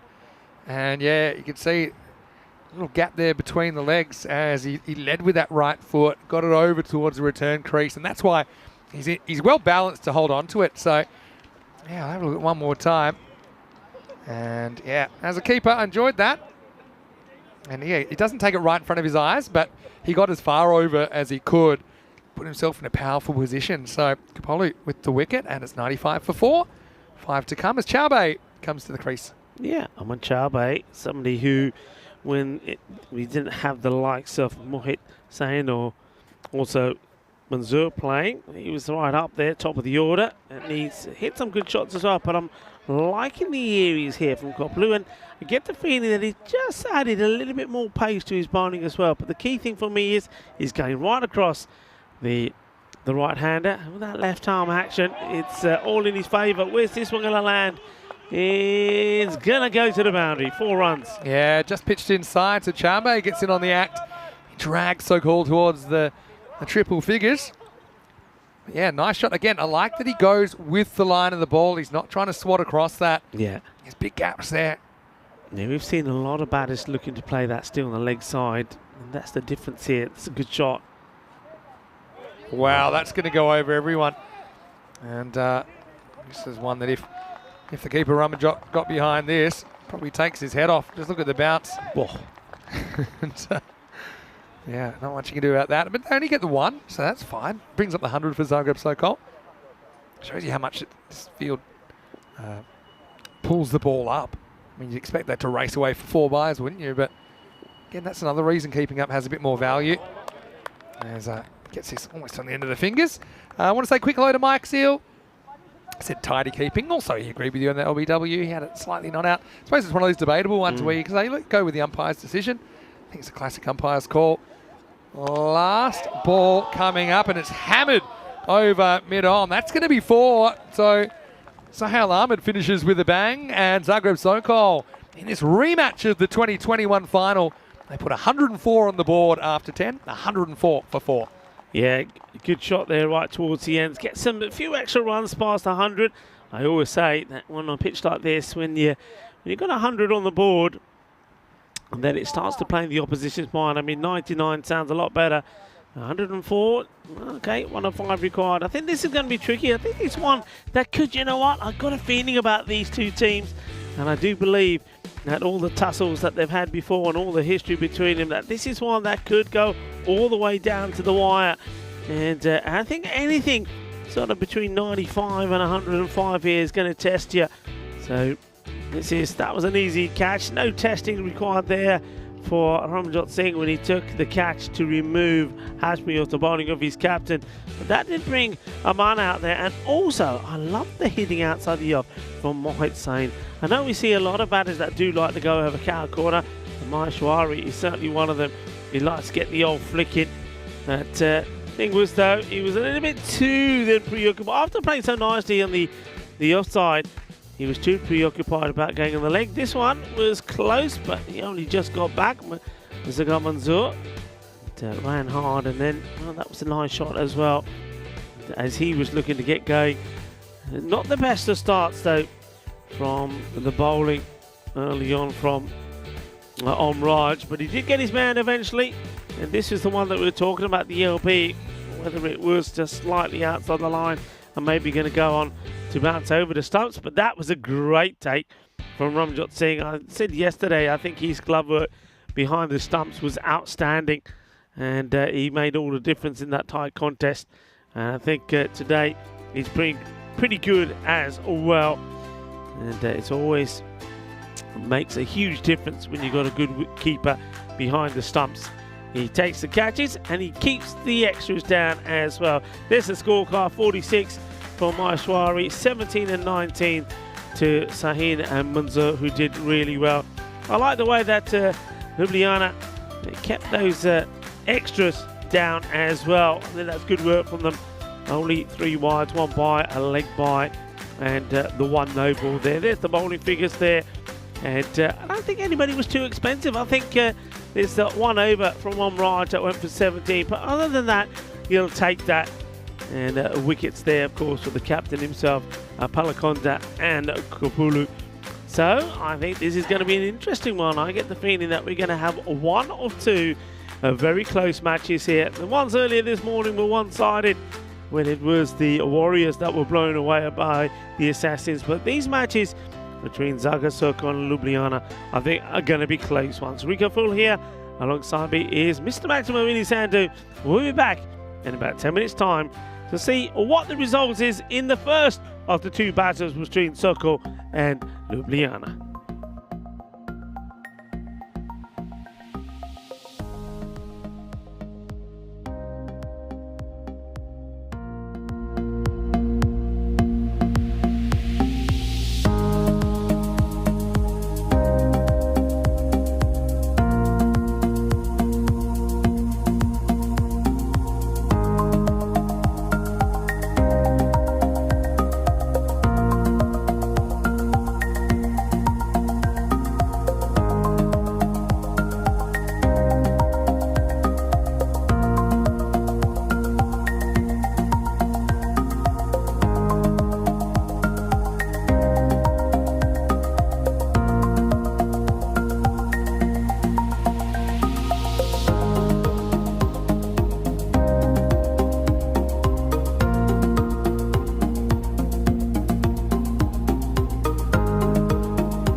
This European Cricket Network event is proudly brought to you by HCL Software and BizAway. Hello folks, well, the umpires making their way out there. That's DJ and Popovic. They'll see that Zagreb Sokol are following them. They will feel that they've done the hard work. They've got score on the board, 104 for 4. It was their captain Aman Mashwari who performed brilliantly well, 46 of 28, and getting good support from the likes of Ahmed and Manzoor. 66%. The win predictor has them to go on and win this. Ljubljana 34, but they'll take those odds, Ljubljana. Remember, they weren't given too much of a chance yesterday against the Assassins, and they came through and got a remarkable victory, and they'll be looking to do the same here again. Key thing they've got to do is just try and get a good power play in here. Ramjot Singh is out there. He's been good with the bat, and he's going to be partnered to start off with by Waka Khan. I think this is just a move to get a hard hitter up there. Waka doesn't like to hang around. We've got other batters, of course, in the form of the captain himself. Has been very good, Azhar Ali. Will be pretty key in this one as well. Then hoping that other players, the likes of Kanath, and maybe even the likes of Kuma, can make the other difference. Got Matala there as well. I think he's another one that can give you some good support with the bat as well. Top ball to start. So he gets this one through. And you can see that Singh's quite happy just to let it go through.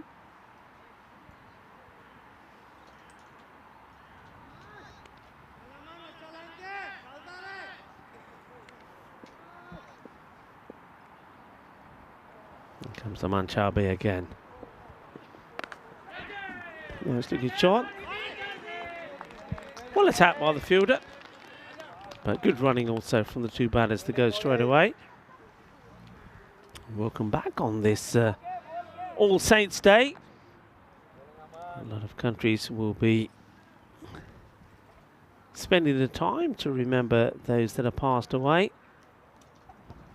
Dia Todos los Santos in Spain, of course. A good delivery, well bowled. It's also International Scented Candle Day. I don't know about you folks, but I love the old scented candles. Especially have those on in the evening. My favourite has to be vanilla. Love the smell of vanilla.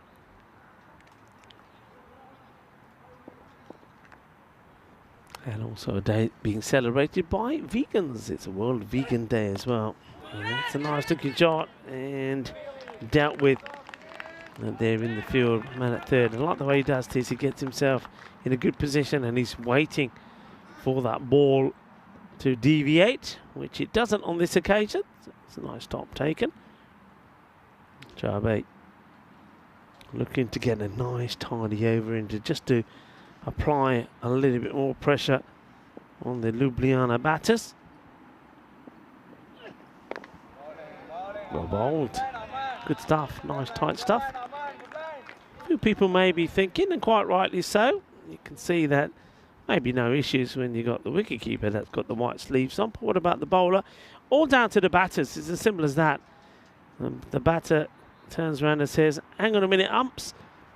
Yeah, we're using the white ball and he's got white sleeves. I find that, you know, a little bit difficult to see the ball. And the umpire will either ask the bowler to roll them up, or if they're just normal roll-on sleeves, take them off. But doesn't seem to be any complaint from the batter.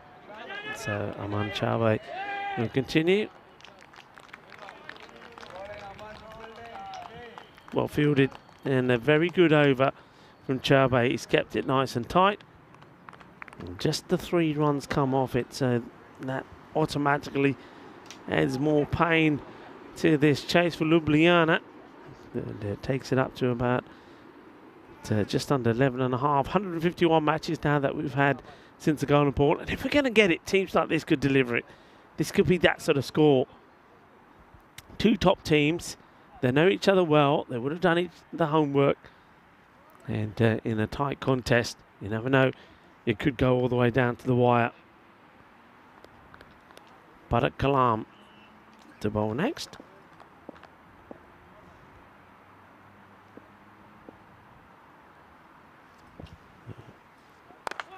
Seeing once again it's attacking the field. I wonder if it's worth here at Zagreb. It's the second time they've done that, whether they just sort of say, well, you know what, they've got this straight line. If you look, I don't know if you can see it,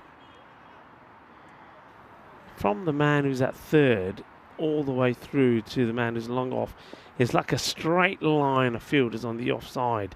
You may see if you can get you that shot a bit later. This gets played. This time it gets away from the fielder.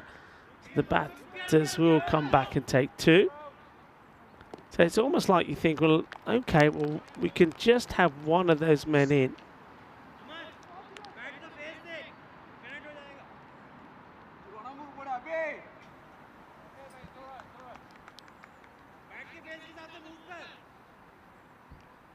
So there's that what we're talking about on the offside. So you got that line. So always like a wall of players. You just wonder whether they could just have one a little bit closer. Now this time, going to get this over Gurpreet Singh. 4 men on the leg side. None of them on the boundary either. So they're sticking with just the 2 men on the offside. 3rd man and long off back. Sohail Ahmed.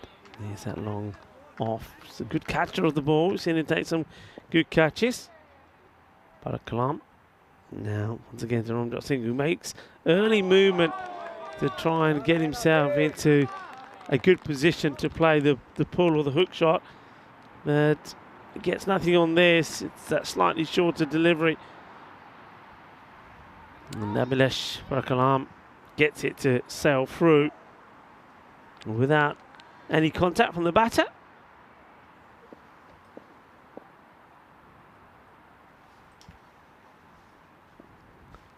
Tries the same thing again to the fielder. No run. It's nicely done. So not sure how Ramjot Singh is thinking this is going to help him when he makes that initial movement. Just keep an eye on him. Let's see if he does it again here. I think he's far better off staying where he is. You'll see Amana Maheshwari there to the left of your screen. He seems pretty happy with the way things are at the moment. Keeping an eye on his field. So they've got like a wall of 3 on the leg side as well. Does he sneak this inside? Yeah, he does. So it's another very tight over. So hardly anything off the first 2. 7. Okay, without loss, but you're falling way behind the rate now. All of a sudden, the score of 104 from the remaining overs is almost like you're chasing a 120 score. And the rate moves up a notch, past the 12 mark now. Just 1 point separates the 2. Zagreb Sokol a point above Ljubljana. Ljubljana looking to finish above their rivals, the team of Slovenia. Maheshwari comes in, have a go, he says to the fielder, who does. But I get the feeling the batters would have made it. I think Karma gets there. So you can see that Arman says, come on, hit the stumps, hit them for me. And yeah, he does get there. Maheshwari, I think he's gone back to sort of his normal run up here. Maybe not quite 100%, but remember he was just bowling off the edge of the pitch the other day. Well, this one, that's so unlucky once again. I can't believe they're just getting a single here. It should have been a boundary quite easily, and it just plugs. But batters got to be aware that this could happen. Got to be prepared to take those on, and that ball just skids and spins, and it's just going to be one for Ramjot Singh. That's a result, especially if you're Zagreb Sokol. Yeah, so we saw him bowl when conditions, especially after the rain that we had on Friday, when conditions were bad, he just was bowling from like the edge of the artificial, but he was still bowling well. Wild swing from Ruckus Khan. Take the single, and I'm wondering already if when Gurpreet Singh comes on the bowl, whether he will go back to his normal longer run up, or he stays and just bowls wicket to wicket I must admit, he was very good when he bowled just off a few steps. He was getting the ball to nip back as well. He's bowling those little off cutters. Very effective. So I hope he doesn't change. Short one. This one gets thick edge of the bat. Fielder does really well. Once again back there. Deals with it and handles it well. So Singh just not getting what he wants at the moment. One thing they've done very well to him, they haven't bowled in the areas where he's happy. They've bowled him a heavy ball. It's been a little bit shorter. And he hasn't looked comfortable. That's that short one again. Now I wonder if if this one gets called a wide. And I guess for now, even though he has bowled that slightly shorter length, he hasn't had one that's been called for one for the over. So this one will be, he says, okay, I get it. So 2 more balls to bowl in his first over, and he knows he can't be going upstairs again. And this one is just okay. Khan having a look at the umpire. Let's have a look at this. He's, oh, well, what do you think there? Is that above? I think that might be. I think it is. You know, he's a short guy, so it will be called. Yep. So he knows he couldn't. I suppose he's unlucky because Waka Khan is not the tallest. So free hit coming up. A license to go the full Monty here. Waka Khan, will he take it? Oh, he's going to get the boundary because the fielder goes for the catch, gets it wrong. There's going to be 4 runs. And the catch wouldn't have mattered, but saving the boundary has got to be the play here. That's Abhilash Parakalam. So Waka Khan makes the most of the free hit. And Maheshwari pays the price of going too short too often. That's better. Full length delivery, and he gets his big, what do you reckon, size 10s in the way to stop this one. And just plants the foot. And luckily for him, it hits the sole of the shoe and not the ankle. It is the end of the over. And also, that's the power play that's completed. 17 without loss. Without loss is key, I suppose, but you're falling way behind this rate. It's not like they're chasing that score in sort of the 70s to the 80s where you think, okay, it's not so bad. You can get the acceleration in later, because now they're over 12.5 required.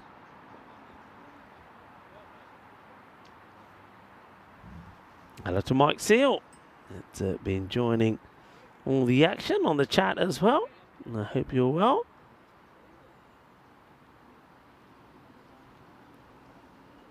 Okay, so just keeping different bowlers on. That's the look of the field there again. So I've got a sweeper now back on the offside. There on the leg side, you can see just the 3 men.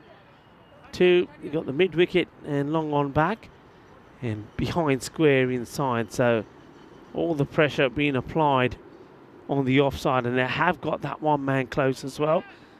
And 3rd is in a catching position for Dinesh Kurupasamy, the man who has taken 5 wickets, of course, in this series.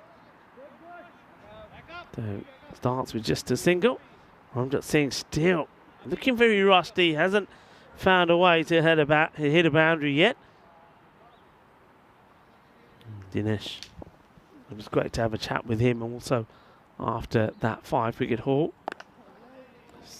Nicely played by Khan. They'll take just a single, but Zakrab Sokol are not going to mind that at all. Take as many singles as you want.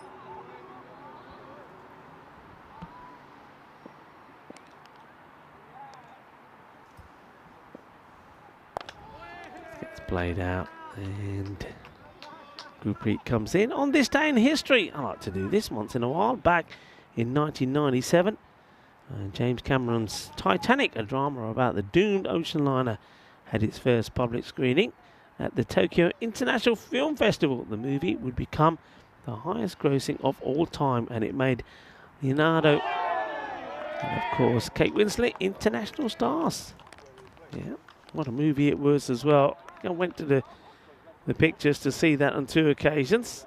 And I think it was absolutely brilliant. Loving the camera work and the special effects on that one. Doesn't quite get this. Should be taken and will be taken. It's a nice, easy catch. It's going to be the end of Waka Khan, who, well, I suppose with the 2 batters struggling to find the boundary rope, had to try something before his team fell further behind. He tries to muscle it to the boundary, and it ends up being a very easy catch. So catch gets taken. And I know a lot of our Indian friends, and will know the fact that back in 1973, Aishwarya Bachchan Rai was born, Indian actress. Also was, I think, Miss World as well at some point.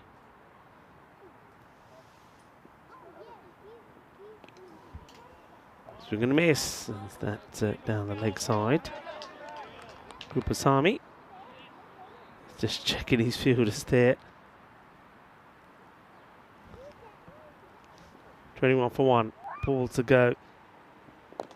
Fourth, and it's well bowled. It's picked up, and slight hesitation for. Oh, well, they will get the run now, and you can see that Dinesh is speaking to the keeper, saying, "What have you done? Why did you do that?" And Hashmi, he's very quick. Look, he gets their glove off. He goes to throw, but it was a wild throw. I just love watching that in fast motion. Well done to Spring Productions. I love that. End of the over. So they get the single, but singles, as I said, don't really hurt you. It's 22 for 1, and maybe the captain who's in there now, Zakali, can make the change, but he's going to have to get going pretty quickly because that rate is approaching the 14 mark now. And Gurpreet Singh, now he's going to have a bowl, and from what I'm seeing, he's going to stick to that very much short and run up and see if he can just keep his little cutters going. Adjusted to the conditions and this pitch really well, Gurpreet. Starts with a short one though, and this one is not going to be caught up with. So the 2 Singhs go to battle. And Gurpreet Singh up against. Well, that's not actually. Man, that's Isaac Ali, beg your pardon. I thought it was Ramanjot Singh. He's at the non-strikers end. So Gurpreet Singh goes with the short one, and it gets absolutely clobbered. That will probably be the one for the over as well. Yeah, I think that's a good call. I don't think Gurpreet wants to be bowling there not from this this run up. Fuller, well bowled. Hashmi asking the question. They'll go upstairs, and now this Hashmi, I suppose body language doesn't make me feel he's that confident about it. Let's see here. Very tight. I think that Ali just gets back in time. Does lift the foot up, so that's why Hashmi goes for it. But well done to Isaac. Gets the foot down quickly. Probably better option is just to slide it in. But again, good quick hands from Hashmi. And this one probably a wide. Yep, don't think it catches anything on the way. So a little bit of everything here from Gurpreet so far. The short one, and then one pretty pushes the batter pretty wide outside the off, and then goes down the leg side. Well, this one is coming quite a bit. There's a lot of swing on that from Singh. So get that dot ball in, important. Dot balls for Zagreb Circle, keep getting those in, you do well.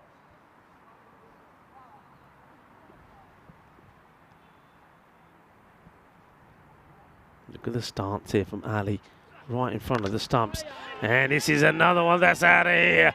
And when he hits it hard, and he hits it out of the middle. Well, that is sweeter than the glove jambus that we had once again for lunch here today. Thank you to the Federation, by the way, for those. A nice bit of biryani. And always a little treat with the glove jambus to follow it afterwards. A big hit.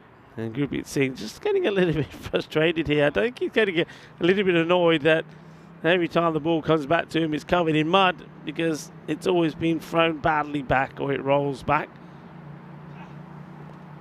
I think he may just sneak this one in as well. So it's another dot. But remember, they needed the 13 per over from here on in. And they have got 13 off this one. And it's Isaac Ali, the captain of Ljubljana, that's looking to take the fight to Zagreb Sokol. Powerfully hit, and it's going to be 4 runs. So they get more than enough of that over. And maybe as the sun starts to come out, the sun is going to be shining on Ljubljana once more because they start to get going in the innings now. That's a good hit, and that takes the score to 39. 39 for 1 after 5. And good time to welcome back into the QSR to Vinny Sandu, who'll talk to us about the other events we've got coming up in the remainder of our season. Yeah, and so I suppose it's drawing to a close in a way. Having said that, we've still got a solid month and a half, even more than that, before we pull up stumps in season 2023. Of course, concluding with the ECCW. Not too far away from Malta as well. We'll be there on Monday, so just 5 days away. I'll be there along with Coy Rutgers and Nish. Also doing a bit of work. Nishay Butt as we back to Osborne here in the 6th over. Yeah, I know sometimes you talk about a flying start. This was kind of like it's like a tethered start, wasn't it? Really squandered some early opportunities, I think. Still not completely out of it, but something like Osborne, he's normally pretty reliable. And pretty good keeping as well by Hashmi. You've talked about his influence, and actually 2 really good keepers going head-to-head here. Yeah, Osborne, there's going to be no pace on it. This is a sort of a bit of a risk because the way that Ali is going at the moment, if he gets hold of you, he's going to hit it big. But Osborne, he's got the knack of getting these big hitters out. He's wily, isn't he? Yeah. Christopher Osborne. And it's quick work there by Hashmi, but the foot was just down. But well, this always happens, doesn't it? You give a guy a wrap and he loses this one miles down the leg side again. Good work by Hashmi to stop it going for extras. Yeah, Osborne, we gave him good wraps. He got it wrong, but Hashmi, we gave him good ones as well, and he shows his class. Good stop. Oh, this has gone straight through the batter's legs. I wonder if this is an opportunity. Let's have a look. Yeah, just a little bit of a slide here. I think Hashmi takes that. I reckon he might have whipped the bails off in time. It's a difficult one. Very probably difficult. That, apart from down the leg side, through the legs might even be more difficult. Yeah, you know, can take them, but you need a bit of luck. Don't get to have your hands in the right place. Miss hit, but it's not going too far at the moment. Singles don't hurt Zagreb Sokol at all. And yeah, just think about what's on the line here. I think particularly for Sokol, for Ljubljana, of course, they'd love to win their first European cricket series. It's the 3rd time they've been playing here in the Croatian edition, even though they are a club from Slovenia, a neighbouring country. But for Sokol, you know, they need to play well enough for the next 48 hours, play their way into the European Cricket League to get back there for a 3rd time. Otherwise, it'll be the Assassins that are going. Osborne pulls this one a little bit to the left. It's probably not a bad strategy for him as well to just throw the odd one out there in case they get spoiled. I mean, he's got the deep point in place, especially with the rate where it is, 14 and over.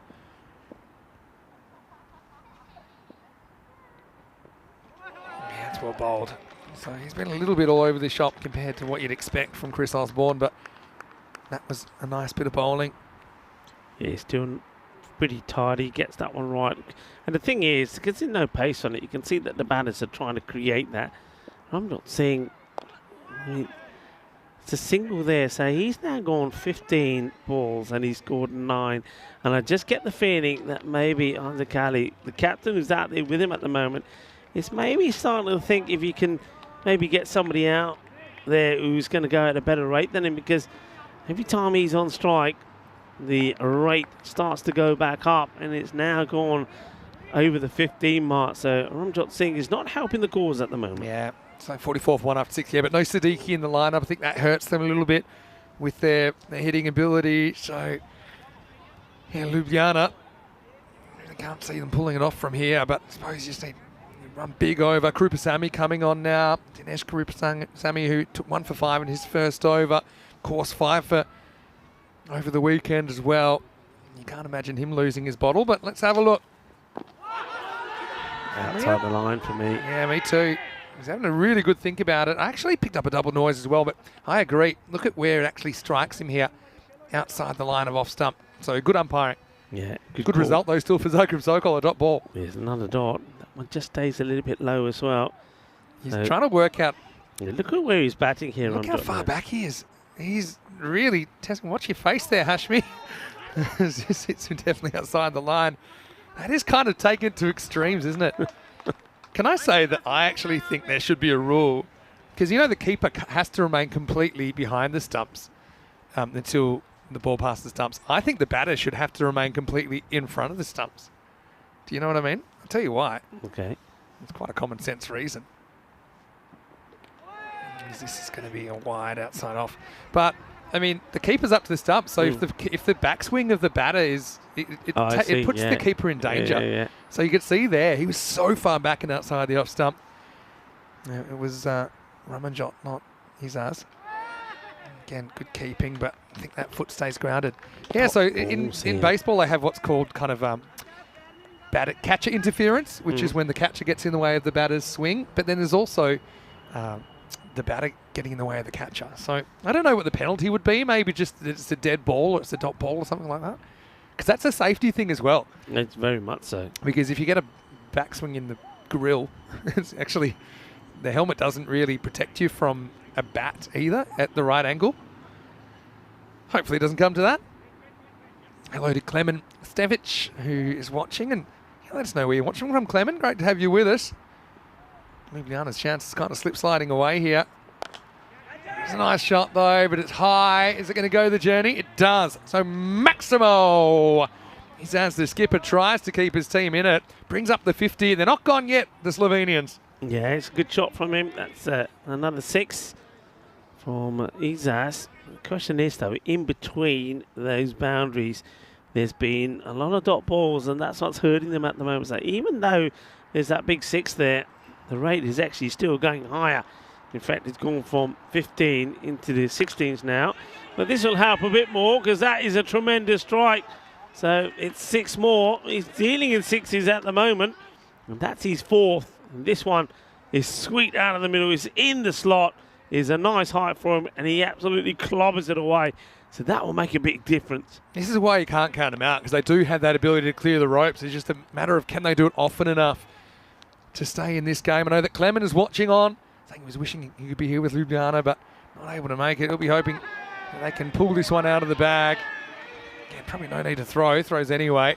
They'll get 1. So Krupasamy, and all things considered, he's done his job. 1 for 19 off his 2 overs. 7 overs down. 59 for 1 coming up. Rematch in match 40. Ljubljana versus Zagreb Sokol. Ljubljana winning the toss, and they'll set the pace this time because they will be batting first, so different order of innings. That game starting in around about 35 minutes. And of course, last game of the day, we'll be asking for random questions as well. Maybe a bit of food chat. Although, after stepping on the scales this morning after my few days off, I think we'll have to minimise. Maybe the food will be for chatting only. if I'm going to be able to fit in my suits in season 2024 anyway. It's going to be Abhilash Parakalam to bowl. He's wearing the Lucas Stubbs jersey, isn't he? Yeah, he is. Got the old. Here he goes. Sure Luke will be watching. Well, this is going to be pulled away right back to the fence, but well caught. Really nice catch by Dinesh Krupasamy down there. It was actually a pretty good shot in the first place from Izaz because it got big on him, but he threw the hands in it. And really, it's one of the better pull shots you'll see today, but it doesn't clear the rope, and that's the second wicket down. Izaz for 31 is gone, and it's 59 for 2. Yeah, what a good catch this is, though. I mean, I was watching him there and his movement, so he knows it's coming his way. He has to adjust, so he has to move to his right, but he moves to his right, and then he has a quick look to see how much room he's got between him and the rope, goes back, gets his feet nice and firm on the ground, takes a really good catch, and they needed that, because if one man who was still keeping Ljubljana in this contest was the captain, but he now departs. Ramjot Singh's still there, but you can see his strike rate far from benefiting Ljubljana at the moment, 9 of just 17. And did you see that boundary awareness that wasn't necessarily there from some of the Warriors outfielders earlier in the day? Oh, this is a nice little flick away, though, from Omkarnath, and he's going to get 4.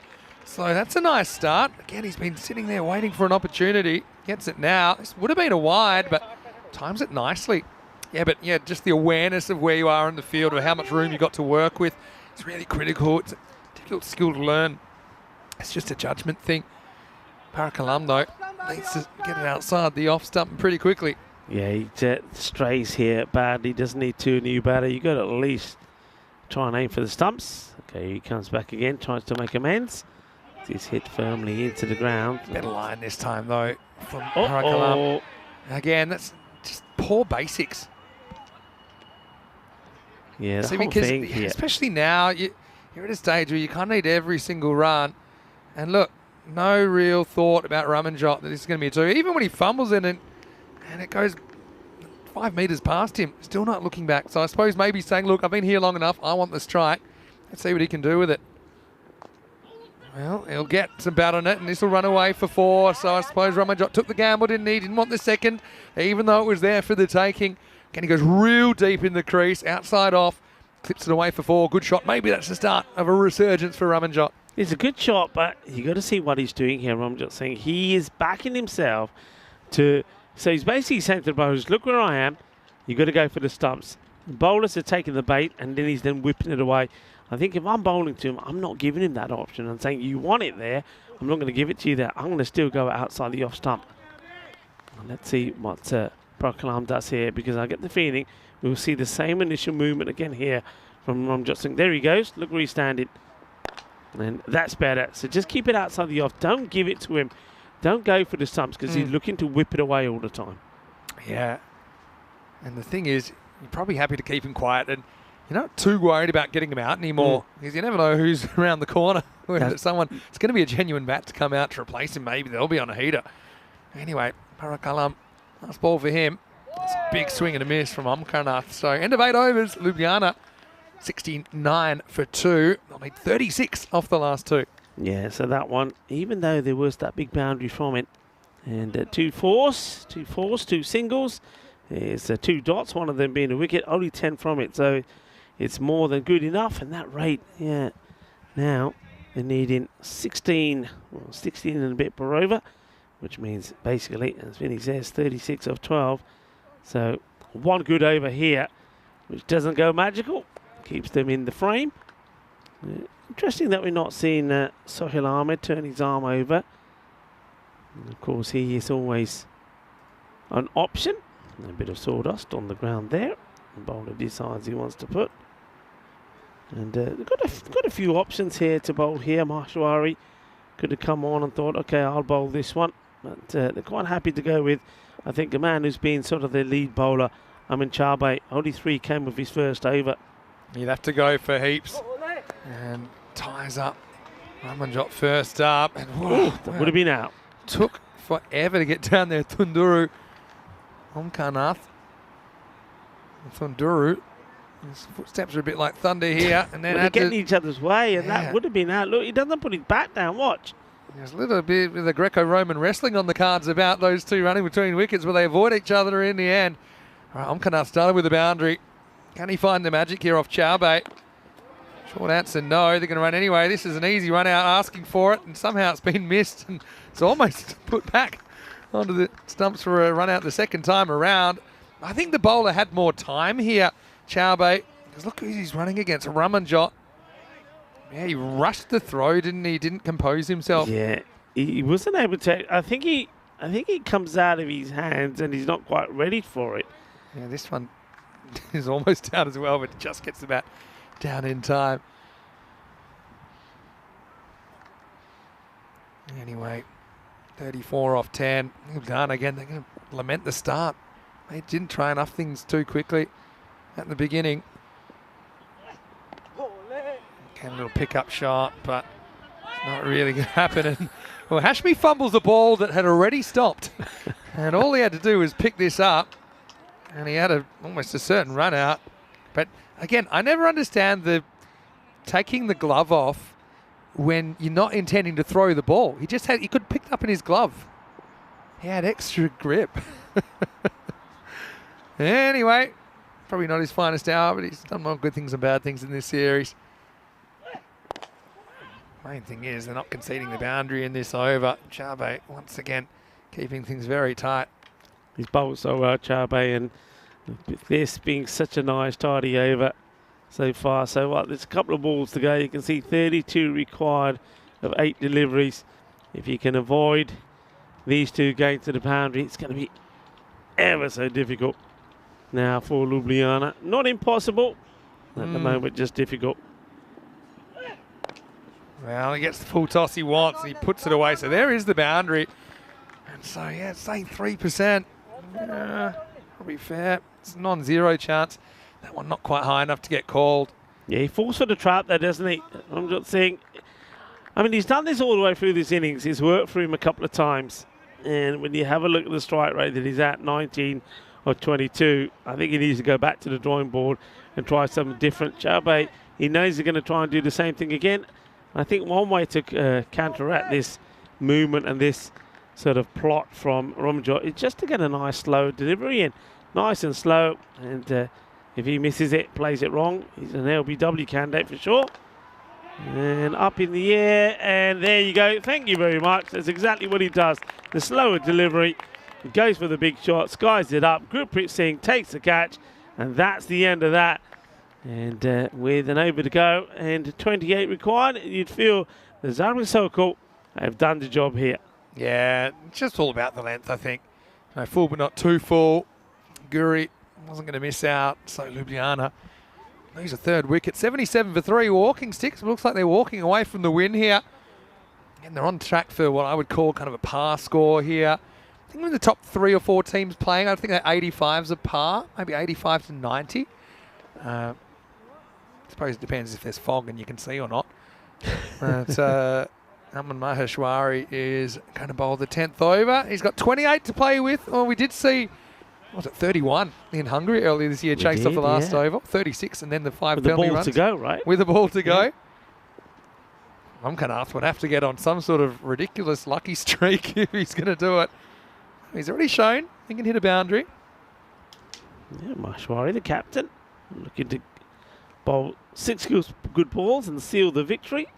A couple of 5 wides would help. Low full toss. It won't escape the infield. So it takes them to 78. Yeah, so what's interesting about these teams, and I do think they're pretty evenly matched, if I'm honest with you. Certainly the records over the last couple of years would show that. And they'll get the rematch. So this is one time where Ljubljana going down in this game, it looks like, but they'll get the immediate right of reply in about half an hour. Nice to see the sun poking out as well. Certainly different conditions to this morning. That was crazy, the fog that we started in. But Kopolu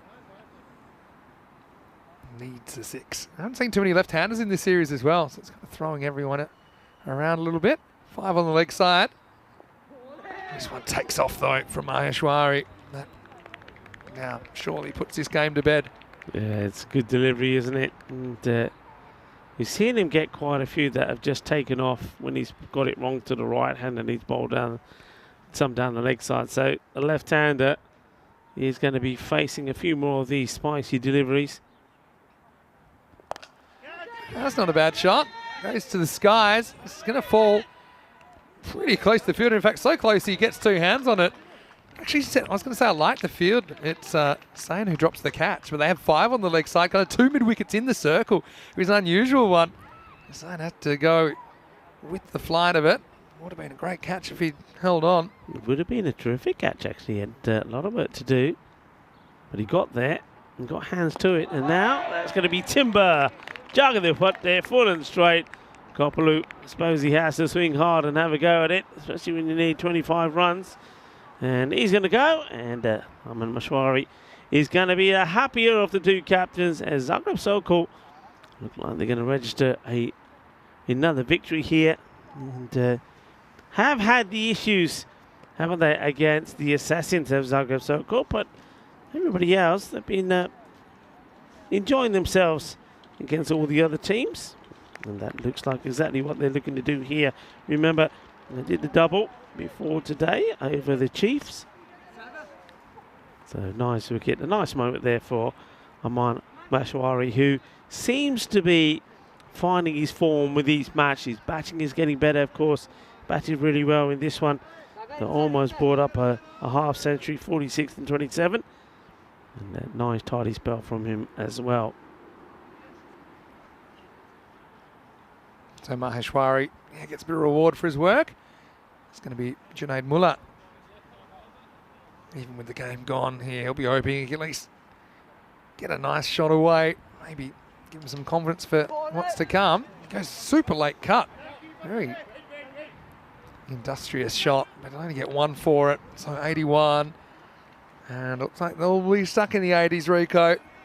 And yeah, again, I'm trying to work. Where do you put it down to? In the first few overs, they weren't scoring at acceptable rate. Do you think they just weren't aggressive enough, or do you think just they tried it and didn't? Weren't aggressive enough, and I think for me that Ramjot Singh, he had one plan in mind, that the hoppers got across to the offside and try and play down leg side. It just didn't work. As we're going to finish with a boundary, so they will finish with this sort of what speed, like a par score here.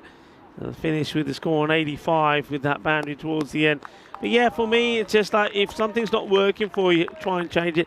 I also think that, once again, we have seen it done in this series a fair bit. I think Sir Oliver Split have done it. We've even seen the Warriors doing it when they have retired batters out. I just think Ramjot Singh, if it's not working for you in the power play, make a change quickly, because if you fall too far behind, you don't get yourself back in the match. Yes, this is what's coming up in 25 minutes, and it'll be Ljubljana with some interesting decisions to make, because they are batting first. Who will they bat at the top? I mean, did you go for someone like an Omkar Nath that actually finished pretty well? So I think you have to be pretty innovative.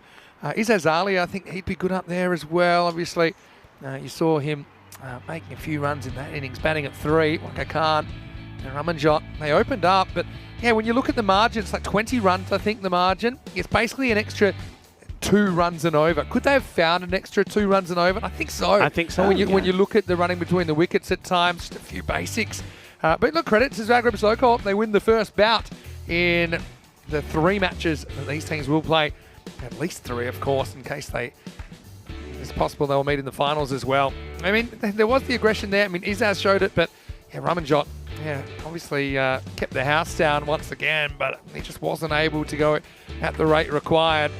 And Sokol, credit to them as well. I think they defended well, but it's important. I think they got that 100 on the board in the first place. They needed them. Yeah, I think so. And when you look at the way that they're applying themselves, Zagreb Sokol, I think, remember they're a team that don't play on this ground that often, so it's not their home ground, whereas some of the other teams in Zagreb, it is. They took time to adjust to it. I know that early on when we saw them, they were sort of saying, this pitch is, it's a bit more lively than ours, etc. But I like the way they've adjusted. I like the way that the batters have started to play more sensible. I like the way that the bowlers are just concentrating more on their accuracy. And that's what good teams do. And I'm not surprised to see them getting some well-deserved victories under their belt.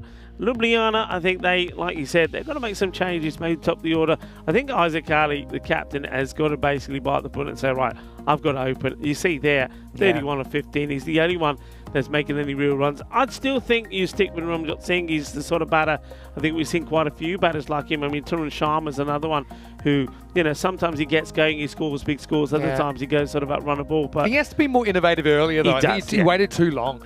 One thing for me, only 9 extras, 6 wides and no ball in there, and that could be the difference as well, because I know a lot of teams have struggled with the extras in this tournament, and if you compare it, in fact, both teams are pretty good in that in that innings. But well done to Chaubey as well as Parakalam as well as Maheshwari in Group Sami with wickets, and also Osborne with 1 over, only going for 5. Pretty important in the defence. We'll take a break, back in about 20 minutes. Our last game of the day means random question time, maybe a bit of food chat as well. Join us for the rematch. Ljubljana batting first against Sokol when we return for more European Cricket Series.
This European Cricket Network event is proudly brought to you by HCL Software and Bizaway.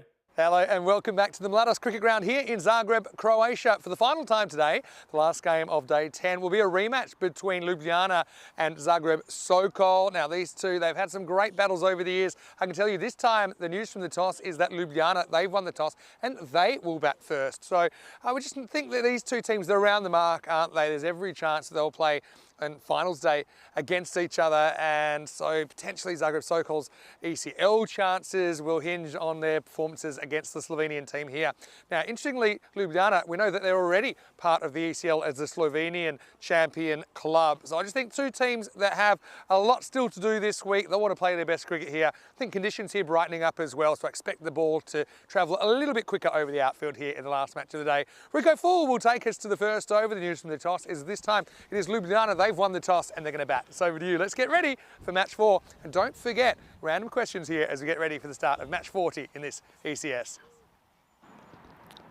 Thank you very much to Vinny Sandu, Mr. Maximo. And yeah, it is the final match of the day. And well, during these two innings, the last two innings of the day, we will take your random questions and anything that you want to talk about or bring up, whether it's, as we say, randomly or anything to do with the cricket here in Croatia. Well, feel free to fire them through. And of course, we always like to say that if you are somebody that's always lurking and hasn't been involved with the chat, why don't you send us through a message as well? We'd love to know who you are and where you're tuning in from. So Ljubljana, they are going to have a bat first this time. You get the feeling from me, Isaac Ali is going to be key. And I think we're going to see better from Ramjot Singh as well. But who else can add some vital contributions to the innings? And maybe Marcus Khan can as well. 50-50 this time round though. So maybe we could have a golden ball. That would be something special to finish off with.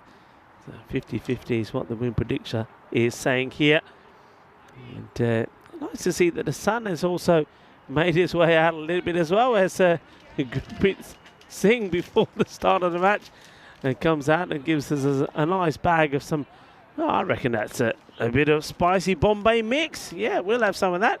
But it's called Kashmir Mix. So thank you very much to Gurpreet. Well, Vinny Sandu is not going to shy away to having some of those, that's for sure. So let's get ready to do this one last more time here today. It was match day 10. And of course, 2 more tomorrow. And then, well, by tomorrow we'll know which 3 teams will be competing head-to-head in the final. We know who will finish top, and we'll know second and third, of course. Everything to play for. And this match could be pretty important. These two teams, there'll be 2 heavyweights that are weighing up each other pretty well. The first blood did go to Zagreb Sokol. Can Ljubljana do what Zagreb did? Get enough runs on the board to get a win themselves. And this is played away wristily by Junaid Mullah, who's opening up with Ramanjot Singh. So Singh gets on strike straight away. So just keeping Raka Khan slightly lower down the order this time, and then seeing if Junaid can get them a better start in the power play. Ramanjot Singh, I'd like to see him sort of play a more straightforward innings. By that I mean don't try and preempt. He'd like to jump across outside the off stump a lot last time. And this one just takes off. That's well played actually. Plays it with soft hands. I know he's had a few issues when he's been behind the stumps with his fingers. Well, now he's a few issues with this one. But yeah, I'd like to see him stand still, play some nice shots, and not try and get one track minded. We were just trying to hit every ball outside over the top of sort of cow corner. And bat onto this, as this one will gently roll down to the man at third. That's Dinesh, who I'm sure is going to have another good match here. Dinesh Karupasamy. Well, his name is on the Hall of Fame for 5 wickets. Aman Chabe, bowler, comes in again. And into the pads, but I'm guessing from my angle that this is going down the leg stump a fair bit as well, I think. And yeah, it probably would have hit another set of stumps, but not the ones that are out there. And welcome to you, everybody on the chat, one final time. So get those random questions in, whatever it is that might be on your mind. You're thinking about it, don't be shy. Put it on the chat, we'll take it. There's an uppercut, well hit, will plug. And Judah gets it, does well, gets the throw in. So good chase, but nice looking shot like this. To plays the ball on merit. And that's what you got to do here. You can see somebody sat right at the back where a lot of some of the players that have played and some supporters come and sit on some of the logs that are down the far end of the ground. Somebody's in all white there. It reminds me of cricket that I used to play many years ago, which of course was all whites. So we might have maybe have a close-up to see if it is a cricketer or just somebody who's got, you can see, stands out like a sore thumb. And so the two of us, myself and Mr. Maximo, thank you very much for all your lovely comments and loving all the feedback that's coming back from all of you. I mean, it was tremendous, all the feedback that came through following the Dream 11 European Cricket Championships, and it continues as well. So thank you, not just for your lovely comments, but for your support for the European Cricket Network. And all I will say is I apologise that we can't reply to you all in person, but we always like to take and use this stage as our platform to thank you. And do keep those messages coming.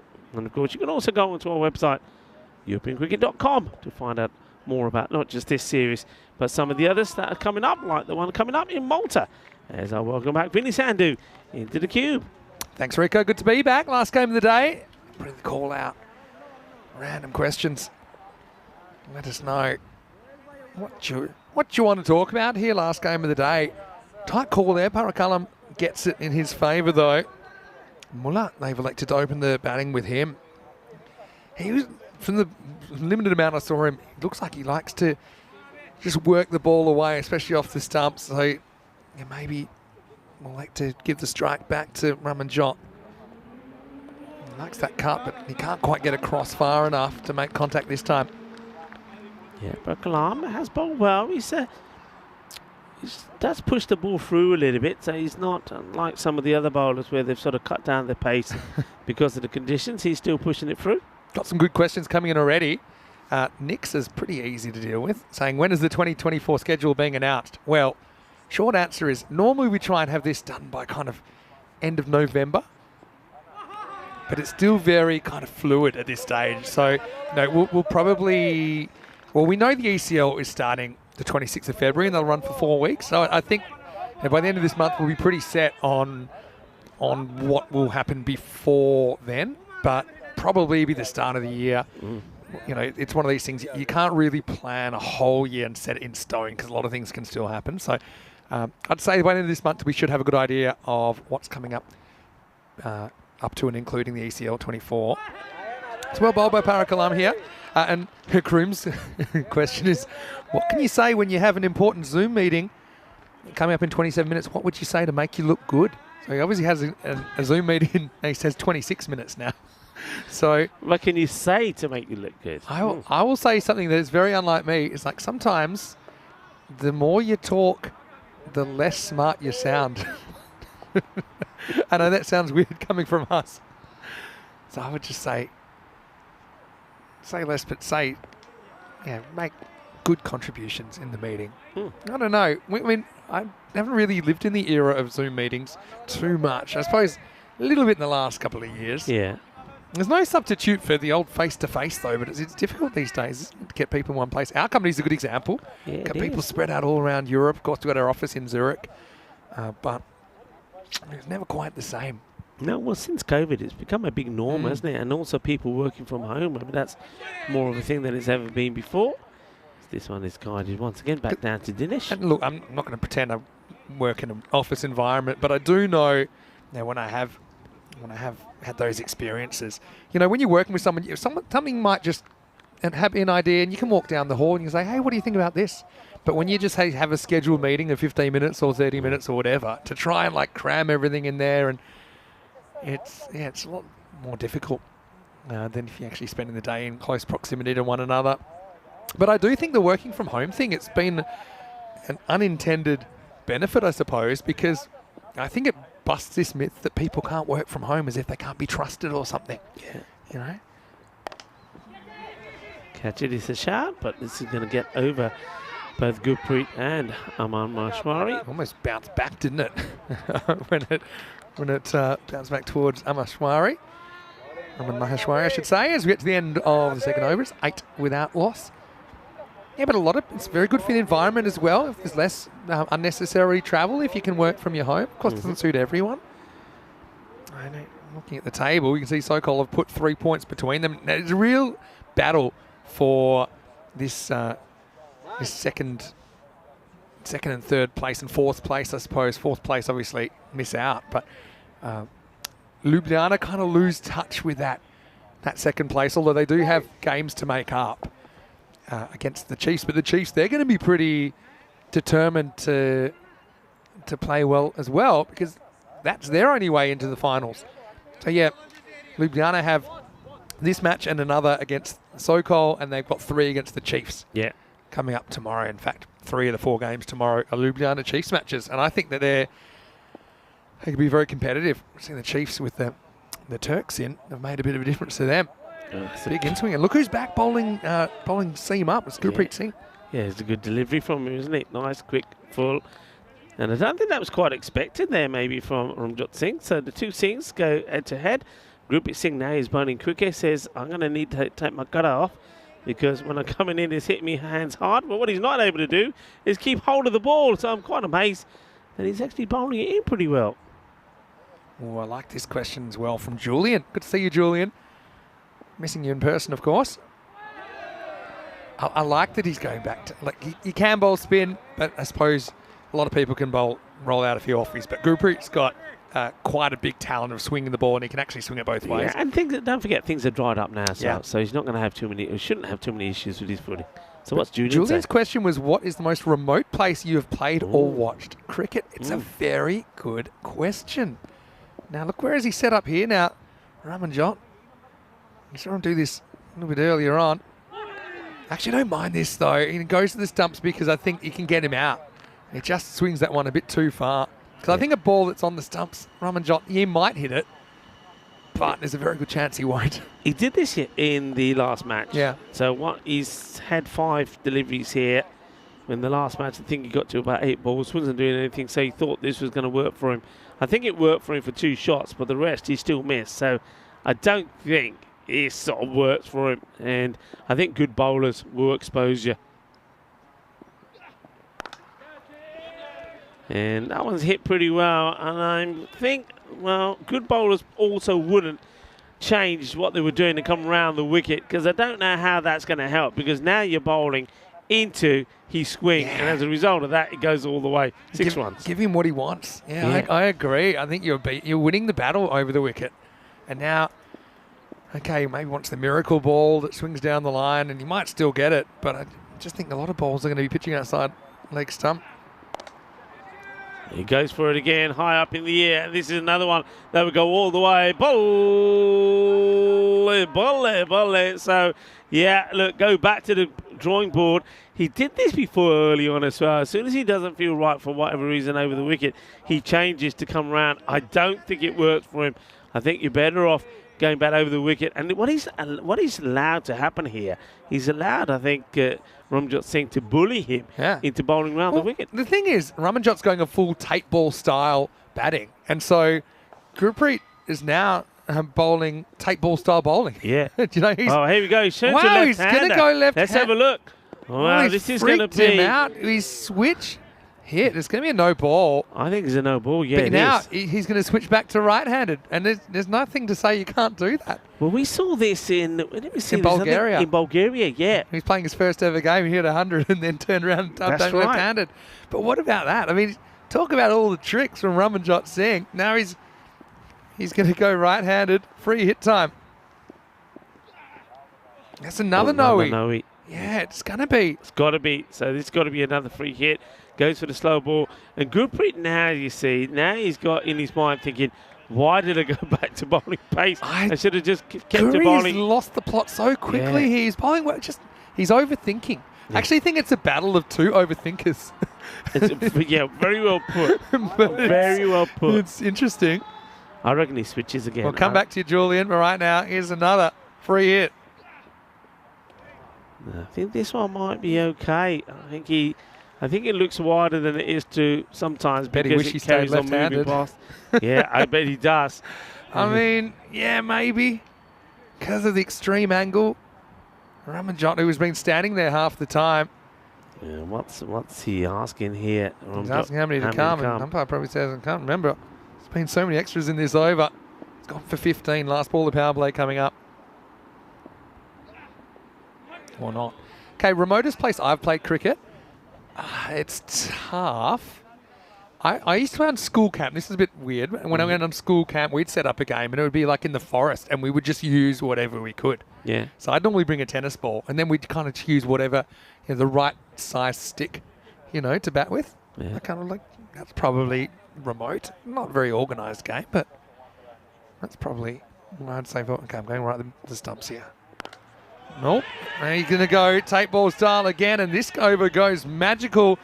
Oh, Ljubljana. They're playing four-dimensional chess at the moment, aren't they? Look at that. He's actually almost behind the stumps when he sets up. But it will be a 6 to finish the over, and it scores 30 without loss. Yeah, he plays right into... He did actually start with his back foot behind the stumps. It was there. But Gurpreet Singh... Oh, he's played into the hands of Ramjot Singh, and he's gone for 22 in the over. It's a magical one. And I think he needs to think about what he's doing here a bit. He's let, basically, Ramjot Singh bully him. And, he's fallen for the trap. So that's exactly what Ramjot needed. Yeah, Guri needs to stay over the wicket. And it's just, a few tactical missteps. What about the unnecessary left-handedness is 1 point? What an over. Anyway, 30 without loss. Have you ever played cricket anywhere remote? What comes to mind for you? I mean, remote in terms of places. I remember being on a holiday going to Shimla, right up on the hill station in India. And that was pretty remote for two reasons. One was where we were. It was right sort of on the edge of the mountains. And it was also very cold and snowy. So that was pretty remote. But I know in England, one of the places that we used to work, most lunchtimes we'd play in the warehouse. And that was playing in between pallets and forklift trucks and all sorts of things. So, that was pretty remote. Yeah. There's also something pretty unusual in the northwest of Australia. There's some outdoor indoor cricket courts. So they're actually open air, but they're kind of indoor cricket with with the nets, and like right up in the desert in the northwest. Yeah. There's a lot of mine sites are out there, so they'll have like an indoor cricket court there. So when I was hosting an event there, we were playing around in it. I was in the suit, which everyone thought was hilarious because it was about 40 degrees. Where else have I played that's a bit unusual? There's a few of them. Oh, they could get an overthrow here. It's going to bounce off the umpire. Off the umpire, and I get he would have been out because Ramjot thinks, "I'll leave it, don't worry." He's hit the umpire, and then the pro comes in. If this hits, he would have been done. Oh dear. You had to give him half the run out, wouldn't you? Because look, it comes back, it's the umpire's toe, and that's what freaks him out. And then this would have been out. Can you imagine that?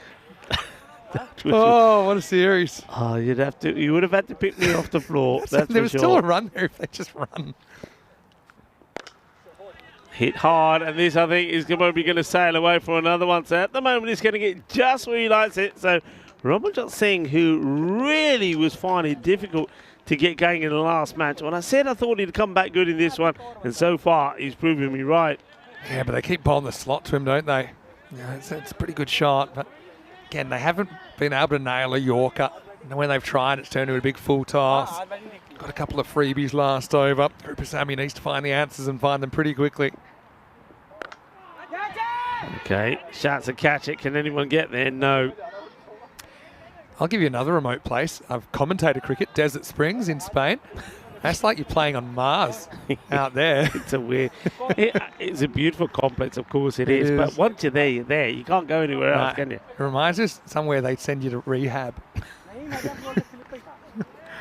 Oh, yeah, this one goes upstairs. Krupasamy looks freaked out. It's been called a wide. I mean, what is this a wide? Because the keeper took it. I think where does he hit the keeper? Does he hit the keeper on the lid? Oh, yeah, probably is a wide, you know. I think it is. Where does he Because he's only short. I think he gets his hands on it. That's actually really good umpiring. And this is good keeping. I reckon this is close, you know. This is really close. Oh, who wins the race here? Watch the bounce. I think the bat gets down just in time. It does pretty well to get it down and keep it down there, Muller. So that won't be out. Still one to go in this over. Yeah, really close. And yeah, the bat gets down. You see, that's the shot there. Well done again from my media partner, Spring Production. Wayne's got a question. If you were to appoint a president of the internet, who would it be and why? Okay. That's a difficult one. So I guess I do spend a lot of time online, but only because I'm on it. This is short. It's going to be cut away right back to the line. In fact, it's going to go over the top. Maximo. Masood Rana. Let's just see where he is here. I mean, obviously he's not the tallest fielder out there. I mean, it's a pretty good shot first up. He just clears the hands here, Muller.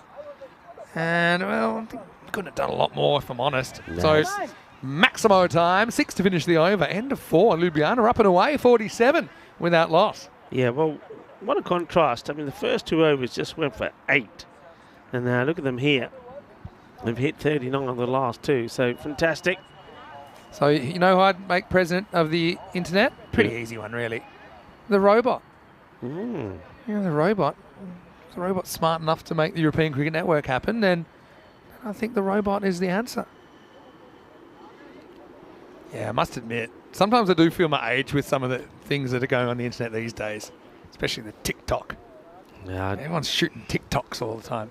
It looks fun. Don't talk to me TikTok. I can't even kind of posting one picture gets me. Oh, this one gets him upstairs a little bit. You can see him on the edge of the rib cage there, Ramanjot. Yeah, nice to have Shukla back for this one. Of course, we've had some fun with him. Remember, he was one batter that we've seen him run out on 4 innings on the spin, Shukla. Just checking the fixtures tomorrow, which you'll see in a moment. Chiefs got a pretty big day. They play 4 matches. They play all 4? They play all 4. Didn't pick that up when I first looked at the fixtures. They play 3 against Ljubljana in the first, second and fourth matches, and they play the Assassins in the third. The old quadruple header. 16 format, that's 4 games a day. I do feel for the Chiefs a little bit on 2 counts. First of all, of course, their captain, Usama Mohammed, breaks his thumb. They're taking a cat, so he... I mean, I don't know if you saw, but one match, he literally went out and he batted, and no exaggeration, one-handed. Yeah. He went like he was, He's batting like he's playing tennis. So he's not around, of course, to play for him. And then they've had 4 matches that got affected by the rain. So they've really been hurt by that. So 4 no results. So, yeah, they're really hoping for Those results against Sokol, Sir Oliver split, the Assassins, and the Warriors. So I suppose it is kind of one against each. So, because it's always a shame. See, there's teams that you think you're going to beat, or that you're higher ranked than. You don't want those washed out, but you're kind of happy if they're washed out against higher ranked teams. Yeah. But they kind of had a mixture. Look, they can still play the way in, and maybe they can get some momentum going. I wouldn't say it's really oppressive conditions heat-wise or anything like that. They'll probably have some matches in between, some gaps in between matches. me. Yeah, just checking.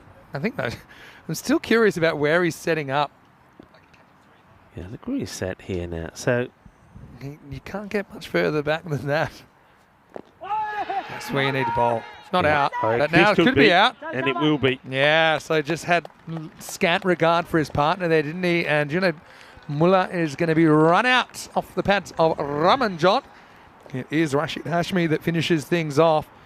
You know, the way things are going today, I would have thought maybe the fielders would have had 2 or 3 throws at the stumps here, but Why would you do that, Vinny? I mean, that is an awful call from Ramjot Singh. I mean, he even knows where the ball is. And watch this, he sees where it is and he's still egging on. So He's sure, saying, come on, come on. He's looking the wrong way, but yeah, it just wasn't a run there. Having said that, I wouldn't say that Mullah was really off to the races. If he's backing up and calls that one, there may have been a run there, but Hashmi, he was on it like a flash, wasn't he? So end of Mullah for 14 at the top of the order, 47 for 1. This brings Izaz Ali, and to be honest, I don't think it's necessarily a bad thing to get the captain to the crease about the halfway point.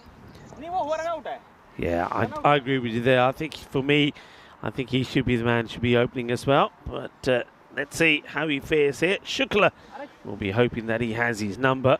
Yeah, Shukla's bowled a maiden, and it's a genuine maiden at the moment. 0 runs of any sort off this over. And so Hashmi is the man that finishes the run out. Last ball of the over. There will be a run, but this will be the only run of the 5th. So what an interesting kind of game so far. 2 quiet ones, 2 loud ones, and then silenced again in the 5th. 48 for 1 after 5.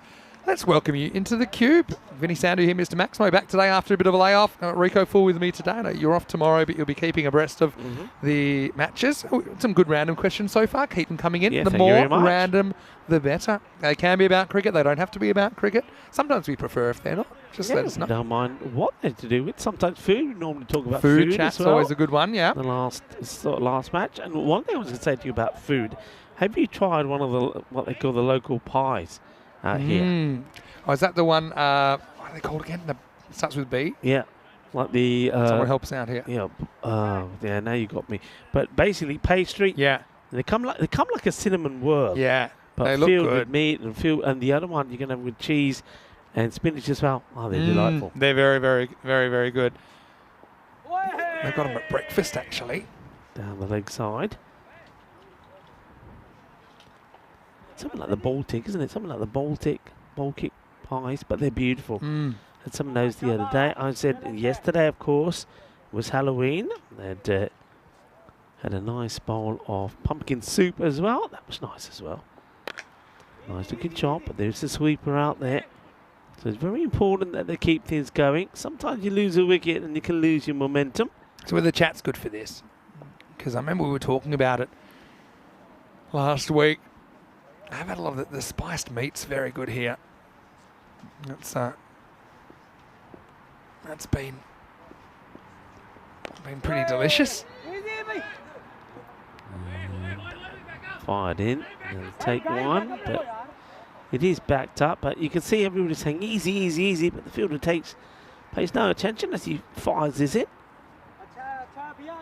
Yeah, so a few answers come in. A few people think Royal Derek for president of the web. We need to get a Royal Derek first.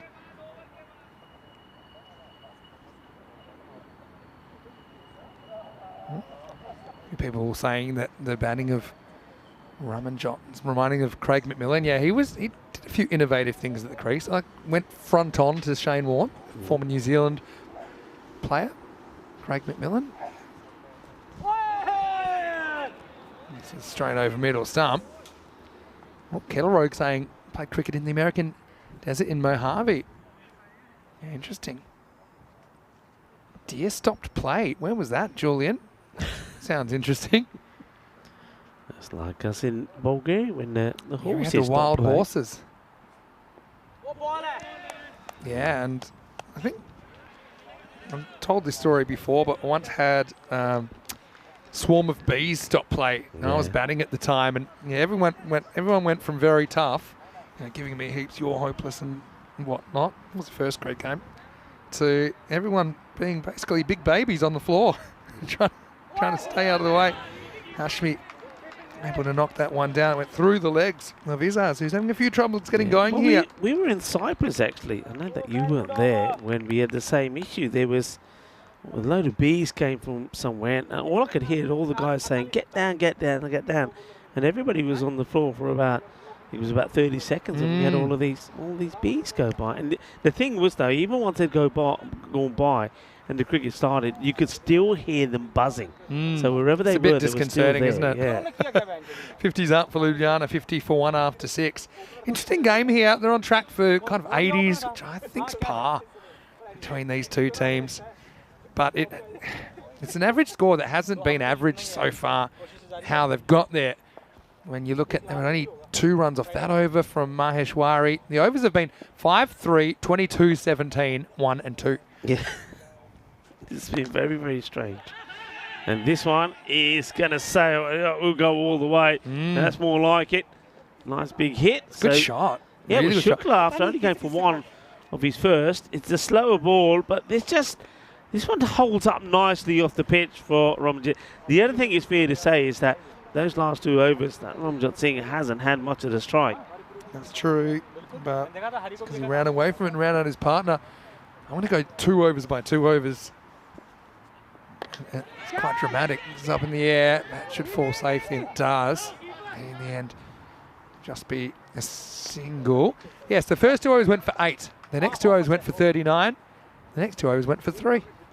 8, 39 and 3 in 2 over blocks. Crazy. Keep it tight, Shukla.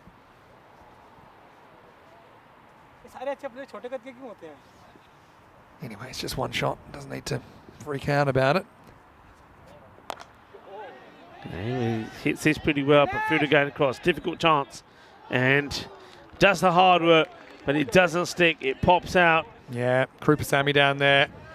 We're disappointed he doesn't hold on to this. Again, these are the kind of chances that, good teams, they take those more often than not. And Stockholm, remember, their weeks, partly about winning the trophy. I think if they do that, then they'll definitely qualify for the ECL. Obviously they will, but just playing their way into the Champions League.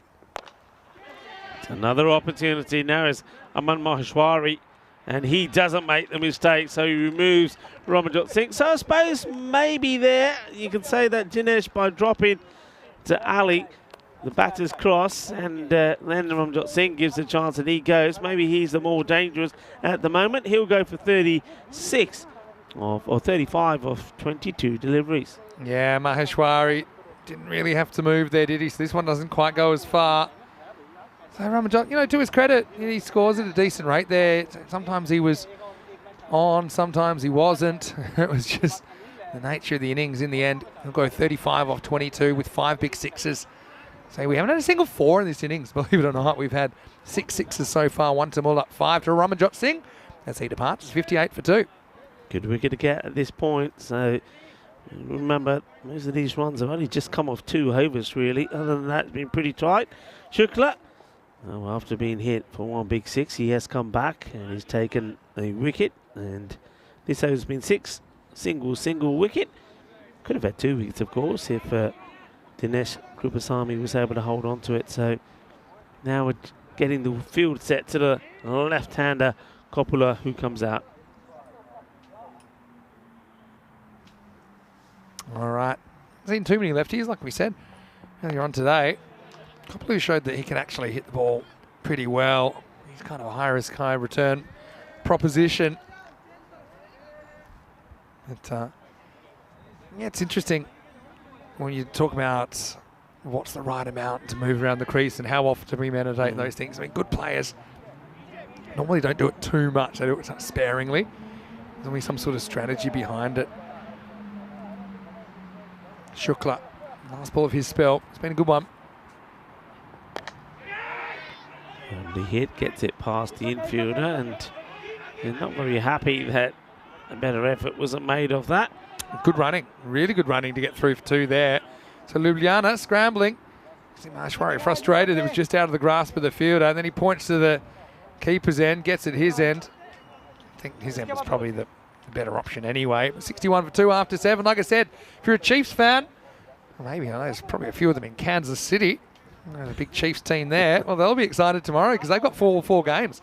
And Ljubljana playing in 3 matches tomorrow as well. So, I mean, a bit of catch-up. The teams that haven't had as many matches, making them up on day 11. So, Ljubljana play the 1st, 2nd and the 4th, all against the Chiefs. The Assassins play the Chiefs in match 43. And it all starts the same time tomorrow, 7:30 a.m. GMT. It's 8:30 in Central Europe and 1 p.m. in India. Rico's got the day off. But, Rico, don't worry. No, you're not worried. But he'll be back for finals day and, of course, the internationals. Yeah, we'll be looking forward to that. I'm just trying to think top of my head, have we had a team that's played 4 matches in the day? Not to my knowledge, but I will tell you something which is a bit unusual.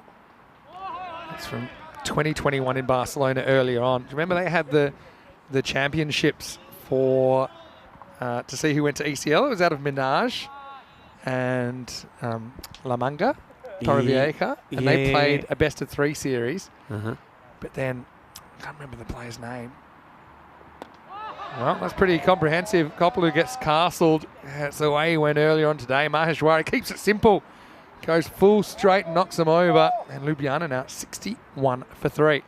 Yeah, Kopolu, he's going to go. That's good delivery. That's the one. Just starts to get that to come in slightly as well. So left armour. As soon as he missed it, didn't have to wait for the sound.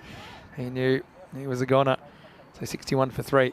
But it really annoys me. I can't remember this name. But he played in all 3, and then we had the ECS making up 2 games. So we had one player playing 5 games in the day. That was right back in 2021. I'm going to tell you who it was now, because that's going to annoy me. 5 matches in the day, eh? That's 5. As soon as I see it, I'll remember as well. What was the team? The batting. The team? He was opening the batting. Bowled for Maheshwari, so they're just not getting used to the angle that the left armour is creating here. Bowling left arm over the wicket. Yeah, so it was, I think it was Alumdar Hussain. He was also playing for Hira Sabadell in that series. So, yeah, he played 3 matches in the Spanish qualifiers, qualified them, and then changed shirts because he qualified to play for Minaj because he played for them the previous season, and it was a separate series. So even though it wasn't the same series, yeah, he was able to play 5 matches in a day. But as far as teams playing 4 matches in a day, they probably are probably the ECL, but they were 5-over matches. Remember in 2022 when we had to make up all the matches? We had 10 in a day. And, well, no catch there as Shukla. He's making all kinds of gestures, not happy about his flow. But, yeah, so teams playing 4 in a day. You gotta have a decent squad for that, you know, because I know they struggled when they hit the other day. Because once Asuma got injured, the next match they played with just 10, which wasn't easy for them. It's more of a mental thing when you're playing 4 10-over games in a day, because if you actually add up the amount of cricket it is, it's like playing a 40-over game, which isn't like people play 50-over games. It's not such a big deal, but it's because you play more of the game at a bigger intensity, and that's why there's more decisions to be made. Higher proportion of the game is action. That's why it feels more tiring to play 4 T10s in a day than a 40-over game. The closest I've got is I have sometimes played 2 T20s in a day, and it felt a lot more taxing than a 50-over game. I suppose there's a few more breaks in between as well. At the end of the 8th over, Ljubljana 64 for 3. Hey, I got an early tingle here. This looks like it's heading for 80s, maybe low 80s. Zagreb Sokol. If it is, they'll fancy themselves to chase it. But I just think it's kind of right in the zone at the moment. And really all of the matches coming from here, I think, are competitive contests. You got the Chiefs, Assassins, and you got Ljubljana on the rack tomorrow. First game on Friday morning is Zagreb. It's these two again, Zagreb Sokol and Ljubljana. No. And then you got the two finals. Yeah. So, yeah. Yeah, big one. Golden ball opportunities. But don't forget Ljubljana yesterday. They only scored 56 and they defended it. So they've already got past that. And I think while the captain's out there, and he's more than capable of hitting a few quick big runs. Tries here, misses out on it. And he's been made to run by his partner, Waka Khan. See, Parakalam is wearing the Luka shirt. Of course, Luka was in commentary. Luka actually is the 12th man for this game for Zagreb Sokol. Let me poke my head out of the front of the box and see, see how Luka's going over there. He's not got his. He's not even wearing his own shirt. No. Do this while keeping my warmers in place.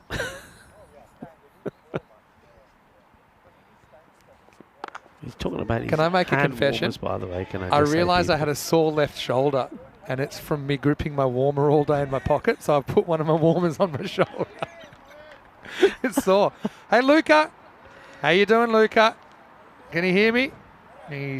My voice isn't carrying. He looks deep in thought right now. I don't know if we can get him on the camera down there.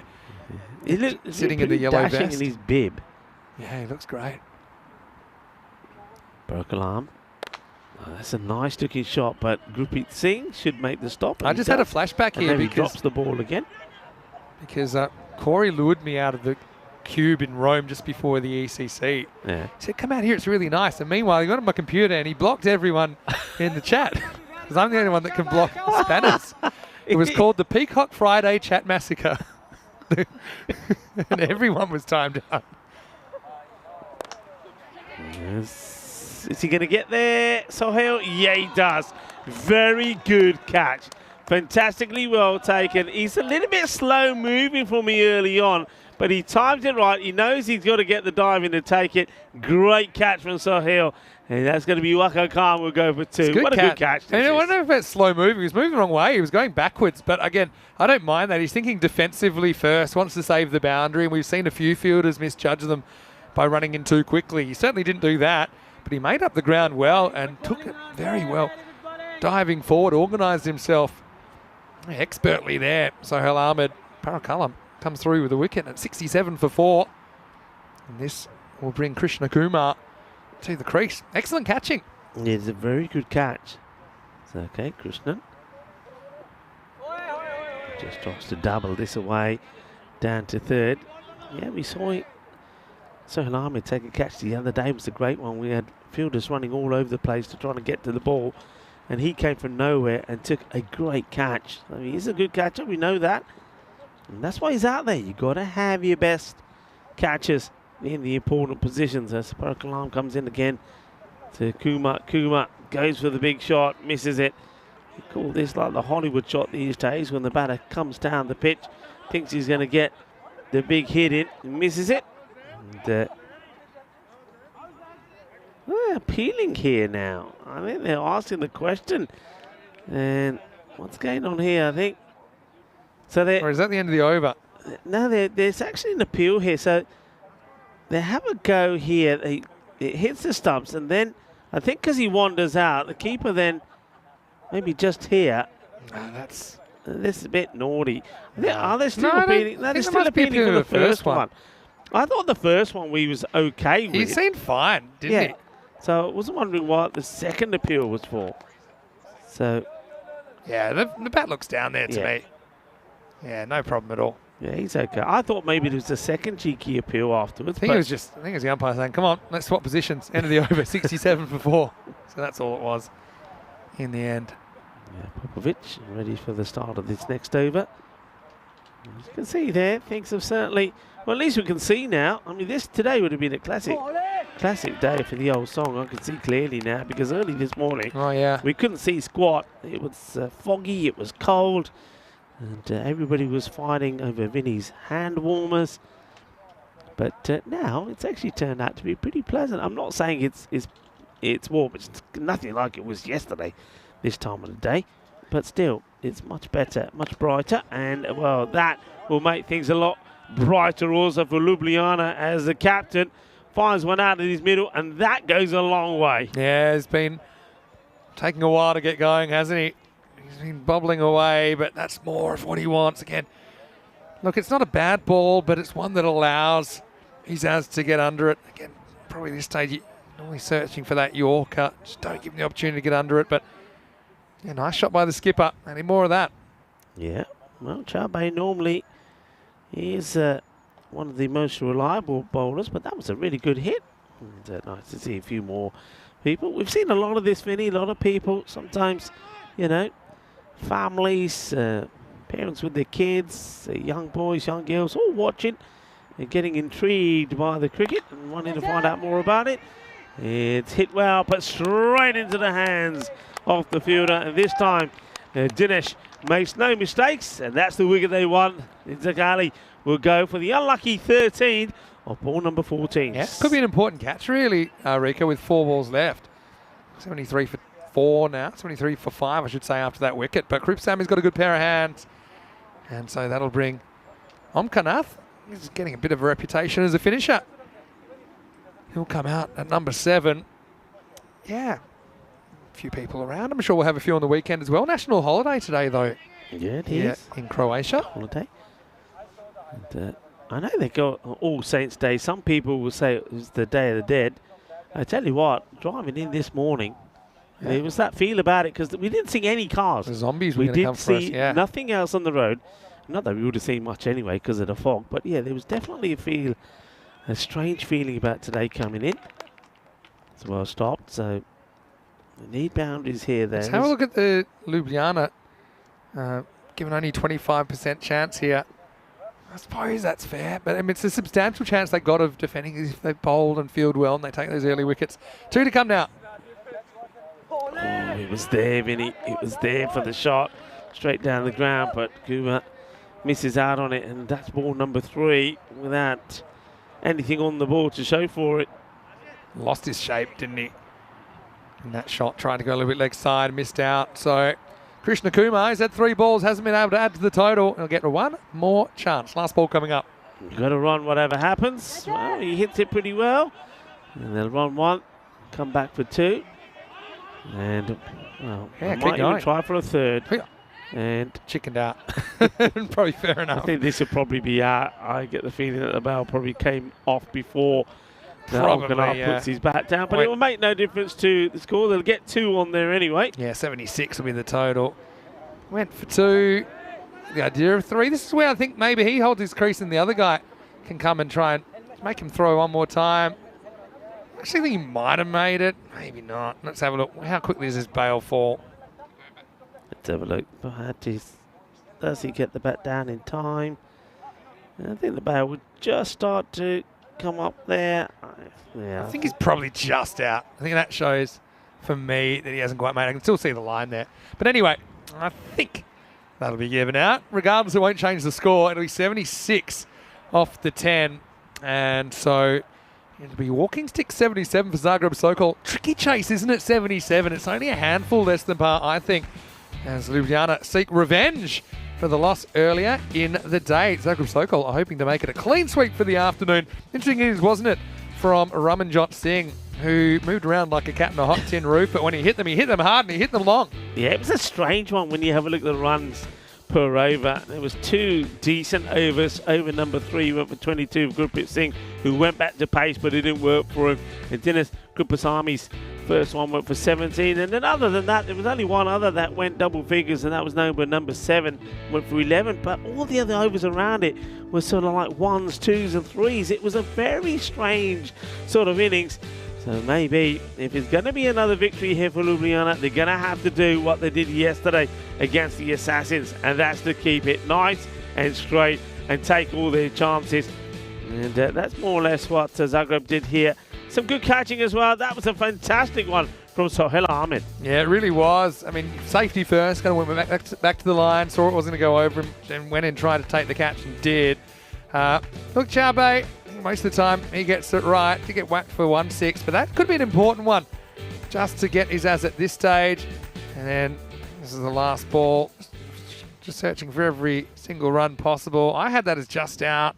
In the end, they have given it I'm waiting now. It's about to come through because we didn't see a signal on the field. So we probably won't have the scorecard just yet.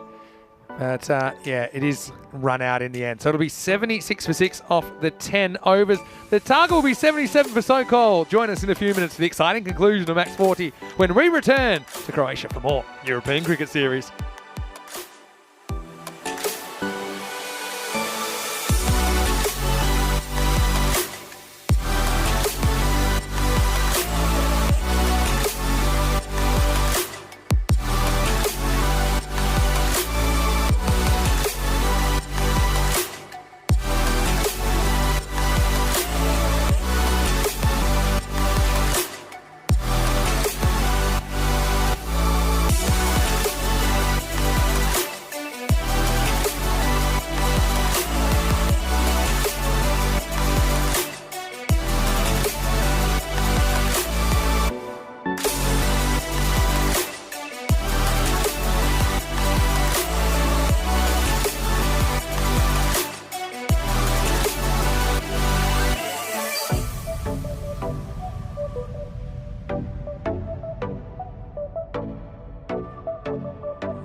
This European Cricket Network event is proudly brought to you by HCL Software and BizAway. Hello folks, and we're back for the final innings of the day. And it is going to be, well, you think a straightforward kind of run chase for Zagreb Circle, but when you think what the scores have been like that we've had in this series, and that 82 is around about the average score. So Ljubljana are not that far behind it, and also when you take into consideration that they defended 56 yesterday against the Assassins, I get the feeling that this is probably going to end up being closer than you think. Let's wait and see. You're going with Aman Maheshwari as one of the openers. He's at the non-strikers end. And the striker will be Rashid Hashmi as well. So they're still sticking with Hashmi at the top of the over. Though he hasn't really been able to get anything going for his side as yet, as the talented wicketkeeper. But with the batting front, he's not had things go his own way. And you see that it is going to be Midway's Shinwari with the ball, and he has been good. Bowled wicket to wicket. In fact, all the bowlers in this fixture yesterday were outstanding. Shinwari, Isaac, and even Omkanath. They really made it very difficult for the Assassins, and that's what Ljubljana are trying to do here in this one as well. Ramjot Singh just making sure all the lines and all the fielders are in the right place. They've got a very fine third back and mid-wicket on the boundary. Here's the first ball. It's defensively played by Hashmi. No run there. Plenty of bodies out on the offside. Plenty of the green of Ljubljana. Tight as well. So they're trying to, and they've got to be really, you don't want to give away easy singles. And they'll take the single. One will go. And Ramjot Singh standing up. This is what made it so difficult for, I think, the Assassins yesterday. The batters liked freedom to come out the crease, and Ramjot Singh standing up just didn't give that. But you can see there's a plan there. He stands up to the likes of Hashmi to keep him in the crease. But to Aman Maheshwari, Ramjot Singh then moves back. Jinwari. And swing and a miss from Aman. He's very powerful on his legs, we know that. But outside the off, he can be a little bit suspect. We go forward here and joining us back in the cube. It's Vinny Sandu. Yeah, it's good to be back. And yeah, you can imagine they should do this so-called. But it's quite an important game, isn't it? For the table, but also kind of bragging rights as well between these two that you can say a very good chance of meeting on Friday. This is in the air and it's gone. So an early strike, and we know that this time yesterday, Ljubljana, they defended 56 against the Assassins in the unthinkable. Well, they got more room to move here.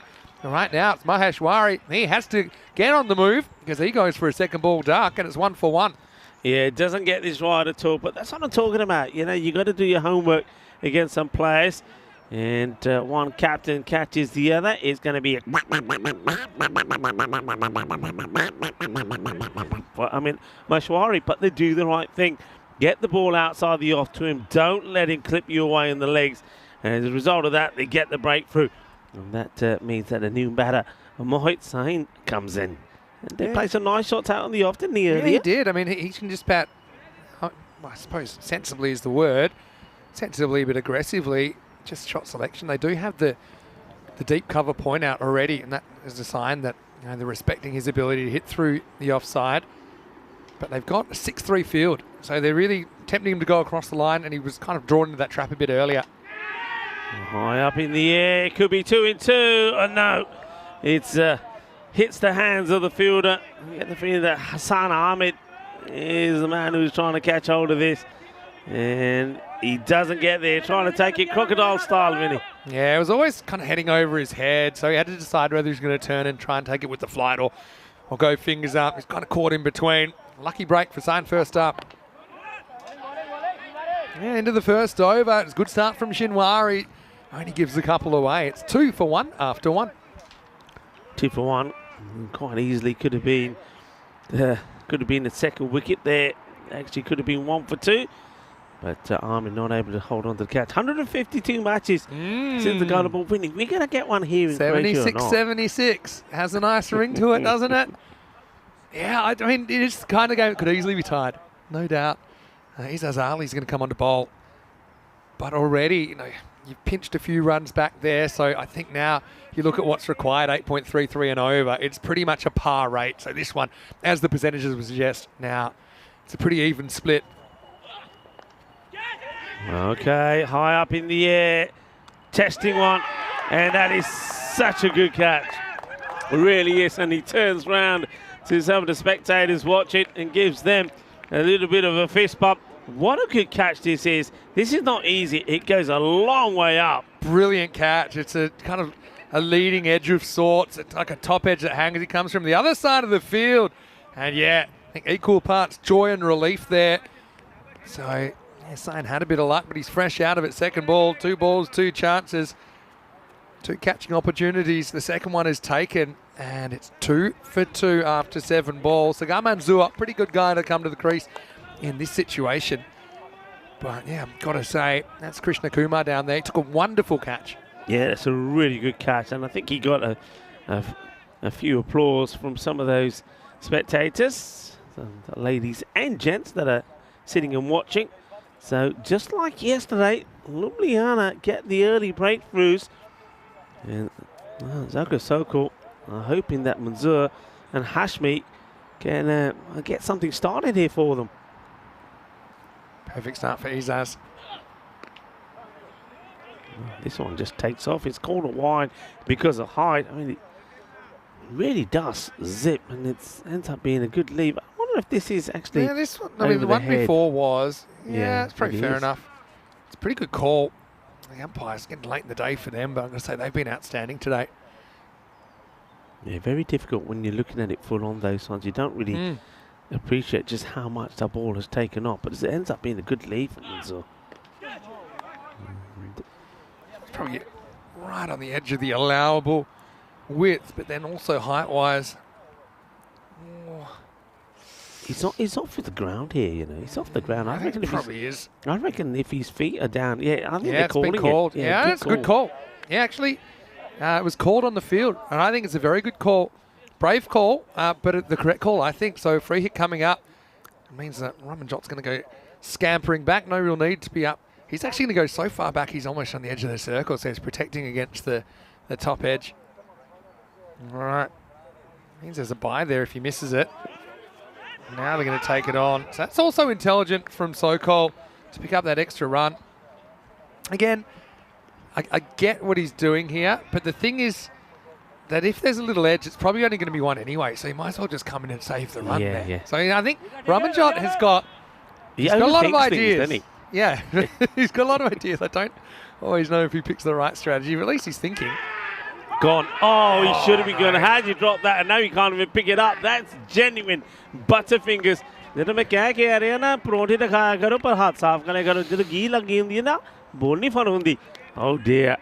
Oh, 2 feet off the ground for no real reason. Kopolu has given Hashmi a life. Well, funny thing is, they conceded the bye for no particular reason, and it got Hashmi back on strike, who then offered a fairly simple chance. Yeah. Just dabbed that to backward point. There are only 5 here. We're 1.5 overs in. It's actually a pretty similar start to the first innings. This time it's along the deck, and there's no issues either from the fielder. But do you remember the first innings? It started with overs of 5 and 3, but then 22 and 17. And then the 5th and 6th were 1 and 2. So it just had scoring breakout at stages in this game. Bit of a inside edge. And get another, just a single hit. Actually no bat on it. Signal. How did that deviate that much then? Yeah, I think it kind of bounced off the keeper's pad. I wasn't sure if there's any bat in it beforehand. Umpire's in the best position. He says that there wasn't. So Manzoor gets back on strike here. Sokol struggling so far. Last ball of the second. Just doesn't carry. Ends up being a good stop. And that is going to be the end of the over. Junaid Muller making the stop. And 6 for 2. Very good over there from Ali. It could have been more, actually. Don't forget that we've seen a couple of drops there. Sani was dropped on 0, but of course he only added 1 to it. Hashmi being dropped on 1 as well. This is how it's looking. Zagreb Sokol just started to get away from Ljubljana, but Ljubljana know they get a win here. They'll be right up there, just right behind them by just the 1 point. The 71 required of 48 balls. So the rate here is around about 8. But remember, yesterday there was a run of ball required by Assassins and they couldn't do it against Ljubljana. Shinwari comes straight back into the attack.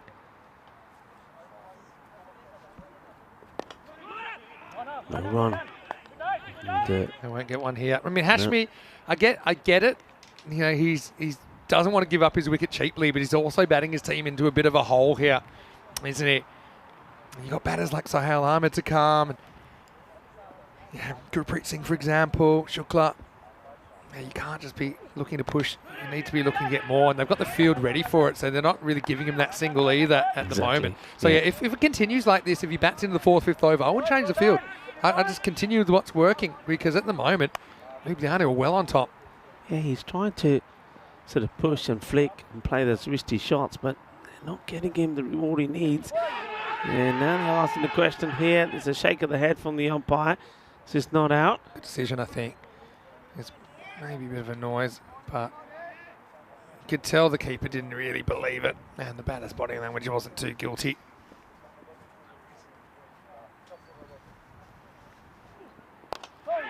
And gone. Great catch. And that is our friend Omkanath. He doesn't make a mistake, and that's going to be the end of another good batter. So Hashmi will go. Makes his way back. He just couldn't get anything going, could he? And in the end, he sort of, instead of hitting this, he scoops it. I think that's his problem. He likes to try and stroke the ball around and flick it around. He hasn't really got the power that he needs. And once again, it's another opportunity that is given to Rashid Hashmi, and he's not able to take it, as he will depart. He departs with just 2 on the board. I think we got that surely the wrong way around. Given out Manzoor, we won't be happy with it. Well, that probably means we're in for a delay. But I can tell you that new batter is Guri Singh. Just going back to the chat.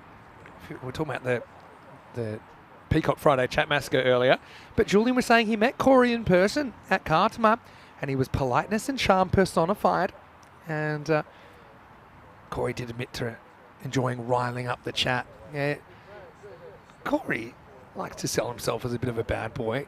He's all big talk behind the microphone or in the chat, but I'm pretty sure that if you meet him, you'll understand. He's not the Messiah. He's just a very naughty boy. Yes, yeah, you're right. he's a naughty boy. He's a little bit of a telling off and a cuddle now again as well, doesn't he? The thing is, he's actually got a wealth of knowledge on the game. That's the thing. Yeah. And we've had to kind of smooth out a few rough edges on him over the last couple of years, but I think I'm very proud of what he's achieved, and hopefully will still be improving and working on his commentary. And he's actually getting up. Never thought I'd say this. You give him a few more months, he'll probably hit 1,000 games. Which, well, we started celebrating his 100 games because we were pretty sure that he would never make it anywhere near 1,000 games. You and me, it's 1,000. We get to 100 games in about a month, don't we? Anyway, we're waiting for this, and we'll work out exactly who's out. And I can tell you who's out. It's Hashmi. Let's go to a group who I haven't talked about today. How about Group C? Because we've got a couple of the Turkish guys here playing for the Chiefs, and they haven't listed a team yet, but imagine maybe it's Istanbul KSK. But they also got Cricket Club Academic from Sofia. They have a lot of the MU Sofia guys. Gamblers from Portugal playing their first ECL. You got Old Victorians from Jersey playing their first ECL, and Alton playing their third, although Alton have kind of underachieved in their last couple. Funny thing with Old Victorians, Farmers president Jim Purchard, he was telling me through gritted teeth it's probably a good thing for, so another club gets an opportunity. If you could tell he wasn't thrilled about it. He was watching Jersey at the ECC recently. But, what a good opportunity for them to try and make a mark. So that's Group C. And I think they're just trying to sort this out. How about another group? Shall we, while we're here? We're going to have a look at group. And one that I think is worth looking at is Group G. I think Yeah. COIMS. A lot of people say that's the group of and death. Oslo as well. I think the Mouflons, we know some of the cricket that's played there in Cyprus. I think Cyprus, this time round, unfortunately for them, at the Euros of cricket, I don't think they performed to their capabilities. They were a bit below par. Some of the players didn't quite click. But I think in the club competition, that the Mouflons could fancy themselves to get a few wins. And then we've got the Gibraltar rep in there as well. Yeah, I think that'll be a really interesting one. I mean, Cluj will be keen to make an impression on their return to the ECL. Of course, United qualified from Romania in the 2023 edition, but unfortunately couldn't get a win. It just wasn't their time. Ramesh Thiessen, for such a good player, he just struggled in both the tournaments this year. There's something about Kartama that he really struggles on, as we say hello to our folks that tuning in. But he just can't get runs at Kartama. And yeah, every time He's we trying see not him, to think about it. He's trying to play the same, but it just continues to be a bit of an issue for him. So yeah, I think we're just sorting this issue out. Let's go random questions as well. And yeah, a bit of Corey chat. Corey will be back on probably a Wednesday is his first day. So I had a few issues with his travel. He was meant to do Monday with me. I'll probably do Monday by myself in Malta. Nish will be doing Tuesday with me.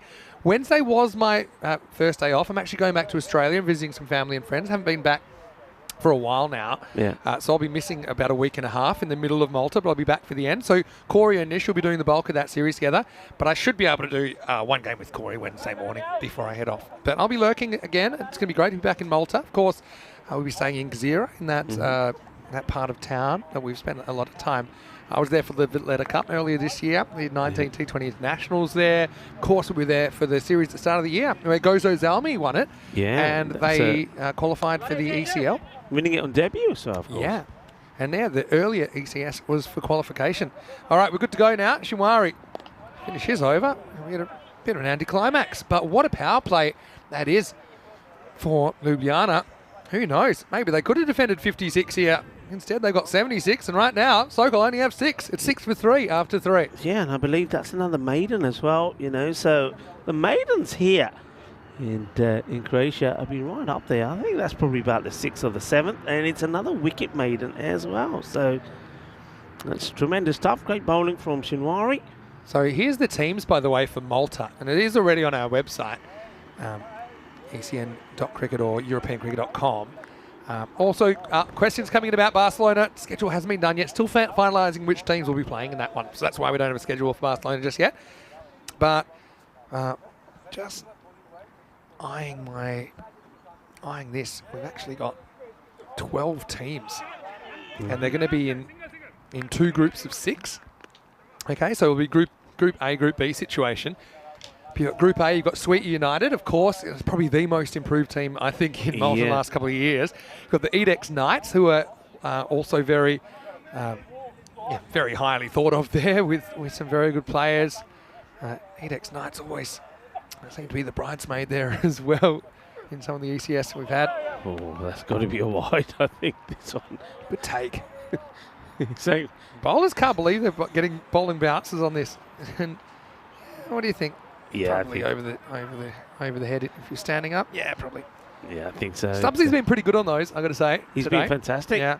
We've got Mata Day, of course, very famous, as known from the game earlier in the year called the Magnificent Seven, but also, in their own right, they've had a couple of good European cricket series. You're overseas back, so it's good to see overseas CC back. Yeah. New club in Group A that we haven't seen before, Gezira United. Of course, Gezira is the area from Malta where we normally stay. Okay. Do we stay Gezira or Salima? Yeah, Gezira is kind of, it's not on the outer edge of Salima. But it's a beautiful place, though. I shall miss it this year. I certainly will. We'll get you back there soon enough. Very picturesque Malta. I'll pass your regards on to everyone. Thank you very much. You've earned your break, though. Yeah. Southern Crusaders round up Group A. So maybe Michael Gunatilaka will be there. And then Group B, you've got Royal Strikers. Of course, we know them from before. Bajiba Blasters, Gozo Zalmi, defending champions, Mazida Warriors, Marsa, and a new club called Red Stars. So that's one thing that we've noted in Malta, like most places we've been around, that you know, every time we go, there's new clubs popping up, and sometimes clubs have to qualify, so you might see a few kind of different sorts of clubs. So yeah, looking forward to that starting on Monday. Knath is the bowler here, so still Zagreb Circle just cannot get any sort of rhythm going in their batting, and even Sugarman Zer's normally they're pretty good. And even that one there, so he rocks back, he plays the shot pretty well, but it's only just going to be a single again. So they're not even being able to get the loose deliveries away. Yeah, so there's basically 30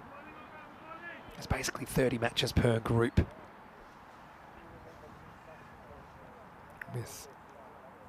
Which is a double round robin format. So you'll play the 5 opponents. So you basically play 10 matches, and then the top 2 will go through to the quarterfinals. As we get to the end of the 4th over, nothing really happening so far. You know that when Ljubljana batted, they had a couple of quiet ones, but then a couple of big ones. Yeah. So far, Sokol have had a couple of quiet ones and a couple more quiet ones. It's 10 for 3 after 4. Yeah, you can see what the gap is like there. I mean, the difference in runs is 37, because their opponents at this point, Ljubljana, 47 for the 1 wicket, and you can see that they're 10 for 3. They've got a lot of work to do. The thing is, they've also lost maybe, at least 2 of the hard-hitting batters. And you've still got the likes of, I suppose, Sohail Ahmed to come out there who could make a bit of difference.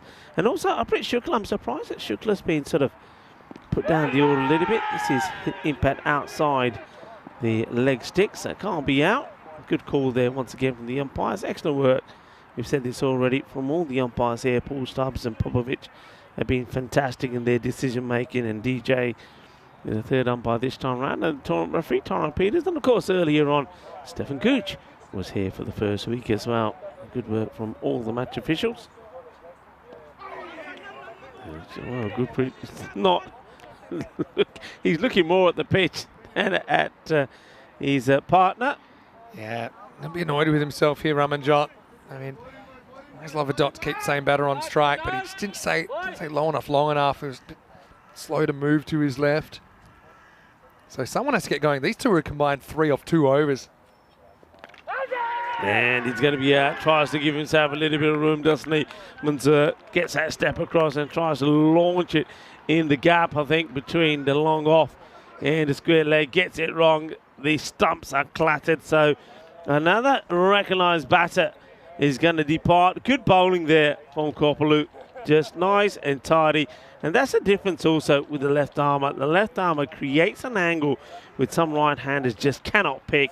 And that's exactly what you see happening there with the likes of Sagar Manzoor. So he's going to depart as Prince Shukla does come out. I think, you don't normally think this way, but if you could double switch between new batters, maybe you would at this stage. They're just so bogged down at the moment. And so maybe it's a blessing in disguise. Shukla comes to the crease. Don't think we've seen, unless I blinked and missed it. What's that? Sohail Khan. No. Haven't seen him yet. Ahmed, you mean? Sohail Ahmed, yeah. Yeah, no, we haven't seen him yet. These are guys that can win you the game. And this could be a really big result when we look back at the table. This one takes off and goes over pretty much everyone. And the result will be a bye. Let's have a look at the height of this again. These balls have really been taking off. Probably not for me, that one, because he's crouched. What do you think? Yeah, not a wide. I think it's a good decision. One for the over. He locks him up here, doesn't he? He doesn't know what's going to happen if he throws his hands. Yeah. And that's why he doesn't play the shot, but he's got to play at that. We're on a fake maiden here. We just had the bye. Jinxed it. 2 wides coming up. Yeah, I mean, that would have been... We've already had 1 wicket maiden here already from Shinmari, which is added to the problems here for Zagreb Circle. Nice to see Andy House in the chat from the Blue Crew saying, yeah, mac and cheese night Monday night, then when we get back to Malta. That's a pretty good block by Ramanjot. Yeah, it's actually one of our go-tos. I'm trying to eat healthy, but I think it's only tradition that we should do that. Steer clear of the 2-for-1 cocktail offers, though. Yeah. How does this miss? Can't believe it. It's Just misses by a fraction. So another over when nothing happens as we go back All right. to the European Cricket League. Okay, we talked about Malta and Gozo Zalmi being in the ECL for the first time, but have a look at their group. It's a pretty tough group, I'll be honest. You've got Stari Grad from Serbia, and I think Gozo Zalmi will fancy themselves against them. But look at their 3 teams in Group E. You've got Forfisher of Scotland, VOC Rotterdam of the Netherlands, and BSC Rehberger of Germany. So you've got 3 real threats there. Gozo's Army, though, I mean, they're a good side. They can probably have a couple of wild cards in there. They've already got players like Zishan Khan, like Lala Mehbubali. Let's hope Lala makes it this time. And, you know, I know he was hopefully he was going to feature for Malta, but it wasn't able to happen. But potentially Bilal Khan is qualified for them. okay. I know in Malta, they have another one of these silly things going on that they're requiring residency from every single player that is going to play in the ECS, and there's people threatening lawsuits and all kinds of nonsense. You know, like if someone's there to play, then they're there to play. As long as they're in the country legally, I don't think there should be an issue with whether, depending how long they're there or not. Let people play cricket. That's the thing here, you know. Like when you come to Australia, if you can play for Australian Cricket Club, if you're from England, you might be coming as an amateur and you want to play cricket for a couple of months and you find a club and you play. You don't need to show that you're a resident. I just think it's unnecessarily bureaucratic. Anyway, 16 for 4. They've completely botched this chase. Need to have a huge second half now. Don't think this got any bad either. Wait for it. It is going to be given a run. Okay, so maybe a bit of bad on that after all. Yeah, I thought I heard a sound there, but still, Gurpreet not helping their cause. And this is where someone like Sohail Ahmed is probably sitting there and he's thinking, what am I doing sat here? I need to be out there. Hang on a minute. Hold on a second. What was going on there? I thought all of a sudden Did they just somebody switch channels. Switch on the boom box near the microphone? Right I mean, what was going on there? What was that all? I don't know if that... Did that go on the broadcast or was that just in our ears? Very good. All right, this will be a wide. And Muller getting an opportunity with the ball here. But, I mean, this isn't great signs for Sokol, is it? You know, okay, Assassins, same thing yesterday. They completely made hard work of a chase they should have done with their eyes closed. At Ljubljana, they're a force, and this one should be out. Camping under it and gone.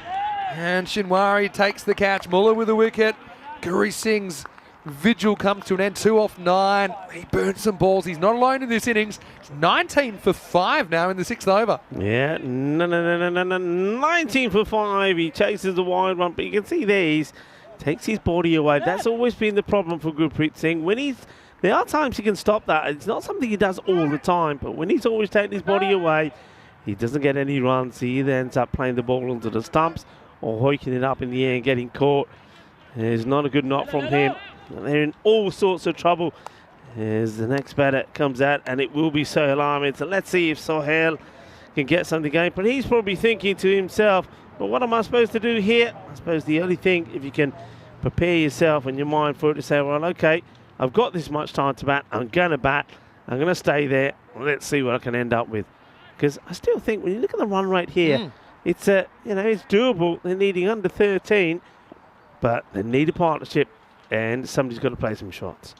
And these two guys, Shukla and Ahmed, can both bat. Leave? Yeah, for sure. You've got 2 guys here that are genuine boundary hitters. If they get going, I bet they wish they were in 2 overs earlier. You know, because one thing to waste all those balls, and then to get out. Okay, maybe you have to if it hasn't happened, but yeah, Sokol not really playing like a team that's good enough to get into the ECL at the moment. But I mean, they have the potential. Let's see if they can turn it around. Let's see, Shukla just sits and gives a death stare to whoever's at the other end, saying, "Hey, don't miss any." But look at now, it's like they're chasing 131. Bearing in mind they started obviously by chasing 77. There's just been next to no production at all.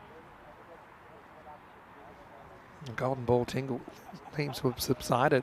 Yeah, it was definitely a dodgy shoulder. Oh, that's more like it. Now that's what you're talking about. A good hit from Sohail Ahmed. Look at that one go. I got a question. Yeah, the batting order here for Sokol. Okay, I know hindsight's 2020, but you got guys that are built to hit boundaries. You know, let him go out there a bit earlier. Maybe get him out in the power play with less outfielders guarding the boundary. Yeah, they've tried sometimes different players up and down the order. Shukla's been one of them, but Sohail has never really got his opportunity. Hits this one pretty well as well, and that, well, that has pressure. them all in trouble. Well, that's, well, put 6 on the scoreboard. Thank you very much. Well, that's knocked it over. Well, what a hit this is. He says, you know what? That 6, you can put it there where it belongs. And, well, it's good to see Luca getting out of the way of that pretty quickly. What a shot. And 32 for 5. So, yeah, you really got to question what they're doing with the batting order here. 12 off 3. Just have a look at that. Just so quickly this game's turned around, and now they've got it back to 11 and a quarter. And there we go. He's showing us exactly where it's hit. Go on, do you want to put it over here? No, Luke's pretty efficient work from Luca. That's giving it a bit There of you a go. bash. Come on, come in isn't here, it? Luca. We've missed you. Oh, okay. So he's Look at that. You can see the seam on it. You can still Does see it still the seam. work? Oh, that's not going anywhere. So maybe it's actually made the scoreboard slow down. Anyway, this is up in the air. And What do you think? That's right. They're going we're to come gonna back. have to rush here. They'll get there with a slightly weak throat. So how about that? He's made the scoreboard freeze. Thanks to Luca for coming over. Yeah. Hasn't had too much to do. He wasn't required to field. He was required to get out of the way of that one. Though, One wasn't time he? I was actually hoping that someone would have a slight minor injury, so we might see some Luca on the field. Of course, did a great job filling in for me over the weekend. This one takes off as well, and probably will be at least one for the over, surely. Let's have a look at this again. It's actually, yeah, that's definitely got to be one for the over. Well, no signal. And that one is being walloped. Thank you very much. And now there's more trouble. As this is short down the leg side. It's absolutely clobbered. And I think once for a moment here, I think our scorers thought that was coming their way, but it sailed over them. Here's the thing. The first 28 balls of this innings went for 20 runs, and the next 20 have come in 5 balls. You missed that What I bit missed? because you would look at that. Shukla is signalling to the bench saying, I need to see the score. Yeah. he broke He it. said, well, the scoreboard's busted. So the umpires are going to have to keep updating it with the scores here, you know. But how about that? The first 20 runs took 28 balls. The next 20 took 5. Oh, it's The lost criminal. overs. Maybe Matingle's back. Thing is here, I'm looking at Ljubljana. They can't panic because you've got 2 batters here. Both of them hit boundaries. You still have to keep players in a position to catch the ball to take a wicket. So still think you need somebody in that mid-wicket area to catch. High up in the air. Speaking of catching, Huge moment. taking it. That's a really good catch under extreme pressure. Well done, well taken, and that's Waqar Khan. Really good catch from Waqar Khan. We there. dropped one almost identical to this earlier on. It just busted off his chest. But this is potentially a game-winning catch. When you think that Sohail's come out, he's whacked a couple of his big sixes. Hey, he's put under immense pressure by the batters above him, going so slowly and not able to do anything. But it's a 6-wicket down, 41 for 6. This will bring Chaubey out. Aman Chaubey, he's not the worst either. So let's see if he can keep this game alive. I mean, yeah, you'd rather do what Sohail did there, you know, and okay, get out quickly, but have something to show for it, than get out slowly and have not much. Yeah. But interesting, Wayne actually saying Luca forgot the number 1 rule. Maybe Luca isn't commentary material after all, because what's the number 1 rule? You got to Protect the equipment. And he Yeah. didn't. He had the scoreboard next to him. And Wayne said he wasn't getting his hands dirty. And this one's going to be Bit of free 2 bowling wides. coaching from Ramanjot behind the stumps there. Pretty clear about where he wanted it. Well, Koppalu. Well, the thing is that Chaubey now gets to the other end, and then Shukla on strike. Shukla just needs to continue to try and hit big. Well, this one takes off as well. See, this is one time where I'm not so sure about having the keeper up when every run matters, right? Okay, yes, he might be able to sneak a stumping, but it's just the batters aren't really out of their crease. The length's being bowled. It seems unlikely, and you can see I'm with over the Shukla shoulder. here because I think there was one early in the over that was too high as well, and he's saying, come on, surely that's the second one, and they're saying no, it's the first, and Okay. he's a bit disappointed about it, and I'm with him. This is what's happening tomorrow. Huge Chiefs day on for the the charge. Chiefs. Yeah, Chiefs on the charge. Well, 3 of those 4 games are actually Ljubljana Zagreb Chiefs games. Obviously competing for a spot in the finals. The Chiefs have to play some really good cricket to do that. That'll be the last 4 games of their group campaign. Assassins, we're going to look at their last game of the group campaign as well. They'll be wanting to sew up top place. They might have already done that by that stage, but we'll have to see. We'll be back tomorrow, 7:30 a.m. GMT, which is 8:30 in Central Europe, 1 p.m. in India for day 11 here of this ECS. Croatia, and just like that, look what they need. They need 11 and over. Yeah. Normally you'd say, okay, easy. Well, not easy, but very achievable. Shukla, he hasn't quite clicked yet, but again, he's a guy we've seen hit some sixes. It's going to be the captain, Izaz Ali. I think it's a good move to bring the captain back for this one. Hits it hard into the deck. They're thinking to... Oh, gotta go, gotta go, gotta go, gotta go! What? Oh, And now they now are he going. wants to And go. now- oh, well, what's going on here? First, Shukla doesn't want to go. He says, I'm not going, I'm going. Poor awareness. I Oh, mean, dear. obviously they want to get Shukla back on strike anyway, but just have a look at this. I wish they were running that fast. I love this. And then eventually he What? says, yeah, he wanted to go. He said, no. Chavi says, yeah. He waves him back. That's proper black and white vintage comedy. Okay, high up in the air. They're coming in from everywhere. Oh, no! Never! Not in a million years! How about this? Wow, that is the greatest of greatest one-handed catches that you'll see running in from the boundary. Nobody can believe it. I can't believe it. Vinny can't believe it. They can't believe it on the field. What is this all about? Now, if you look up fluke in the dictionary, I think you'll probably find this. He's come in and I said, no way in the world has he held on to that. Oh, Waka Khan. He's just put the, kind of like a child trick-or-treating, getting the lollies put in his right hand. It sticks. And let's not forget, there's no way Chaube should have even been on strike for that ball. That's true. Right? He shouldn't have even been there, but have a look. Would I like some more? Yeah, I'd like some more. He puts it in, doesn't break stride. Oh. For a guy that dropped his head that bounced off his chest early today, it's quite a stunning turnaround for Waka out there on the boundary. Never seen anything like that. Somebody running in just sticks their hand out. I mean, you've seen it when it's a bowler caught a ball when the ball's been hit hard back at you, or if it's a slip catch where you put your hand out, the ball sticks. But running in like that from the boundary, he just sticks her hand out and it just plants itself there. That's quite extraordinary. As we see Ramjot Singh just helping the new batter, Prakalam, getting his helmet and things sorted. So Haziq Ali has taken 2 for 3. Oh, well, what a moment. And that catch certainly could change matters. Just as a nothing sort of shot here now from Prakalam. So they still need to believe. And look, you still got Shukla there. You've got to be thinking about bat on ball, get Shukla on strike. You've got to be thinking that. In fact, Chaube regrets waving Shukla back to the strikers there now. Oh, another ball gets big. I still can't believe, I mean, because the thinking that maybe he's spending all his energy running, that he had his left hand just out of the equation because he was kind of pumping the arms along, and then he's had one hand available to catch, just stuck it out. Oh, dear. It's just What a catch. amazing. Got to be the HCL software player of the day. Oh, you got to take whatever you can. I'm just going to, like, Ramanjot, he's a good keeper, he's got good hands, and sure, a lot have been jumping. But, yeah, he needs to have what I'd call a bit more rubber knees because he's nowhere near this one. And it smacks him in the leg, and I'm not even sure he gets a lot of the pad. So you still have to be able to react and go down. Have a look at this one. Shoots low, turns the leg slightly and wears it. I'll get a bye. James Stewart said, what a time for him to come in, watching from Estonia. Okay, tap and run.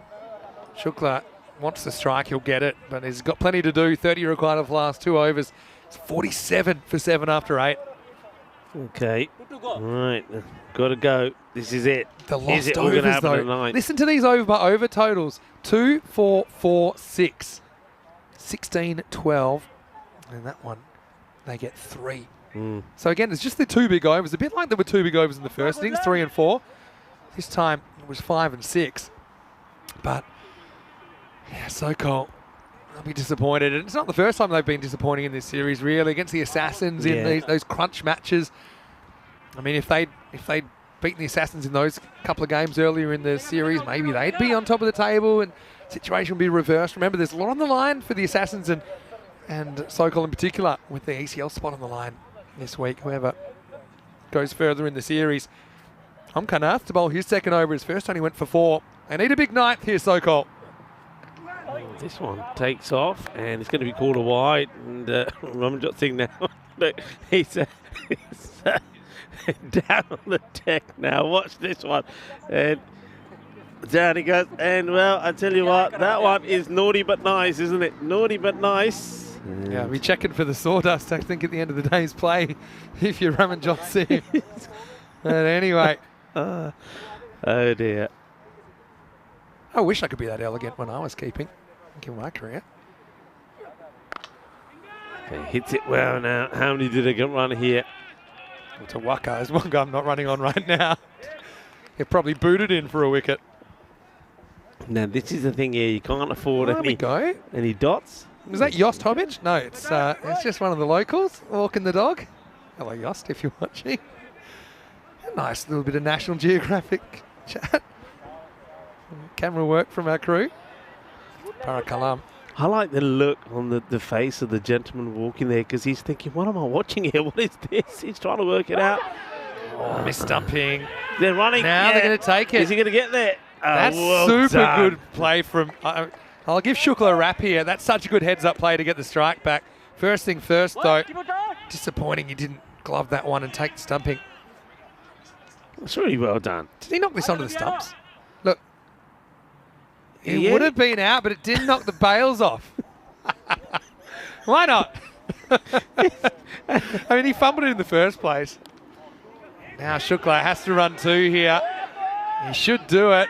He doesn't have the greatest turning circle. We have an aggressive front-on slide. They're having a wrestling match there, those two. It's all happening out here. Ljubljana guys. This was Australian football. I mean, I love the way he just wants it more, doesn't he? He just wants it more. Krishna Kumar. Oh, well. He's not too impressed about it. I'm right, just thinking, what's that all about? Wow. Wow, okay. That could have been really That could have been very serious. All right, 25 off now. 9 now or never. Is up in the air. Look who it is. And taken. That's a big one. And he gets lifted up and gets a big hug. Is Krishna Kumar. And, well, Krishna Kumar with a little bit of, well, maybe he's got a bit of the old little ponytail. I mean, at the end as well. If someone with that haircut slid into me, I'd be worried for my life, actually, if it was in a back alley. But Krishna Kumar, this is a ball that he knew where it was. I'm not sure anyone else knew where it was. Yeah. It actually skewed down a deep third. But just think about how much ground he's covered in the last 2 minutes. He went in and almost broke Omraj's legs, a backward square leg. And the next moment, taking a catch at deep third in the outfield. And really, I think that's last chance saloon. They've got to be kicking themselves here, Sokol. They've made such a mess of this chase. 52 for 8. It's one thing if you get done by a good ball or something like that, but it's just the lack of intent at the top. Yeah. Lack of intent. I think they've got to go back to the drawing board with their order. They will play again on Friday morning, and then it would seem they've done enough to make the top 3, especially because the teams behind them, Ljubljana and Chiefs, they're kind of they're going to take points off each other, right? So it's hard to see the Chiefs and Ljubljana both leapfrogging Sokol, so Sokol miss out. But I'm going to give you my order for Sokol after this ball. Okay. Just off the top of my head. Oh, another one that gets up. It's going to be a wide for height. Okay. I'm just seeing the way to keep it to this. I'll be surprised if he's went over he's his not head, the 'cause he tallest, doesn't though. take it Look over at the his height head. of the batter. Well, okay, I suppose Yeah, okay. fair enough. He's on his tiptoe as well. Yeah, he's not the tallest, you're right. I haven't really He's thought this Dinesh. through, but I think I'm Free batting hit, it's the Hashmi second one as well. I'm batting Hashmi down at 6 or 7. And at the top, he just hasn't done enough. He's For done me, nothing. you got to get team off to good starts. That's what started all this, is the power play being wasted. There's a dot to finish the over. So it's 53 for 8 after 9. They'll need 24 off this last over. Sokol, I just can't see that happening. But I think you've got to get guys up there like Sohail Ahmed. You got to get guys up there like Shukla. So maybe I'm going Manzoor back at the top, and I'm opening either one of Shukla or Sohail Ahmed. Maybe Sohail Ahmed for me. Get him up there. And then I've got Shukla at 3. Even someone like a Chowbei at 4. You got Maheshwari. You keeping him out of the top 4? Yeah, I still think he's a 5 for me. Okay. You know, yeah, I mean, Maheshwari is another one you could open if you wanted. But that's probably what I'm looking like. And then guys like Hashmi, like Gurpreet, I think, you know, they're floating around 6, 7, 8. I just think you got to get the 6 hitters up there quicker. No, you want to gamble on getting the 6 hitters up there rather than guys that can bat, but they're not necessarily boundaries like a Hashmi who's a bit more, he's just looking to time the ball a bit more. Raj coming on the bowl. He's thankful he's still walking. and then let's say those guys I'm talking about, you're going, oh yeah, but what about when these guys come in 5, 6, 7 in the 6th, 7th, 8th over? Well, then they can probably play a role of getting the set batter back on strike. Yeah. Because they're not going to chew up balls, you'd hope, at that stage with the field back. This is up in the air. One-hander. Yeah, see, one hand. Now we know that's the better way to do it. I think he's made this, but who knows in this game, Krupasamy. They're going to go upstairs, see if he's run out here. I think he might be short. You think so? Yeah, let's just have a look again. Firstly, he's pretty confident he hasn't. Wacker's going to go and give Mutla some fielding lessons. I thought he made it. Oh, just made it. Just slides the bat in. But, yeah, I mean, Wacker probably yelling, hey, have you tried one hand over to Mutla? Oh, what's this on the lid? I think so. Maybe it's kind of gloves up in front of the chest. Or yeah, chest is glove on the shoulder. All right. Well, Rico, you can reflect on this on your day off. That's not a bad shot, is it? It's going to be a chase on for the fielder, and he's not going to get there. That's good shot. Runs. Good shot. Barakallah McKay's found it hard going so far. What about Ljubljana, though? They are the master defenders, aren't they? I think the way that they've defended, I'll get out there and bat every time, and you'd always feel like you're a chance in the second half. Yeah, I think they've got to take that. So Prakalami gets one out of there. Well, we've got 2 balls to go against their here. 2 likely finals opponents. Okay, the Chiefs could still play their way in, but they've pulled off big defences against both of them. So it's going to be on your bike, Zagreb Sokol, very shortly. This one out, and it's gonna, let's go tably to the fielder.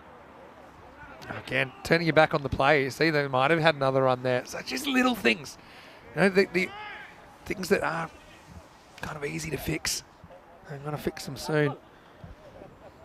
But yeah, that'll give Ljubljana a lot of confidence. And that'll be it. And so they only make 60 in the end. Krupasamy does his own fielding. And congratulations to Ljubljana. Another game 4, another ripper of a defence. This time they defend 76. Final score in match 40, Ljubljana 76. Zagreb Sokol 60. So, yeah, the men in green, they've shown they can do it against all opposition. This is what they've got tomorrow. They've got 3 matches. So they'll play the Chiefs as a doubleheader. First up, and then the third leg of the triple header, if you like, in the last game of the day. We'll also see the Assassins, but it's a big day. It's make or break for the Chiefs. They've got to play almost perfectly to play their way into the 3. Let's see if they can do it. Every time they take points, though, they'll take points off Ljubljana, and so it's going to be a bit of a double swing effect. Join us for that one, 7:30 a.m. GMT, 8:30 in Central Europe, and 1 p.m. in India. But it all went wrong early, didn't it? I mean, some good catches taken as well. Got to say, I like the work of Kumar down there. He was busy, sometimes a bit too busy. But you can see here, even with this one, when he's trying to play a bit more of an attacking shot, it's more of a push. He's not really, I think, making the most of that power play, taking the risks required. Probably thought he could get there sensibly. When it goes wrong and you've limited yourself to just singles and dots, then it can go really wrong, and it certainly did here for Zagreb Sokol. Yeah, and Sagar Manzoor trying to make things happen there against Gopalu, wasn't able to. Gurpreet Singh has those same flaws, just steps away from the ball, so can't get any power going into the shot.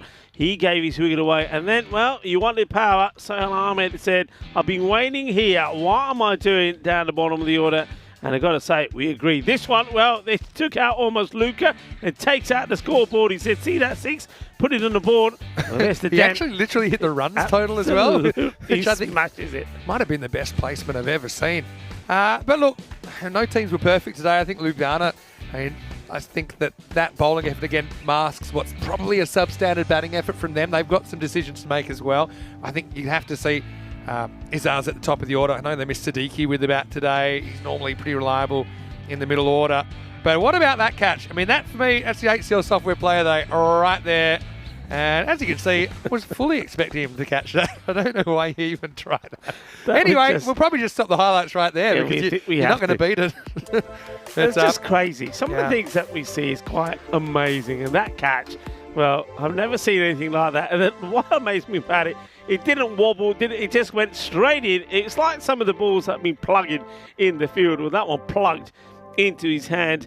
So, well, Ljubljana, they started the day 1 point behind Zagreb Sokol, and they'll finish it 1 point behind. Those Zagreb Sokol did get one win over Ljubljana in the first match, 104-85. They're not able to do it again. Ljubljana just showing that they are the great defenders.